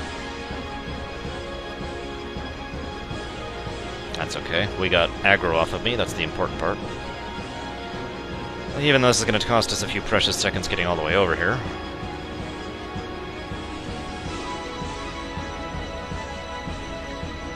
Kind of got a suboptimal pattern based on how slow it took me to start this fight, so this is actually kind of going to suck, to be honest with you. I should do this one last, but whatever.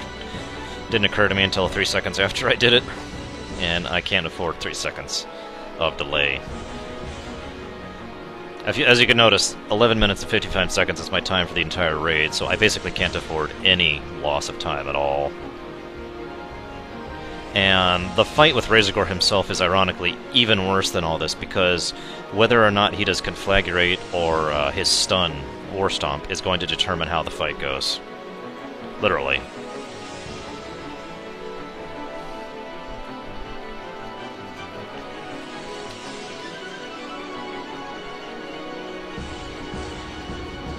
Come on, you slow bastard.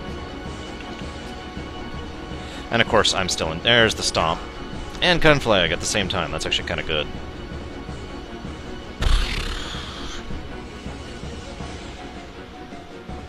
Well, I'm glad your mother doesn't think I'm a complete noob, at least. Oh, come on, come on, come on.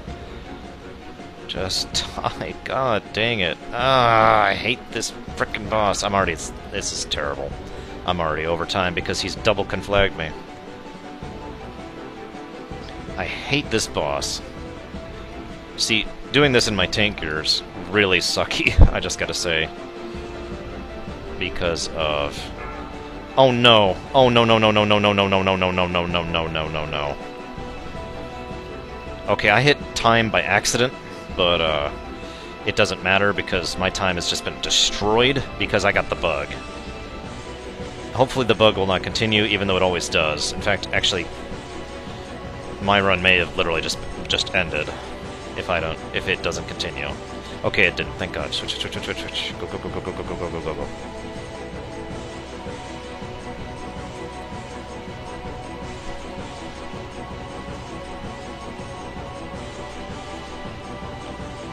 Yes, they did, Lilo. I actually rather was amused by that song, even though it was a rather early quest, even though it was a rather early quest in the run, or game, whatever. There's a bug, Preacher, even to this day, where the ads that are spawned during Phase 1, after a certain period of time, will start spawning during Phase 2, and the way they spawn or don't spawn literally varies, but it is possible, very possible, for them to spawn infinitely, which just completely screws up any run. God, I'm already slow. I'm already behind. Frickin' God, I hate Razorgore. I'm not gonna beat my time. I'm too tight on my overall seconds. 20 seconds is not something I can make up. It just isn't. I'm not even gonna... Oh, I mean, obviously I'm gonna try. This fight I used to worry about, but I don't anymore because I can push him into execute range really quickly. And bam! Oh jeez.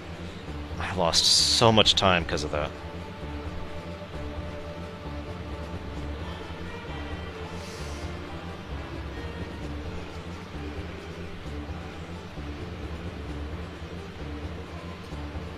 I don't like seeing red numbers on my timer, guys. What can I say? Actually, I did pull its beard, Joe Neutrino. I don't know if you saw. It was very quick. You know, it was a speedrun beard pull.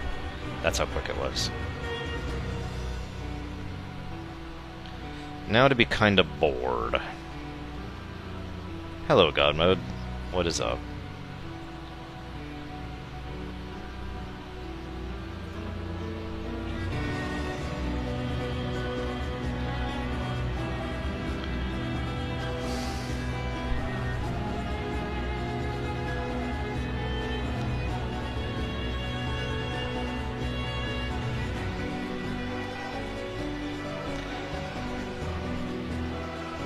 This is one of the only classes, I have no idea what you're saying, Pyromancer. I can't charge the pillars. They're not targetable. I can charge these guys, though. And I do. Yes, I did God Mode. I just haven't run MMX 1 yet, again, since you mentioned it. Because I finished Final Fantasy VI tonight. 14 hours, 12 minutes, in case you're curious.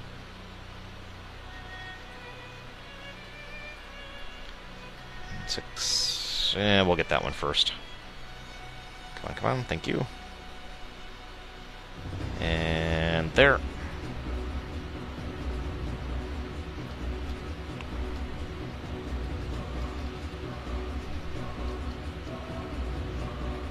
Come on, do the knockback. Do the knockback. Help me out, dude. Come on. Help a brother out.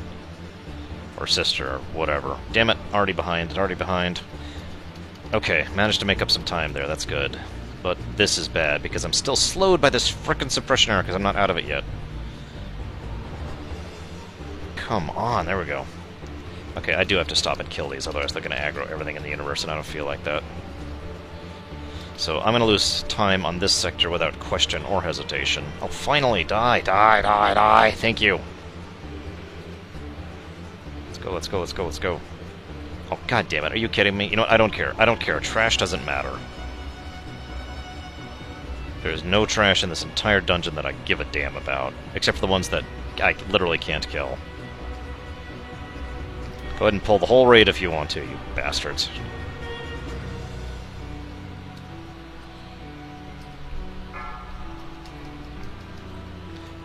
Yeah, there's a lot coming.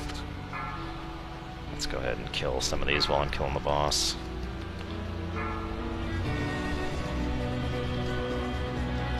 Oh, jeez.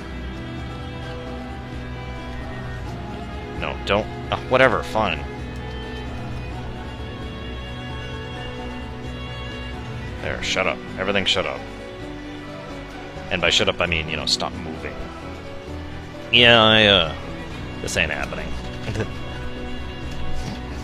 There is another problem with the YouTube thing. One of the reasons I liked using Twitch to upload is because if I have to upload, it takes hours upon hours, and doing so clogs the connection to the point where nobody else can do anything on the network, which means I can't do anything basically at all, internet-wise, with my night, and neither can, and it has to be when everyone else is asleep.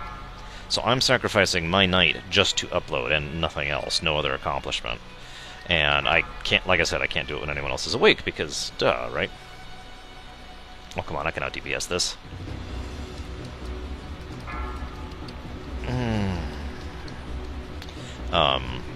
So that sucks. Basically, is what I'm saying. Like that Oblivion video, I think I've already mentioned this, that Oblivion video took me 3.5 to 4 hours in order to upload that 1 hour video. That wasn't even that high quality. Oh, that's appropriate. Come on, don't curse me with blue. I mean, not that it matters at this point, because I'm already frickin' terrible time, but if you do curse me with blue, there's no chance of me making up anything. And he cursed me with blue. God, I hate you. I hate you, Chromagus. I just want you to know that. Time. I actually made up some time on that sector, too. Frickin' hell. So yeah, the run's over, basically. I might as well not even complete it. There's no way in hell I'm gonna improve any time here. Holy crap, Kay actually is with me on something. I don't believe it.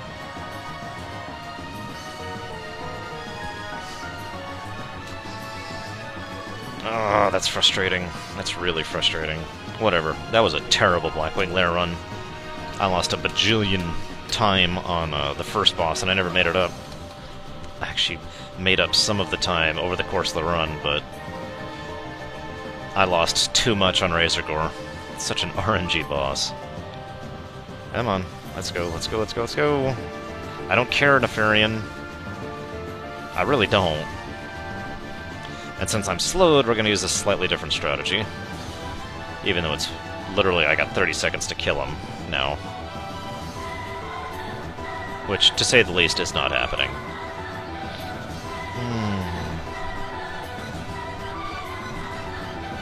Appropriately hectic music, not that it's going to help.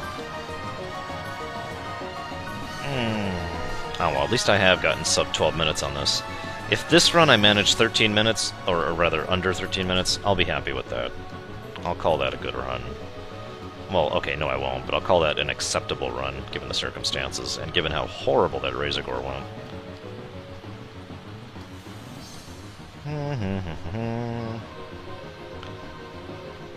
This is a good time. Come on, Nefarian. My courage is waning, Nefarian. The mortal, you know, that's me. I'm a mortal. There it is. My courage has waned. According to Nefarian, of course. Just picture all these guys except as Tuskers instead, Kay.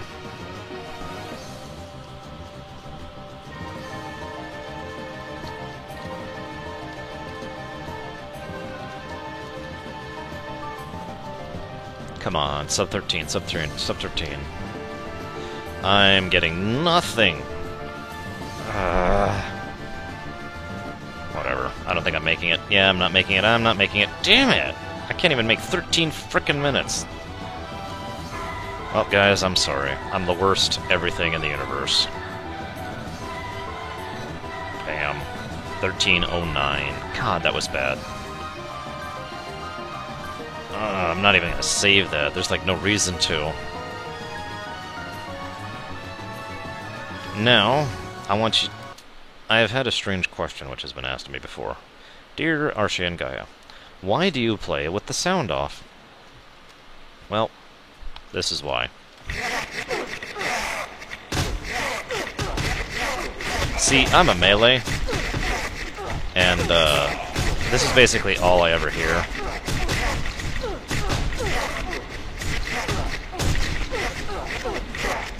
And of course, when I actually start fighting back,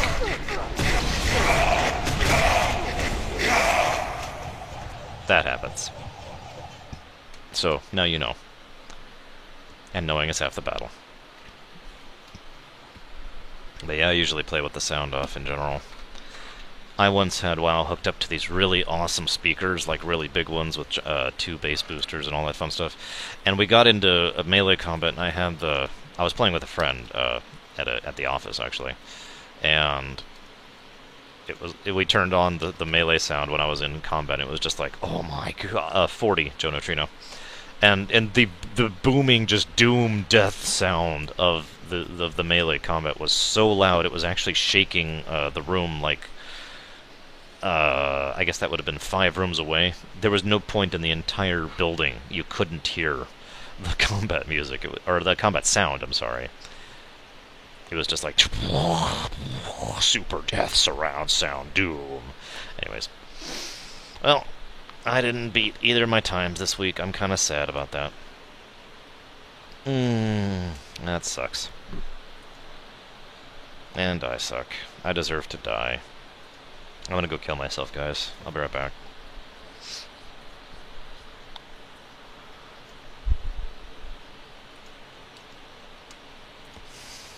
No, I don't feel like it. Actually, I do feel like getting my daily, though. Hey, Nomi. What's up? Thank you, Nomi.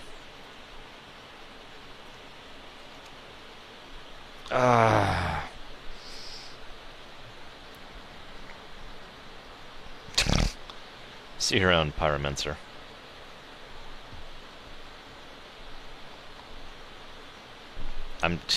Honestly, I want to keep playing something, but I really should be going to bed. So tomorrow, Paper Mario 2 and or StarCraft 2, or maybe actually GMing, I don't know. And then the day after that, the other. Yeah, I'm rank 6 in the Brawlers Guild. My gear is a really bad block for me, and I'm at one of the bosses that's really a pain for a warrior in particular. It's the Raven, where you have to kill the ads, but not too many of them. Really, really irritating to do as a warrior. And I've been stuck at that boss for quite a while, actually. I stopped trying it after a bit. It was just getting too irritating, and the line is actually quite long for me. I don't know which servers I'm grouped with, but there's always tons of people in the Brawlers Guild.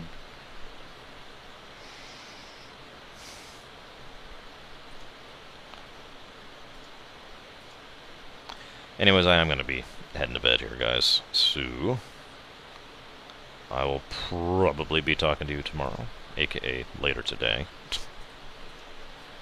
So, peace, y'all.